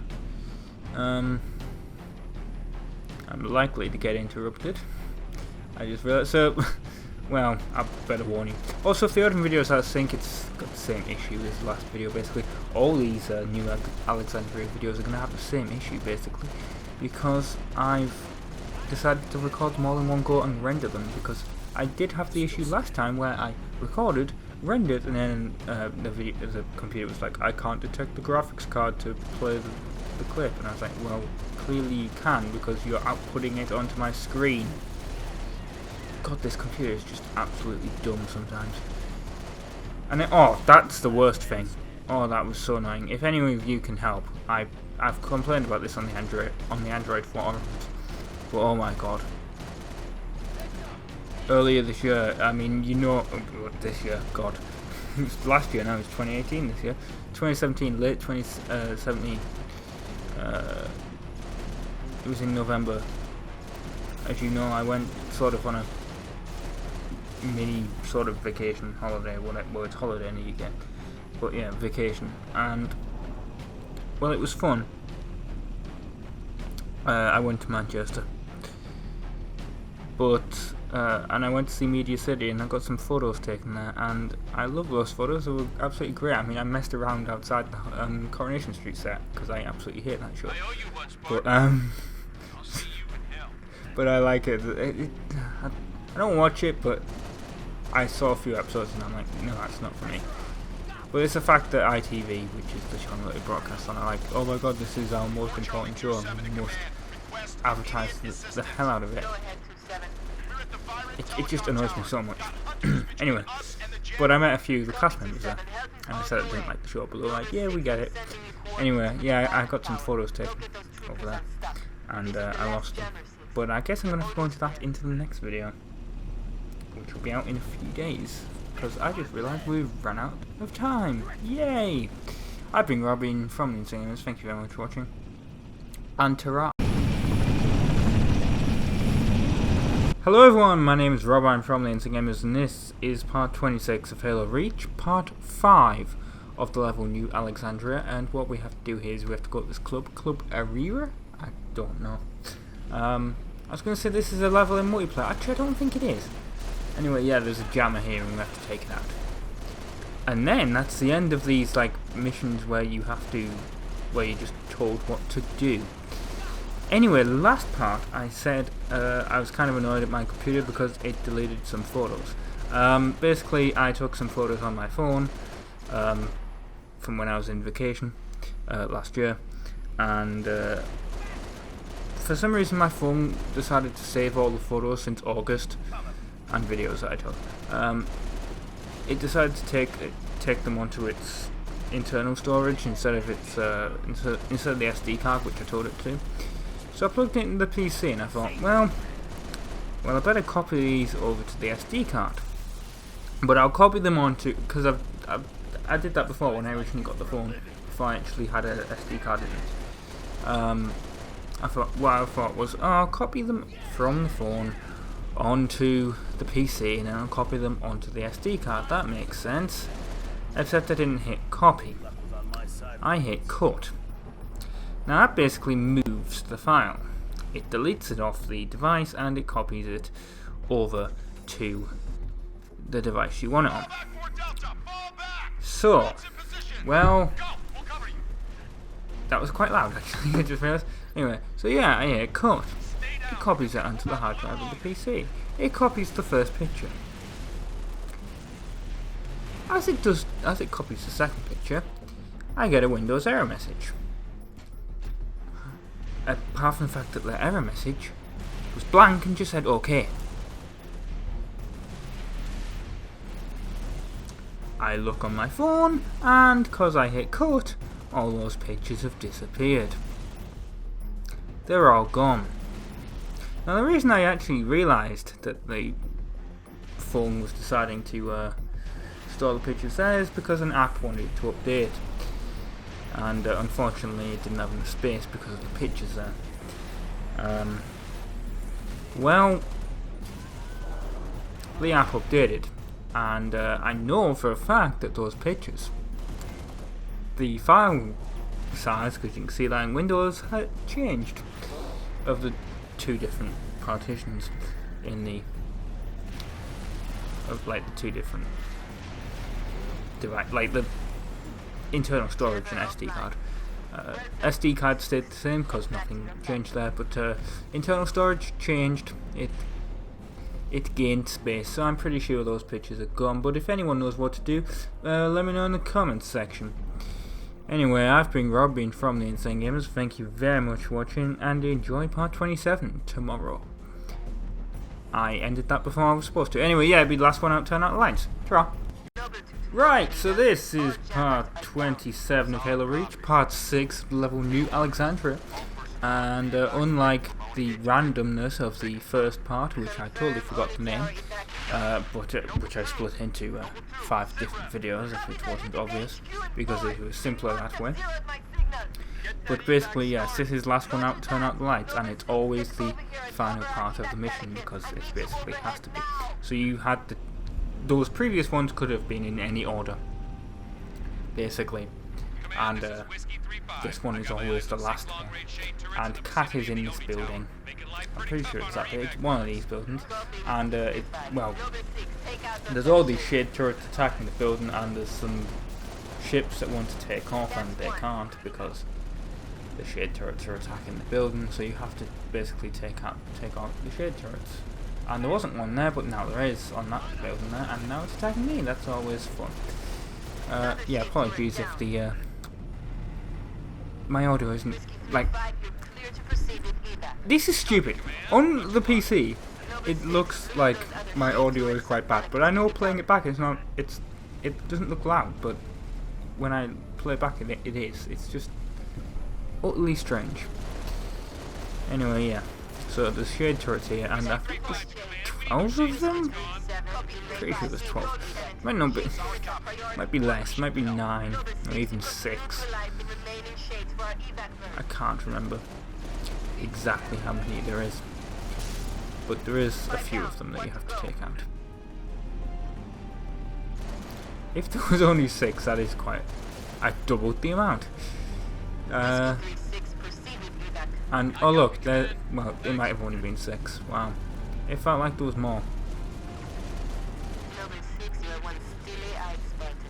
Yes, well, I can see. Yeah, it was 6, because I can see. And then we dock with the building, and we rescue Cat. Or do we rescue Cat? Because there's a cutscene, because it's the end of this. Because technically, this mission is only 2 parts. This level. But I split it into 6. Anyway, yes, I've been Rob from the Insane Gamers. Thank you very much for watching, and enjoy this cutscene. Ta-ra!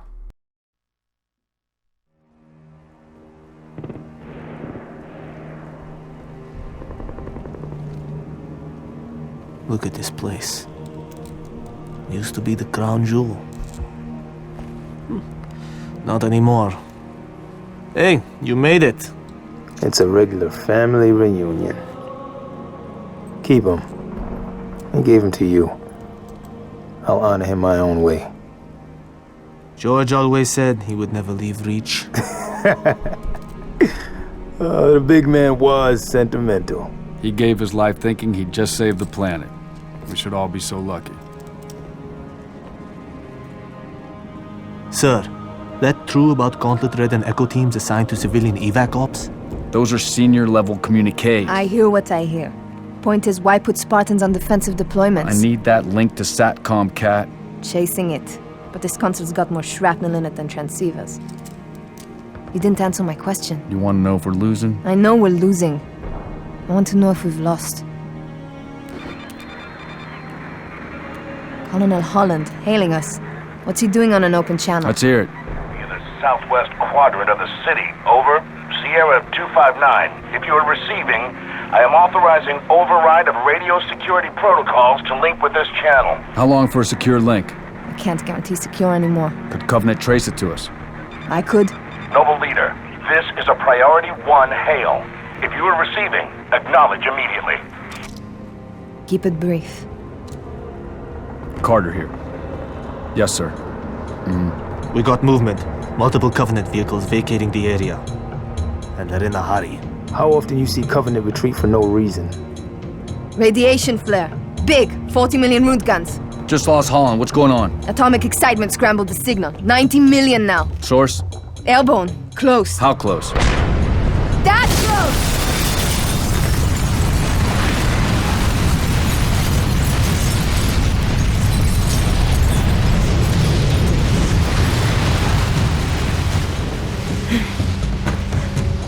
First glassing? Me too. Don't worry, I'm on it. Our best option is a fallout bunker on sub-level 2. 96 meters northeast.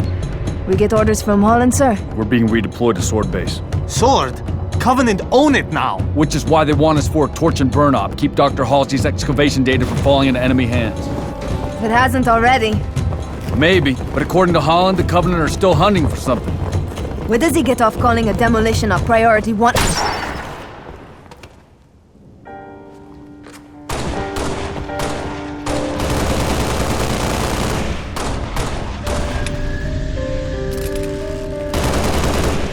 Come on, get in! Let's go, come on! Close the doors! Faster!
Noble 1, this is Noble Actual.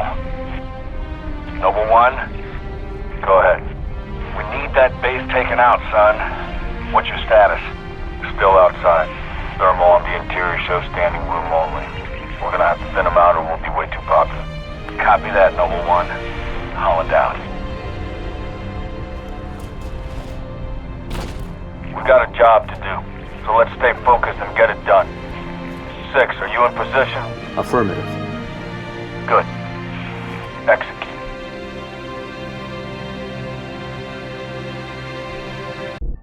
Hello everyone, my name's Rob, I'm from the Insane Gamers. This is Torch and Burn, which is part 1 of the package, which is part 28 of this Halo Reach Let's Play, or walkthrough, whatever you want to call it. And, well, we have to, we're supposed to torch and burn Sword Base, except, well, that's not what we're going to do. Well, we are, but we have a secondary objective, which is actually our primary objective, but we don't know it at this point. But I guess that's a spoiler, but yeah. And underwater there, if you were wondering what that was, I forgot you could slightly go underwater in Halo Reach without drowning. I'm pretty sure you can do it in all the Halo games, to be honest. If the audio and video goes out of sync, I apologise. It has not at the moment of this recording, but you know how my recording goes when I'm using Vegas for this purpose. So Yeah, I apologise. There's some shade turrets there firing at us. I was almost going to call them ghost turrets. No, that's what this is. It's a ghost. I remember the first time I played Halo, I was reading about it, and they were talking about ghosts. I was like, this is a horror game or something? No. Well, to be fair, would you really call Casper the Friendly Ghost a horror movie? No. Yeah, well, it is quite bad, if I remember correctly, but yeah, it's not a horror movie by itself. I think I owned that in video as a kid, the 1995 version. We'll have to see what the critics say. I remember it being quite bad, but who knows? I mean, we're just talking about this because it's Halo, and let's be honest, we're running out of things to talk about at this point. So we might as well talk about that movie, which I honestly cannot remember what happened. Was it just called Casper? Yeah, it was called Casper from 1995. Fantasy comedy drama, according to Wikipedia. Has a 44% on Rotten Tomatoes. Rotten Tomatoes, whatever you want to call it. Honestly... Oh yeah, there was the kids, like, TV show. Can't remember if that aired in Britain. If it did, I'm assuming it was probably on CBBC, which was the BBC's children's block. Still exists, to be honest, although it's not a block anymore, it's a channel. But it could have been on ITV, on CITV. It says it originally aired on Fox Kids, so that probably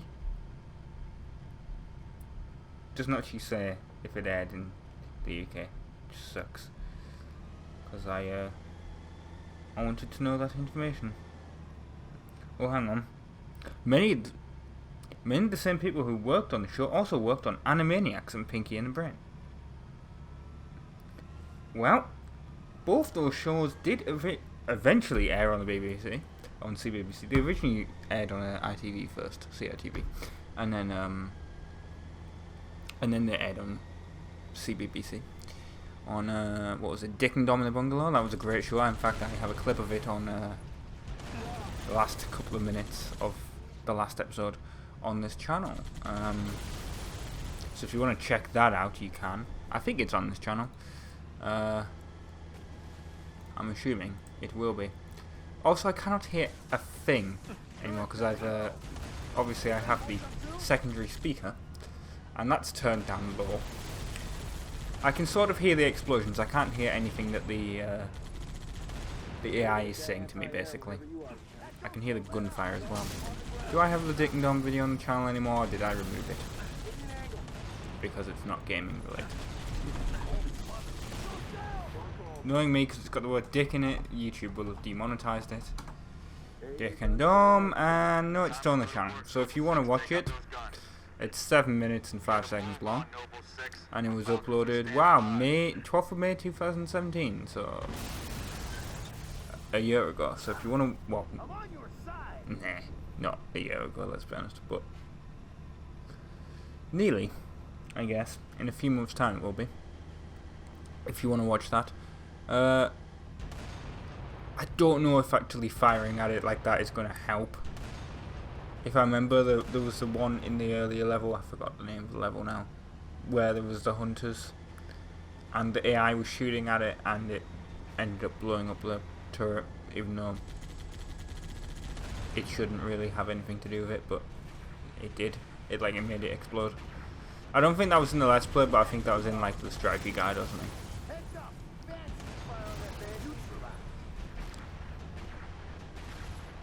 But yeah, let's destroy these anti-air guns.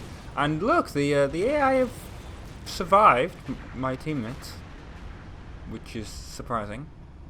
Although I can't remember if we started off with if we started off with 5 or if we did actually only have 3. I'll have to go back to the beginning before I render this out and check. Oh look, there's Banshees attacking me. That is going to explode. In fact, it pretty much already has. There we go. Destroying more Banshees. And there we go, that exploded. How lovely. I do love how the, because all the weapons are like plasma based for the Covenant and stuff, they do look pretty. yes, at the moment, the game does have its like the typical HD. Oh, it's grey and brown and it's all boring and it looks awful and every game looks the same, dystopian future sort of thing, which a lot of people hate. But to be honest, I do hate it when they all do look like that. But because of all the plasma weapons and stuff, it does look pretty. I'll give it that. Let's just throw a grenade in there. That's probably a good idea. Hey, I knew that was going to happen because obviously I pre-recorded this footage myself.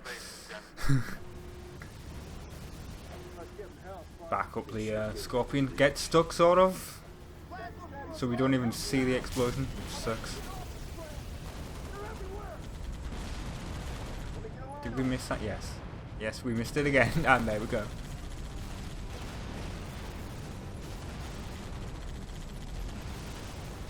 Yes, we missed the explosion. Cool guys don't look at explosions, I guess.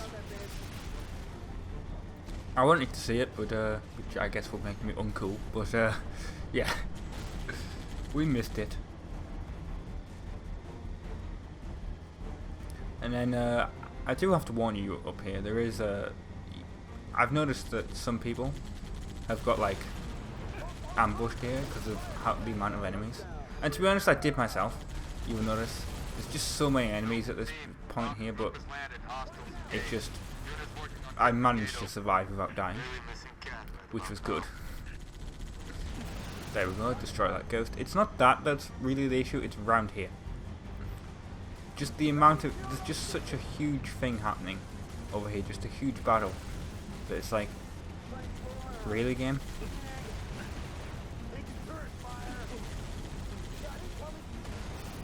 Like blowing up that shade turret and then we're getting attacked over there by like, well, that's a shade turret but it's got like fuel rod cannons on it. I'm going to destroy that, and then there's like a revenant over elsewhere. Like, see, look, all my teammates are dying. I was like, I've made them survive this entire way. Nope. They're dead now. Bucky's dead. Or he will be. Butcher. And he could have survived there as well, if I'd destroyed that Wraith in time. But sadly, I did not. Anyway, I've been Rob from the Instagram. Thank you very much for watching. Stay tuned for part 29, which is coming out tomorrow, which will be Latchkey. Ta-ra! Hello everyone, my name is Rob, I'm from the Insane Gamers. This is Latchkey, which is part 2 of the Level Up package, which is part 29 of Halo Reach. And we're still breaking in, well, not breaking in, because we do technically own it, but we're trying to get to Sword Base to torch and burn it to destroy all the data, and that's what Noble Team thinks our objective is. It is not. We do have a secondary objective, which will become our primary objective, but we do not know that at this point in time. And don't be deceived if you think this video is the regular length for like just gameplay. Sadly, it is not. There is quite a long cutscene.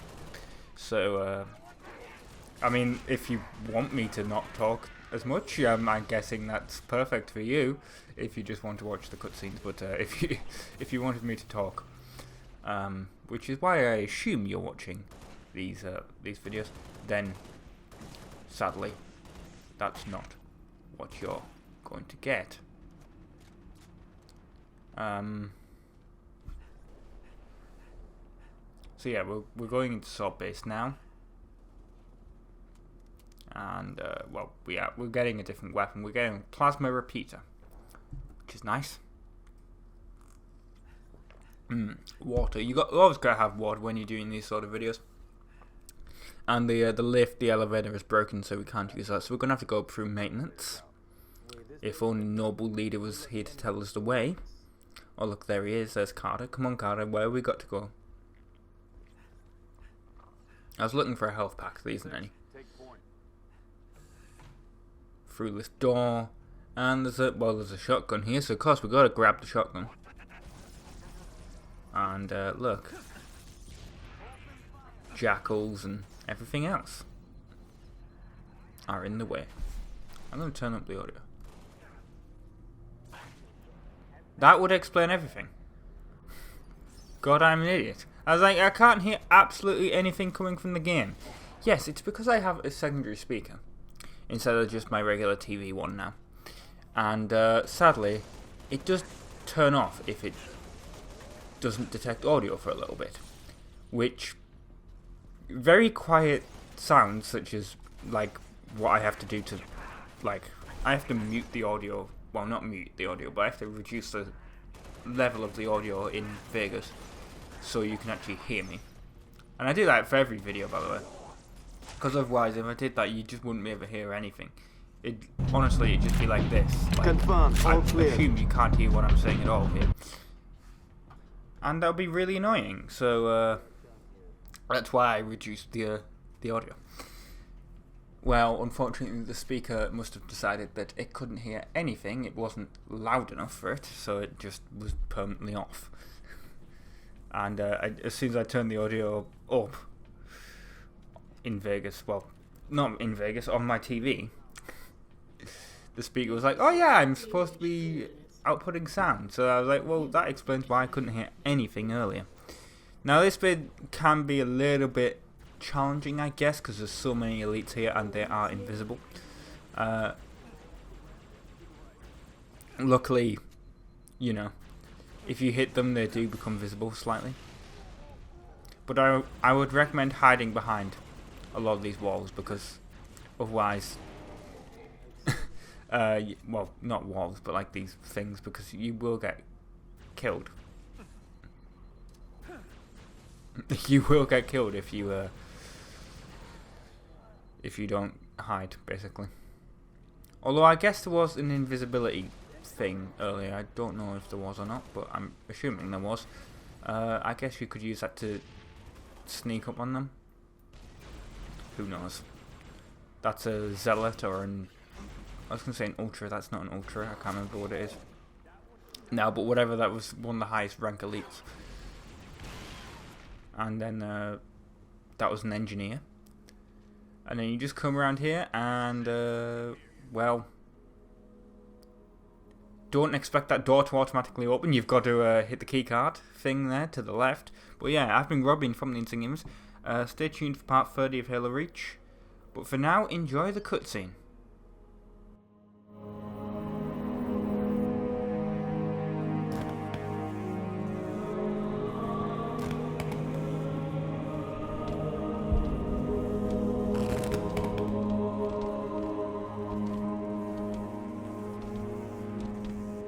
Looks like they got themselves cornered. Or were committed to the position. I'm going with cornered. There's nothing here. No load-bearing columns either. Sir, if we're supposed to blow this place, this ain't the spot to do it from. Dot, check your vector. Vector confirmed, Commander. We are precisely where Oni has directed. Apologies. Coordinates revised. Please confirm? Revised? By an AI of unknown origin, whose clearance is well above my own. Well, it's pointing us a click and a half east and 2,000 feet underground. I didn't bring my shovel, Commander. Sir, I say we go AI free on this one. Obviously, these coordinates are junk, and the longer we go chasing them. What is this, Dot? Our revised route, Commander. All right, we came this far.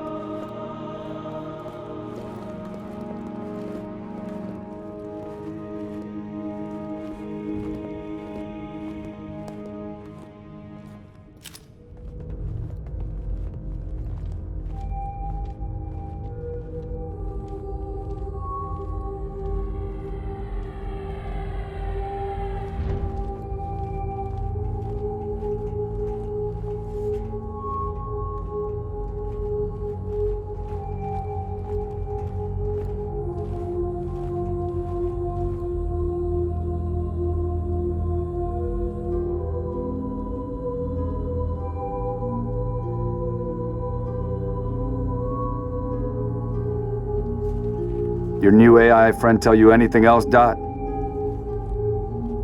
Dot. She's been expecting you. That's perfect. Apologies for the unusual security measures, Commander, but the stakes demand it. Dr. Halsey.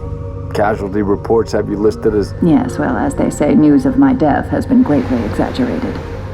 I only wish the same could be said of the rest of Noble Team. We all do, ma'am. It may please you to learn that the data module Noble 2 procured from Visegrad Station contained precisely what my scientist promised. A latchkey discovery. It has unlocked, at last, the secrets of this excavation. Not sure I understand. Your orders were a pretext to bring you to me, and have been overridden. You are here, Team Noble, to ensure the delivery of this vital data to a secure location. Doctor, our orders are to destroy all sensitive material. Others will handle the demolition. I'll need to confirm this new directive with command. Colonel Holland will be briefed. You belong to Oni now.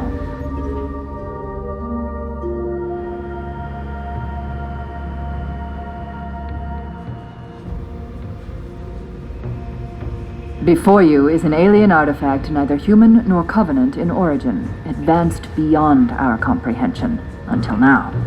Thanks to Noble 2, the decrypting of its data is nearly complete. Whatever we're doing down here, we better do it quick.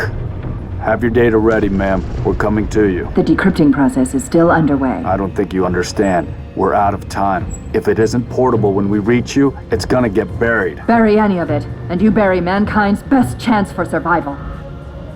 Commander, you've been wondering what your Spartans died for?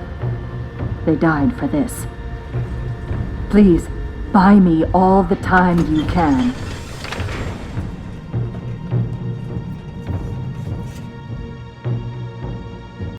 Hello everyone, my name is Rob, I'm from the Singers. This is part 30 of Halo Reach, part 3 of the level of the package. The name of the segment is This Cave is Not a Natural Formation. And this is sort of an interesting level because you have, well, it's not like the one where we went into space. Sort of a little bit different than a usual Halo level because you have these turrets here and you activate them. Like this, well, you have to go around the back. But yeah, well, you don't have to, but I think that was just because Carter was talking about it. But yeah, you activate them, and they're turrets, so they protect you. They protect Noble Team. And I just noticed that the audio and video is going slightly out of sync. That's always fun. So if that happens, I do apologize. But yeah, It's like a tower defense game, basically. That's what this is. And if I don't sound so excited today, well, it's because of tomorrow's video, basically. You'll understand. I was planning to upload Clone Hero, Chris's live stream of Clone Hero, but I'm having to replace it with something else. Not because of copyright, but something happened, and I sort of want to talk about it.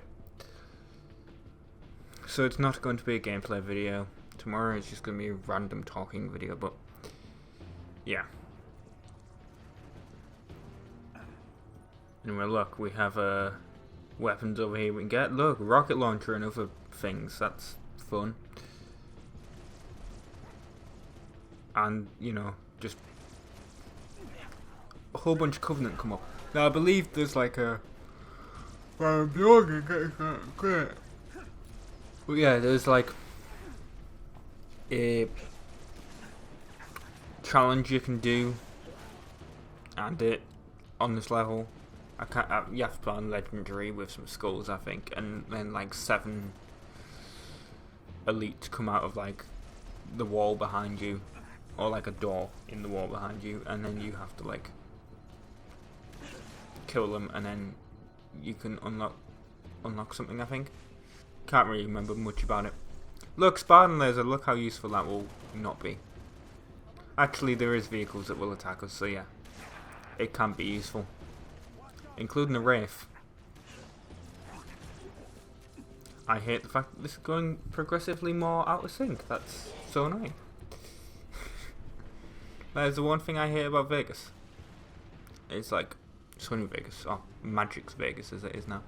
It's like, oh yeah, you I think it's just my computer, to be honest. It's just really annoying though. I'm like, I want to record a video, I want it to be fine. But then all this happens. Oh look, a whole bunch of brutes. No elites, which I find interesting. I haven't seen any elites so far. Then again, they didn't like each other, and in fact, brutes weren't even in Halo 1. So I don't know why the I'm sure there's a canon reason, but I don't know why they're in this game technically. That guy can die. So can this one. I'm almost dead. That's amazing. But I didn't die, so that's good. And you'll notice there's a Wraith over there. And turret A is nearly destroyed. But we've reached a checkpoint, so we could go. I'm yawning again, it's not good. Maybe it's my body trying to tell you, Robert, you should go to sleep more. No. We can go over there and take out the Wraith if we want to. And in fact, I do that a bit later. But yeah, that's something we can do, I guess. See, we're getting pounded by that Wraith. I think we're going to do it now, because we're waiting for like the others to spawn. And there's like some enemies that totally ignored me. Oh, well, they didn't ignore me, but they have now. I'm going to take out that Wraith, like I said. So you need to go over here if you want to do that, and there's the Wraith. And it won't, I don't think it'll attack you. Well, that was totally a lie. It will. But it's gone now. So it's not an issue. And I was like, oh, can I recharge this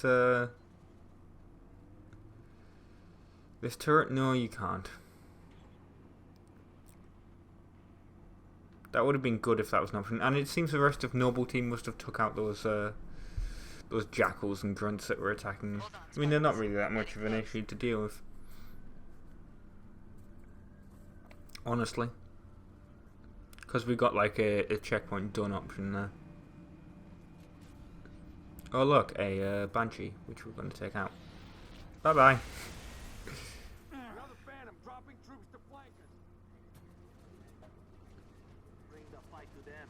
Thanks Emil for getting in the way. Ah yes, the secret door passage thing is round there. If you are interested, it's right there. To the right of that. I go on Halo Wiki for whatever that challenge is, I can't remember. In fact, I'll have a look right now. I'll have a look at what the challenge is right now. Halo Wiki. Let's go on this and have a look. Halo Wiki, the package.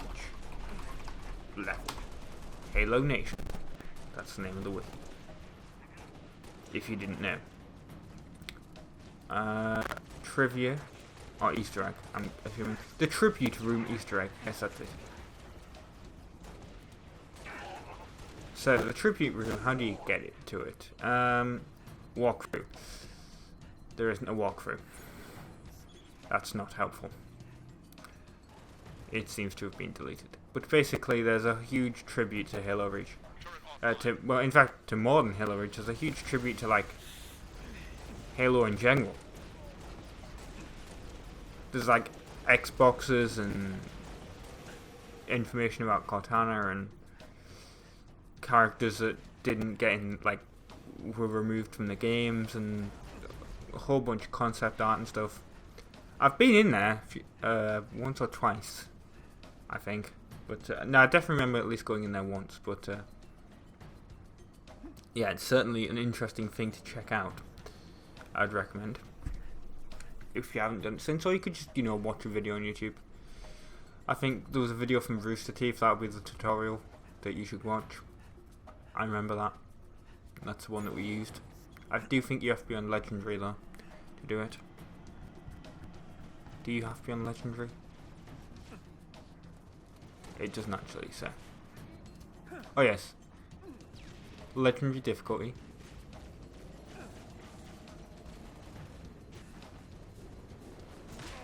That's what you have to be. And there we go, look, we're in a ghost now.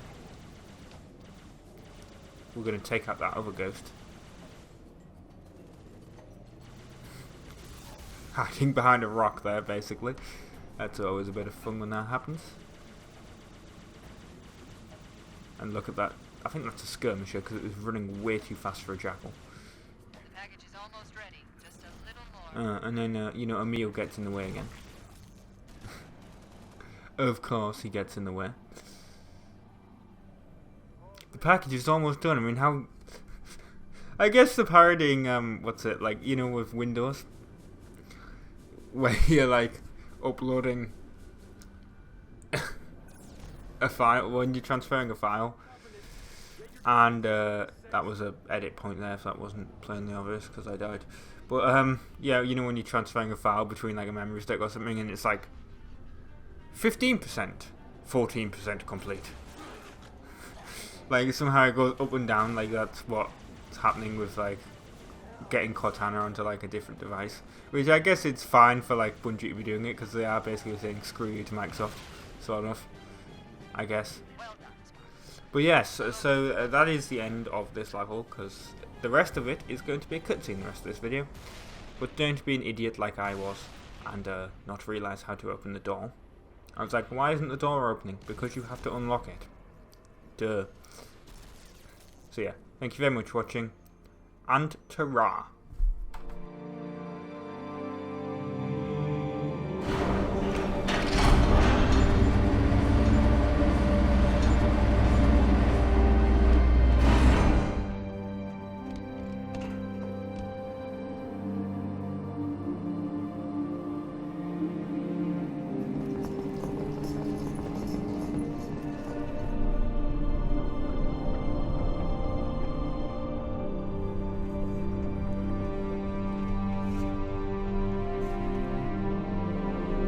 What is this stuff?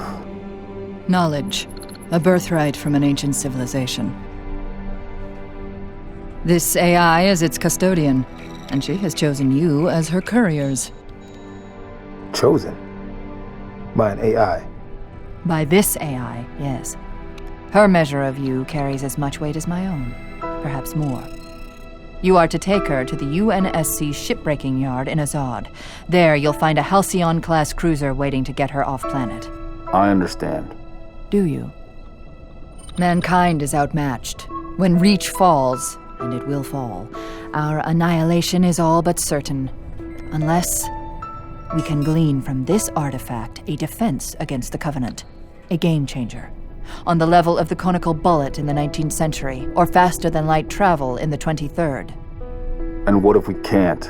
An apt question, if there were somewhere else to place our hope. There is not.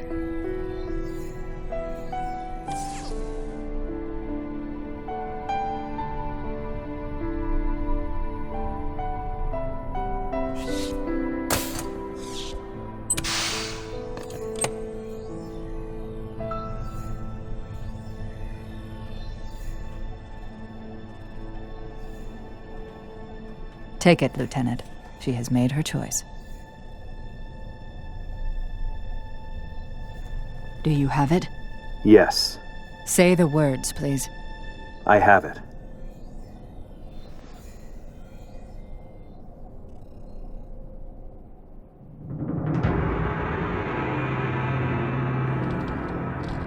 Dr. Halsey, Noble 3 will escort you to Castle Base. I require no escort, Commander. June, make sure nothing falls into enemy hands. I'll do what's necessary, sir. Good luck. You too, Rifleman.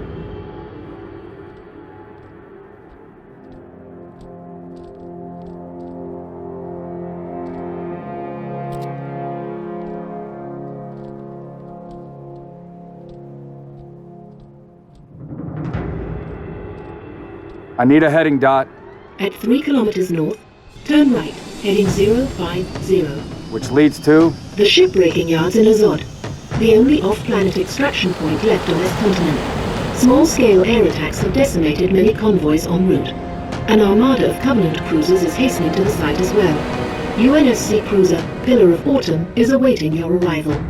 Wouldn't be a noble mission if it were easy.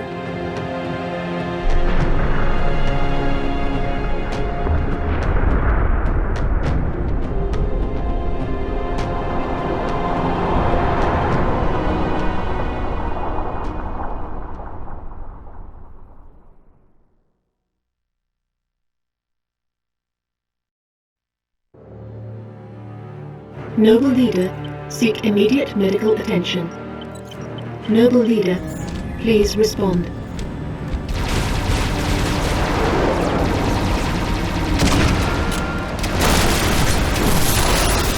Please respond. Sierra 259. You are alarming me. Not sure how long she's gonna stay together. Skies are jammed up anyway. Gotta get you off her, Lieutenant. Sir, you don't want to hear it. Get the package to the Autumn. Done. Not yet, it's not. Emil, go with him. It's a ground game now.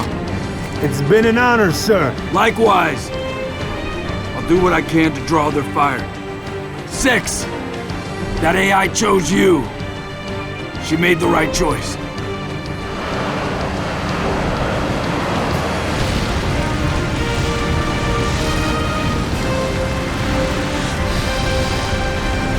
On my mark.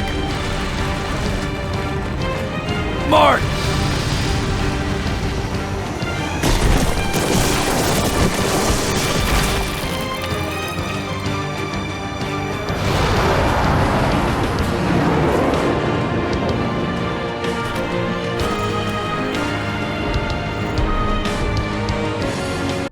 Hello everyone, my name's Rob, I'm from the Insane Gamers, and this is part 31 of Halo Reach, part 1 of the level Pillar of Autumn. And, well, we're waiting for the name of this part to appear, then, once more into the breach. If the Autumn video goes out of sync, I do apologise. I am converting something in the background, and it needs to be done, and I can't really pause it, because that's not what Handbrake allows you to do until it's finished, and it is a 1080p file, so it does take a little bit of time. You can earn an achievement, especially if you, for doing that, if you assassinate the elite. Unfortunately, I did not assassinate him, and I believe it may have to be on a high difficulty. I'm on the Halo wiki, I'm just trying to find out that information, because I know it's a thing that happened, that, you know, you can do. Achievements, there we go. If they came to hear me beg. No, it doesn't. Well, actually, I'm going to click on it and find out if it needs to run the country. That would be helpful. But yes, there's a lot of enemies here, although they are quite weak. So, even though this is the last level, well, technically, there is technically one more level after this, but it's not really that important, and you can't complete it because it's a survive level. It's basically a firefight, apart from the fact that, you know, well, that's really a spoiler, but basically you cannot complete it, basically. It's a how long can you last. If they came to hear me beg, no, you don't need to be on Legendary. Right. Okay. Oh, it says you need basically to die. Okay. So you would need to, that explains everything, because I swear there was a few times when I tried that and failed to, earn the achievement. Basically, you need to perform the assassination while technically you would have died from the fall. So, to ensure you do like that, apparently throw a grenade at your feet. Who knew? So your shields go away and then do the fall. That was some, that was bad driving there. But yeah, I'm drifting. I do a lot of drifting here. This is quite, like, a short bit of level actually, because we're actually coming up to the end. I was thinking it was longer than it is. But yeah, this didn't feel that.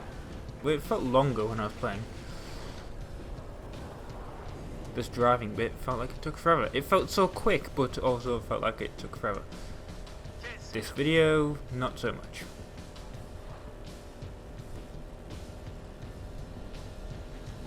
But there we go, look, we saw these checkpoints. And we're also getting right close to the edge. Yeah, there's a jump up here. So make sure you have this. And woo, there we go. And there we go, this town ain't big enough. Or isn't big enough. Is part 2 of the Pillar of Autumn, so stay tuned tomorrow for that. Hello everyone, my name's Rob, I'm from the Insane Gamers. This Town Isn't Big Enough, which is part 2 of the level Pillar of Autumn of Halo Reach. On Halo Reach, I should say. Part 32 of Halo Reach, this Let's Play. And, well, that means there's only 2 more videos to go, 33 and 34. Such a shame, I guess. Now, this one, well, you can see there's a Wraith over there.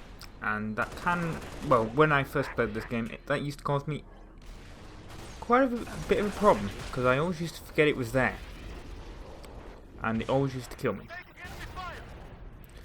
But luckily now I remembered it was there, and luckily I had this rocket launcher, so I took it out. I do apologise, by the way, if the audio video goes out of sync during the recording this. You should really just expect that for all these videos now. Although, to be fair, we've only 2 more left. I hope that that's not really going to be a problem anymore. Look, we got a meal with us. That's going to last, totally. I'm being sarcastic. Although not for the reason that you think if you've played this game before. Nope. There's another reason later on in the video that you'll see. No idea what the hell happened there with that box. I was thinking that there was a brute in the room with me. No, there was not. I would have thought I would have heard it if it was there. Well, there's more brutes though. He's dead. And there's another one here. There's loads of them. For some reason. Well, I know why. And just saying there's loads of them in this part of the level. And we will deal with hunters later on. But I will show you how to deal with them. In the best possible way.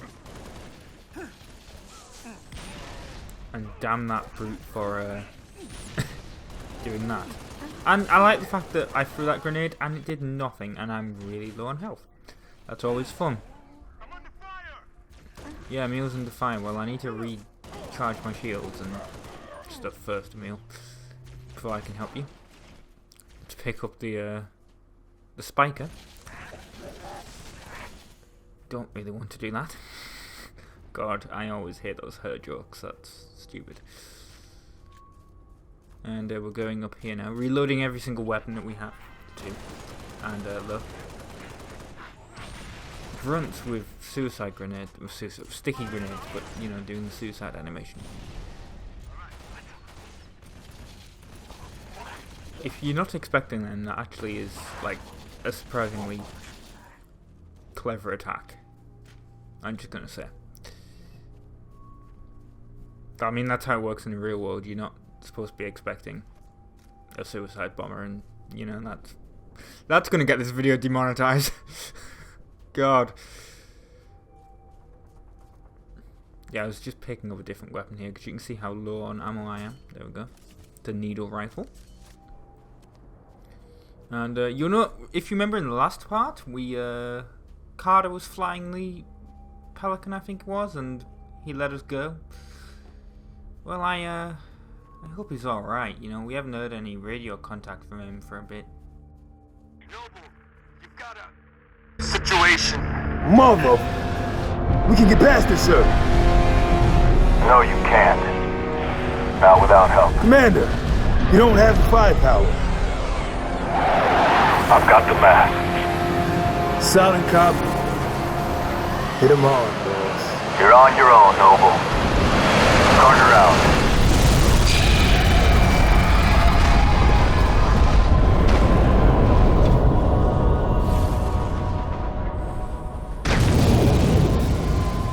Crevice to the east. Let's go.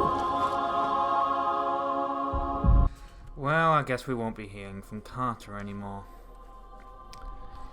Such a shame. That's a hell of a way to go out, though. I tell you what, this game really does make you feel for when the secondary characters die. Your teammates. Look, there we go. Assault rifle, so we've got an assault rifle again. And now we've got a DMR. And I will tell you to be careful around here because I forgot what they're called now. Drones, that's the word. Drones, loads of them. Now, luckily, their weapons that they have aren't very good, so you can just basically run away. But it doesn't. That's not the best idea, actually. because that will lower your health quite a lot if you do that. I mean, you see, well, I'm yawning now, but you can see here how difficult that. I've just noticed how long this video is going to be. It's going to apparently, well, you guys would know, but it's nearly 20 minutes long. I mean, we had a little cutscene there, but that's a lot of gameplay. This is the last level, and I do know how long it took me to record. It took me an hour to get through, but I mean, I did die a few times, and of course that's edited out. But that's mainly towards the end, because it is the last level of the game, and it has been a while since I played through the entire campaign of Halo Reach. I hate these bloody skirmishes with all these little shields. They're pretty much impossible to kill. Like, if you actually fire at them, nothing happens.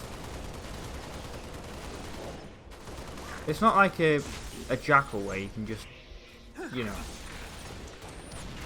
Like, even headshotting them, look! Well, that one worked, but... And that one worked. That completely ruined my point. Stupid skirmishes.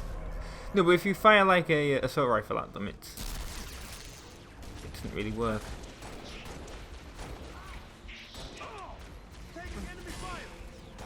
Yeah, well, maybe if you hit away a meal, you wouldn't get hit. There we go. And look how little ammo we have now on the DMR. So annoying. But at least, look, we're using night vision. I almost forgot that the night vision existed in this game. This is Captain Keyes at the Pillar of Autumn. We are tracking oh no, it's Captain Keyes at the Pillar of Autumn. Proceed to dry dock, platform D. Right, so if we go down here, there's a whole bunch of enemies. You see, elites. One thing you will notice, of course, if you've been watching these, I think, elites and brutes never work together. Which does fit in with the fact that there are no brutes in Halo 1, because they hadn't been invented. Although I think they had been invented, but they just had not been, like, they were cut from the final version of the game. So yeah, that happened apparently. There we go, we got a shotgun, we can start killing all these elites. I do think elites are pretty good. I wish they would make, this sounds like I'm going on a complete tangent. I wish they would make a Halo movie.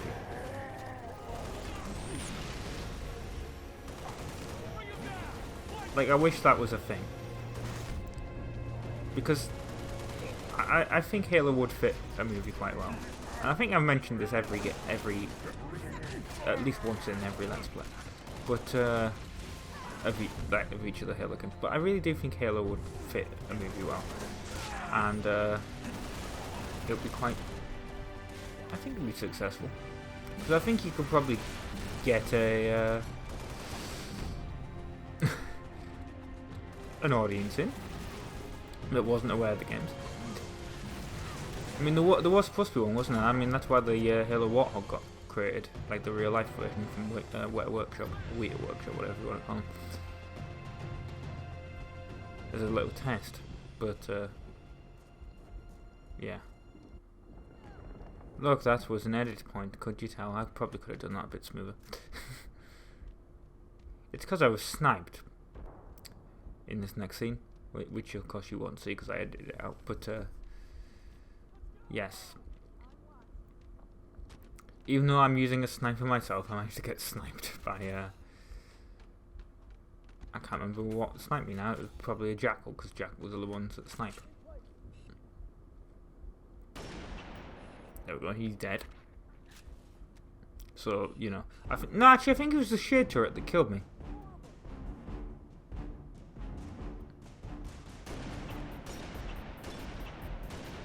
Wow, that was excellent marksmanship by me. I completely missed.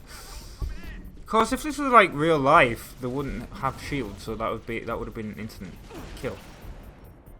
And now I'm being shot by the ghost, which I'm now going to deal with. Yeah, it's out of the way now. Can't hit me anymore because it completely blew up. And that's gone away. And I think there's one more. Yeah, there we go. You can see the shit turret attacking me. Boom. It's gone. Oh, it should be. Nope. Now it's gone. It finally happened. And that one's back, so we're just going to blow it up with this shit turret, with a Spartan laser. There is a ghost down there, which we're going to get. Because, luckily, Emil didn't blow it up, because it is very useful.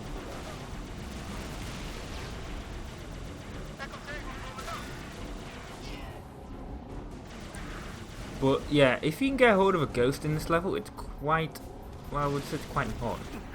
And you'll understand why. In a second. Basically.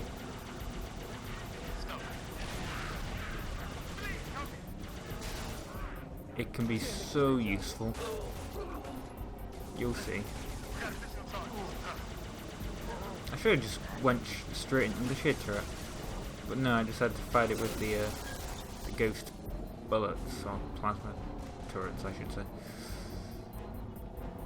I was thinking, is there anything around that? Nope, that's just for online. Because of course this is a multiplayer map as well. Now I got off, and I'm going to get back in. Because I realised I was completely out of ammo. But yeah, I'm doing. It's never good. But yeah, I noticed that elite then. I was like, what the hell am I going to do? I'm going to need to get a weapon. That almost fired as well, did you notice? There we go. But I finally got a hold of a weapon, and I noticed it was more elites in there. I was like, can I do this? Yes. Yes, you can. As long as you deal with this elite that's out here. He's dealt with now. And that grunt. That was not a clever idea. But there you go. You can get the ghost into here if you were not aware. And it's very useful. Because now you have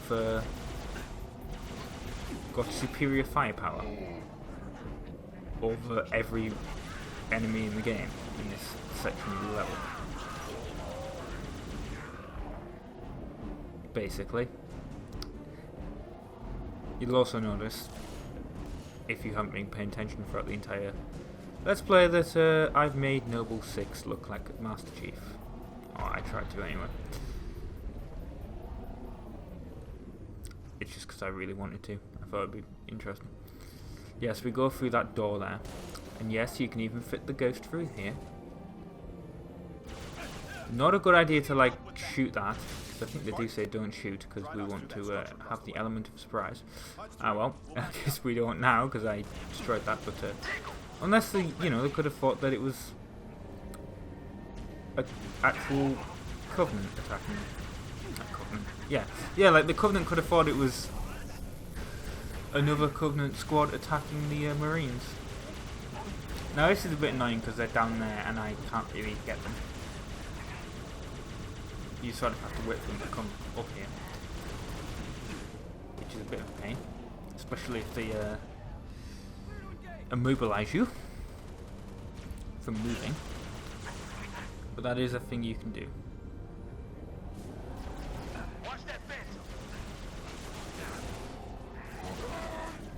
And look, that killed that elite, and that one. And now we just need to deal with the jackal, which I think has already been... Oh no, there he is. And he's dead now. And that Marine almost got killed because he just had to run right into the plasma fan. Right, okay, so you've got this, hopefully, if you're following through. That was a little edit point, if you weren't aware, but because I did die. This is a little bit difficult, I will admit, even with the ghost to help you. In fact, I don't even really use the ghost to kill the hunter. I'm yawning again. Look at these skirmishers. I mean, I'm hitting them dead on with the ghost plasma cannons, plasma turrets, and they're not even going down at all. And it's also the little bit where I mentioned earlier about a meal, basically. What happens to a meal in a second? I'm basically just trying to kill that skirmisher.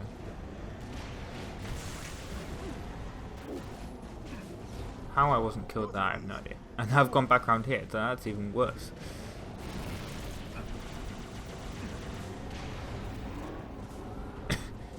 Because now, yeah, basically you can use these 2 crates to hide from the hunters. There we go, he's finally dead. There we go. He was hit, and that was a really shit edit point as well. Because he was in the middle of talking as that edit point happened. Yeah. I did get hit by the hunter.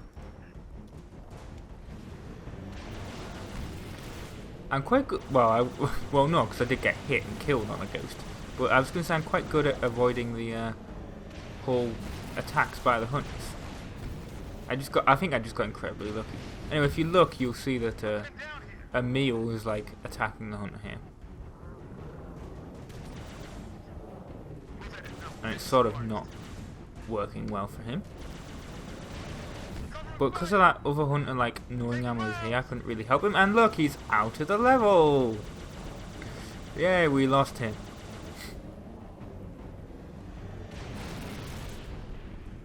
And I thought I was screwed here. Honestly. I swear to God, I was like, I am screwed. The answer to that question is no, I was not. And I can't believe I missed that one as well. But luckily that hunter, like, ran into the wall, and I sort of, like, well, tried to attack me, and I managed to kill him. And then this hunter had no idea where I was. It was trying to find me, and I just punched it in the back. But yes, we'll have a look at Emil. Can he get back to us? No. No, he can't. I mean, he will later on, but yeah, he is slightly trapped. I'm going to go there again. I really need to sleep more, apparently. And here we go, look. There's an elite here with a... well, there was an elite with an energy sword. And this is where you basically have to ditch the ghost, sadly, because you cannot get it up there. You're basically screwed. Can't get up there at all. If it was a mongoose from earlier, he would have been out, but then again, the mongoose does not have any weapons on it, apart from in Halo 4, probably 5. Look, we're almost dead. Look at the warning for our health. That's the one thing I do like about Halo Reach as opposed to Halo 1, 2 and 3 is that it actually gives you the health, like, heads up display, as in like your shield and your actual health, as opposed to like Halo 1, 2 and 3 where it's just your shields, which is useful, but you really have no clue if you're about to die or not. I've just noticed how bad I am at aiming. I used to think I was great at aiming in Halo. No. I'm not good at all. Look, you went into armor lock because you are a bitch, basically. You stupid elite. He's like, I have armor lock, I'm not going to get hit by you. Nope, that didn't work. Anyway, right, we've finally come towards the end of this video. It looks like it anyway on the timeline. We're running out of time here, Spartan. Look, Keys is telling me we're running out of time. Well, if this entire factory thing wasn't so big, we wouldn't have that big of a problem. But look, we've dealt with all of them while it took 2 Marines and they didn't even attack them at all. We found a health pack. So yes, I've been Robin from the Insane Gamers. Thank you very much for watching, and we've reached the end of the video, really. The next part, obviously part 3 of Pillar of Autumn, is called Keys. Ta-ra.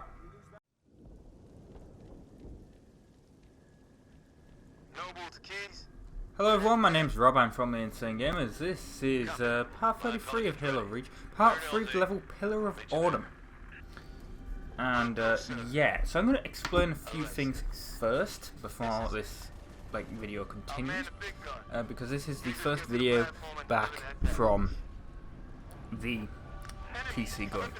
So tomorrow you're going to see Assassin's Creed Chronicles India Part 1. The day after you're going to see Crazy Taxi Part 1. Then you're going to see Need for Speed Most Wanted 2005 Challenge Series Part 20, followed by Part 21 of that. And then you're going to see Part 34 of Halo Reach, which is the last one. And then, confusingly, we're going to have Trials of the Blood Dragon Part 1 and Brave Part 1. And then Trials of the Blood Dragon Part 2 and Brave Part 2. Because those are the new games with gold games for March. Assassin's Creed and Crazy Taxi were for February. And then we're going to have Watch Dogs Part 27. Then we've got a whole bunch of things I haven't scheduled yet, although I do know that my taste test of the Vimeo... I keep wanting to say Vimeo, and I do! I even did it in the bloody video. The Vimto Fizzy Remix, which is a drink you can get in Britain. It's a soft drink. Like carbonated beverage. I've still got it here. It's quite nice.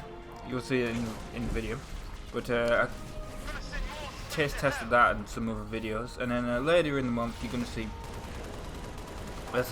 basically I've scheduled something called Games to Go Week, where we're going to have Part 2 of Assassin's Creed Chronicles India, Part 2 Crazy Taxi, and then we're going to have Super Hot Part 1, Quantum Conundrum Part 1, and then Super Hot Part 2 and Quantum Conundrum Part 2.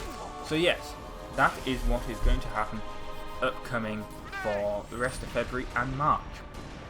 Although I have no idea what I'm actually going to schedule in that last bit. I think what I'm going to do is I'm going to have a after Halo Reach I'm going to move on to Halo 3 ODST, and that won't be the final Halo, because I just realised I do have Halo Spartan Assault. I think I have it anyway on the Xbox One. But yeah, I'll be doing that, although that won't take too long. I don't actually have Halo Wars. I used to, but then I got rid of it. But yeah, so that's going to be... I didn't even really like it, to be honest. But yeah, that's going to be how it is. And also, I'm thinking possibly Enslaved Odyssey to the West is a game I'm going to let's play. Because I bought it, I was like, yes, I'm going to really enjoy this. And then I sort of haven't played it since. So we've got a few of our cannons. Let's actually move on to Halo Reach. So this is like the last proper bit of the game. And we've got some cutscenes actually, it looks like, at some point in the future. God, this Vimto is really nice. I would recommend it. I mean, I'm kind of like in the video, but it's like now I'm actually getting into it. It's really nice. But there's going to be some other taste tests soon, because I don't really want to bring that series back, but at the same time I saw a whole bunch of things and thought that will make an interesting video. So I decided. In fact, how many taste tests did I do? Because I wanted to. In the video, I was like, I'm sure I did like 2, but I might have only done 1. Taste test, let's search on it. No, we only did 1. Coca-Cola Life. That was back in 2014. I think I was planning to do 1 and then just didn't. Well, look, we've got a gravity camera, that's nice. That's going to come in useful. At some point, and actually is.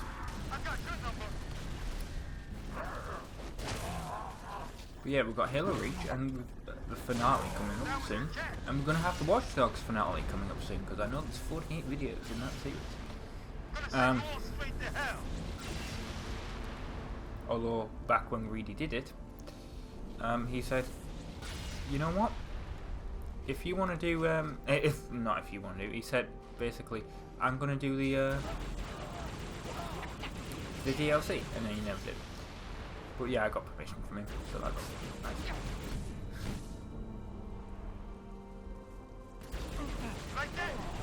This took a couple of attempts, I'll admit that. Like, I died a few times, but I always die here, to be honest. Because it's a finale. Well, kind of a finale. But yeah. Oop. So many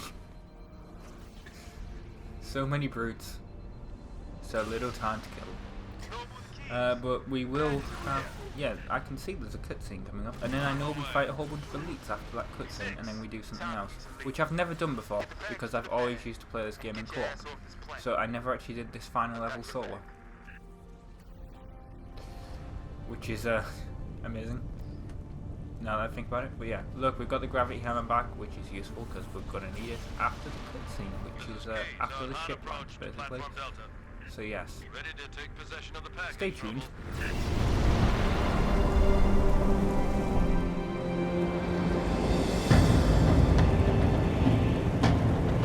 Good to see you, Spartan. Halsey assured me I could count on you. Not just me, sir. They'll be remembered. Cruiser, adjusting heading for the Autumn. Noble 4, I need fire on that cruiser or we're not getting out of here. Do you copy? I have your window, sir. Rich, this is the captain. We have the package. Returning to the Autumn, over. Copy that.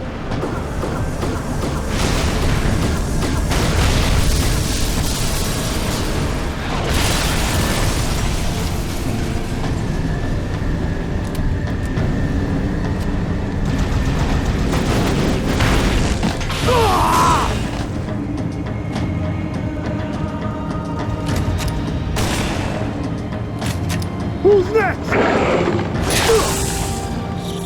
I'm ready! How about you?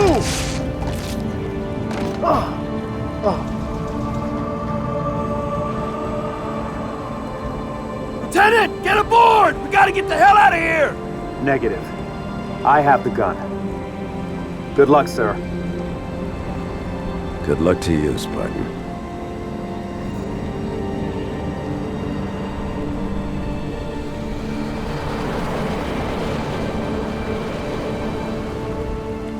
We're back. We got to reactivate that mass driver cannon because Emil sort of got. I think it was Emil. I didn't actually watch the cutscenes just because obviously I played the game beforehand, so I know. I'm pretty sure it was Emil that died. So now we've got to go in here. Look at that grunt that we're just like absolutely knocking him out with the grab hammer. This elite didn't want to die from like one hit, but he is a high level. I will admit that. Got to get in here. Look, health. Health pack, that was useful because it meant I could just kill that elite there straight away. That almost killed me, but luckily I had armor lock, and people always say armor lock is cheating. I disagree. Well, it is. Well, it depends really, actually. Just killing all these elites with this fuel cannon. That guy also has a fuel cannon, so that's not good. But then I sort of figured out this way to outsmart him. So if you like hide behind here and then he like goes behind there, I was like, oh, he's gonna hit me. No, you can like jump and he can't, because he's behind there, he can't see you, and you just sort of like get up there and assassinate him, which is sort of funny. I noticed. Like this took me like several attempts to do that because that guy kept killing me, and I was like, well if I just hide, he can't hit me with it, can he? Right, that's the mass driver. I don't know where all those elites came from. Although I explained how Emil was killed. Is he there? I'm assuming he's there. Anyway, we've got this Mac cannon now that we have to, on a mass driver cannon it said. So yeah, we've got to use that and we've got to take out that giant cruiser. Although I was trying to do it now, it's not really, because I've never done this before, like I said, no, you have to take out these fans. And then basically when Key's like, fire it now, Noble 6, you have to take it out. The huge cruiser, it's so stupid. Like, I was like, I keep wanting to take that out. Why doesn't it work? And then I'm like, well, it's too far away. Duh. I like the fact he's like, you need to take it out, but you can't because it's too far away. It's so stupid. Right, look, these things are almost dead. I think he basically just has to kill all these and then it gets to its position and then you can kill it. Although we are getting hit now, so that's not great. My attempts at hitting it is not working. What was I doing in co-op at this point? Like, were you just stood there? Do you just have to protect it? Not. There we go, and boom! Look, it killed it. Another hit. Good guns, Spartan. All stations, brace for cast-off.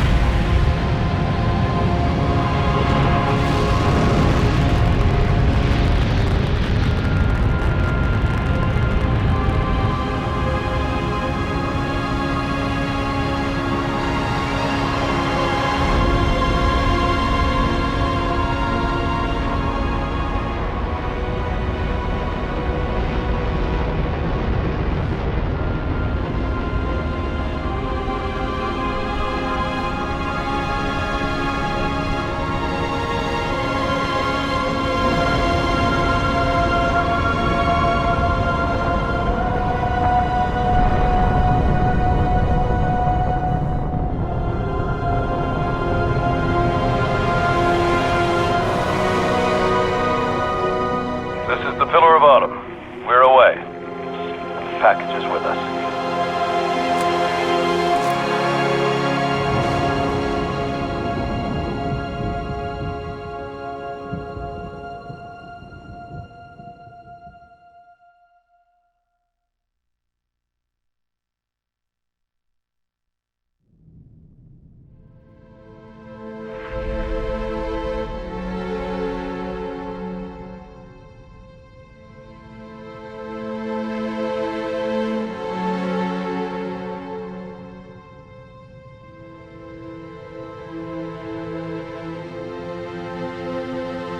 Cortana, all I need to know is, did we lose them? I think we both know the answer to that.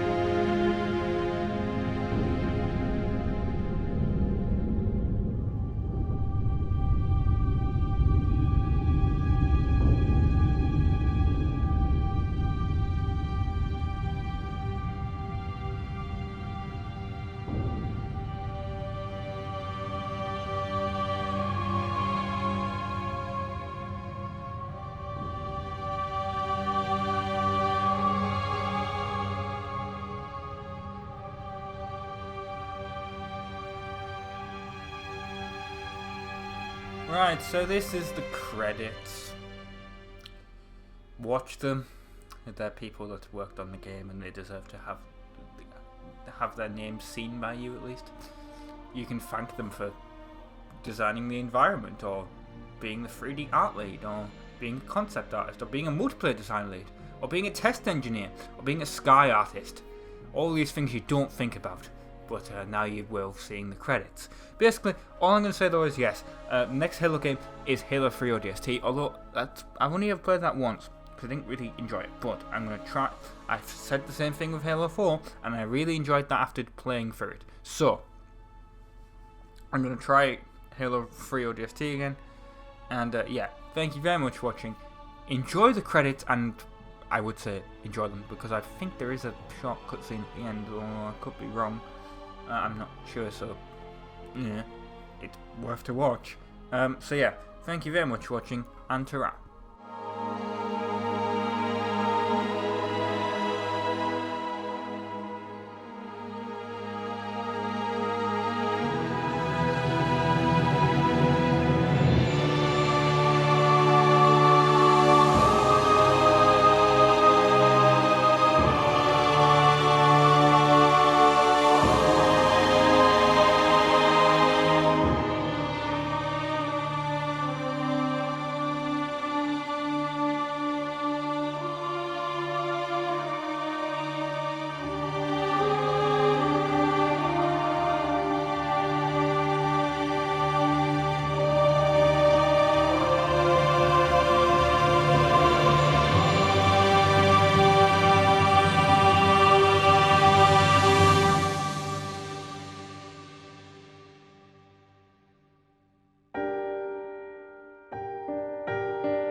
Hello everyone, my name's Rob, I'm from the Insane Gamers. This is part 34 of Halo Reach, part 1, or well, not really part 1 because it's the only part, of the level Lone Wolf. And before we start, I have to say thank you to Gaming Overdose, with a 0 for the O, who is another YouTuber, for the opening cutscene. That's why my character looks nothing like his, and why the end cutscene, the character won't look anything like his.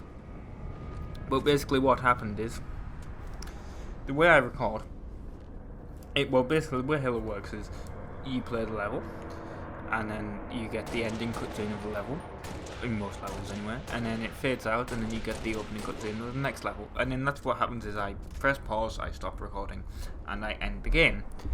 Well, unfortunately, it's the way like I've been doing it for like since Halo 1, Halo 2, Halo 3, Halo 4, Halo 5, been doing it, and Halo Reach, I've been doing it the entire time. And I'm going to do it for Halo 3 or DST, when I move on to that eventually. But, unfortunately, it was an issue with this last level, because, of course, this is a post-credits scene.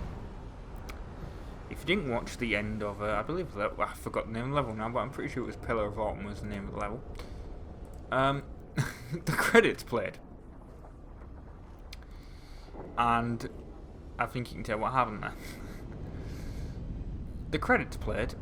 It was a Pillar of Autumn, by the way, the last level. Yeah. So the credits played, and then you had the opening cutscene. Which meant if you were to start the level from the beginning, as I always do for each level, it would have to play the credits again. Because the cutscene is part of the credits.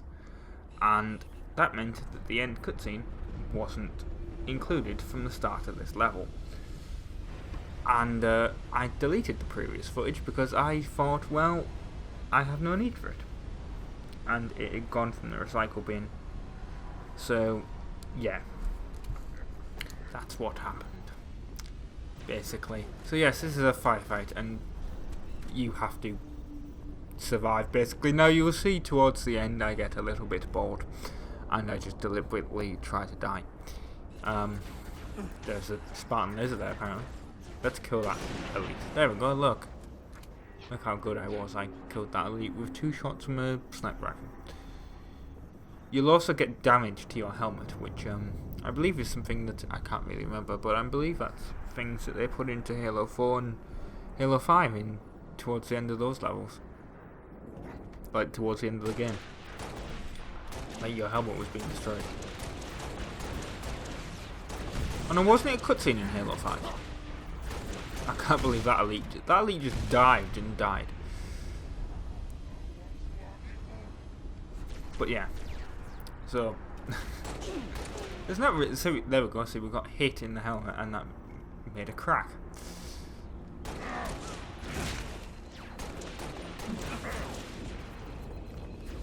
Yeah, there's nothing really I can say for this level. There's nothing really much I can talk about. I upgraded Halo.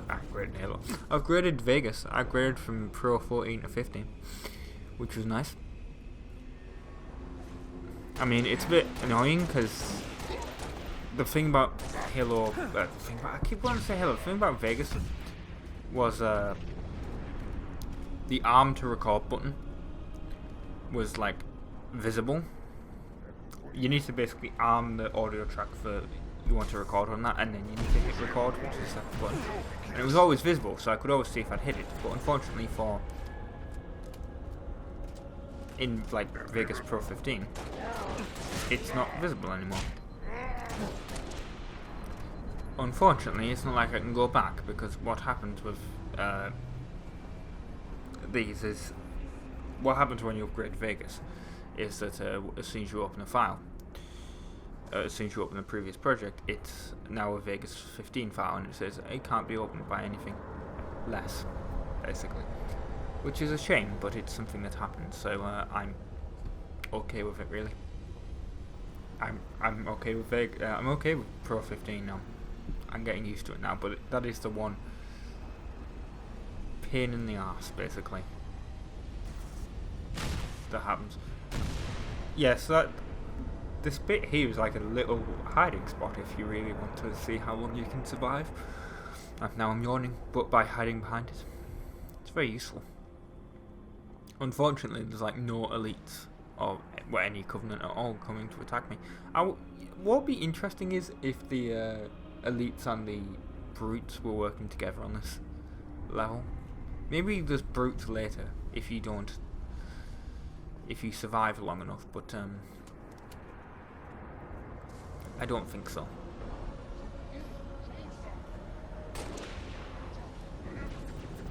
That angered that elite being shot. Of course it would. I mean, wouldn't you be angry if you were shot? And I'm yawning again. Actually, I've been very helpful the past week, really, actually. Because I live in England, of course, if that's plainly obvious. And I've been helping people, basically, because I live near a corner, and because it snowed so much, people in their cars can't get around the corner. Which is kind of funny, because most people that this has happened to, it's BMWs, which are rear-wheel drive. Surprise, surprise. And they're really fun to drive when it's not snowing. Because you get a lot of power, but unfortunately, that power does not translate to traction in snow. Because basically, you need, if it's a front-wheel drive car, which mine is, I have a Nissan Note. It has traction control. It has a electronic stability program as well, which is surprising to me. But yeah, it has that on it, and I've had no problems. But it's also front wheel drive. And what happens is, because the engine is driving the wheels, the engine is pushing down on the front tires, like weight, which means it can get a lot more grip. Whereas a rear wheel drive car, the engine is at the front, but the power is going to the back wheels. Which, unless you have, like, your boot or your trunk, if you're is full, you are not going to have enough power, basically. Now, four-wheel drive or all-wheel drive cars, not really an issue, because it drives both. So if your front loses grip, well, the back can help, but if the back loses grip, the front can help. Anyway, I've noticed it's reaching the end, and it's going to be a cutscene. So I was just getting a bit bored and I wanted to die. So thank you very much for watching the Insane Gamers Let's Play of Halo Reach. Hope you watched the Halo 3 ODST one. I've been Robin from the Insane Gamers, and ta-ra!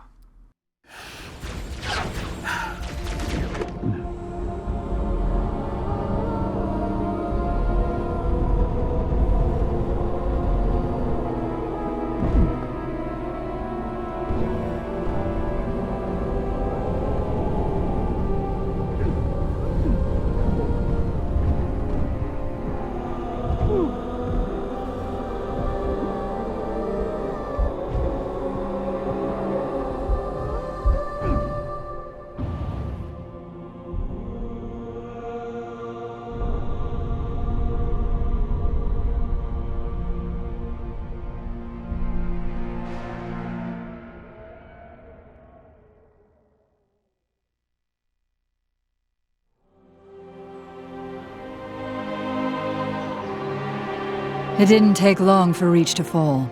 Our enemy was ruthless, efficient, but they weren't nearly fast enough. For you had already passed the torch, and because of you, we found Halo, unlocked its secrets, shattered our enemy's resolve.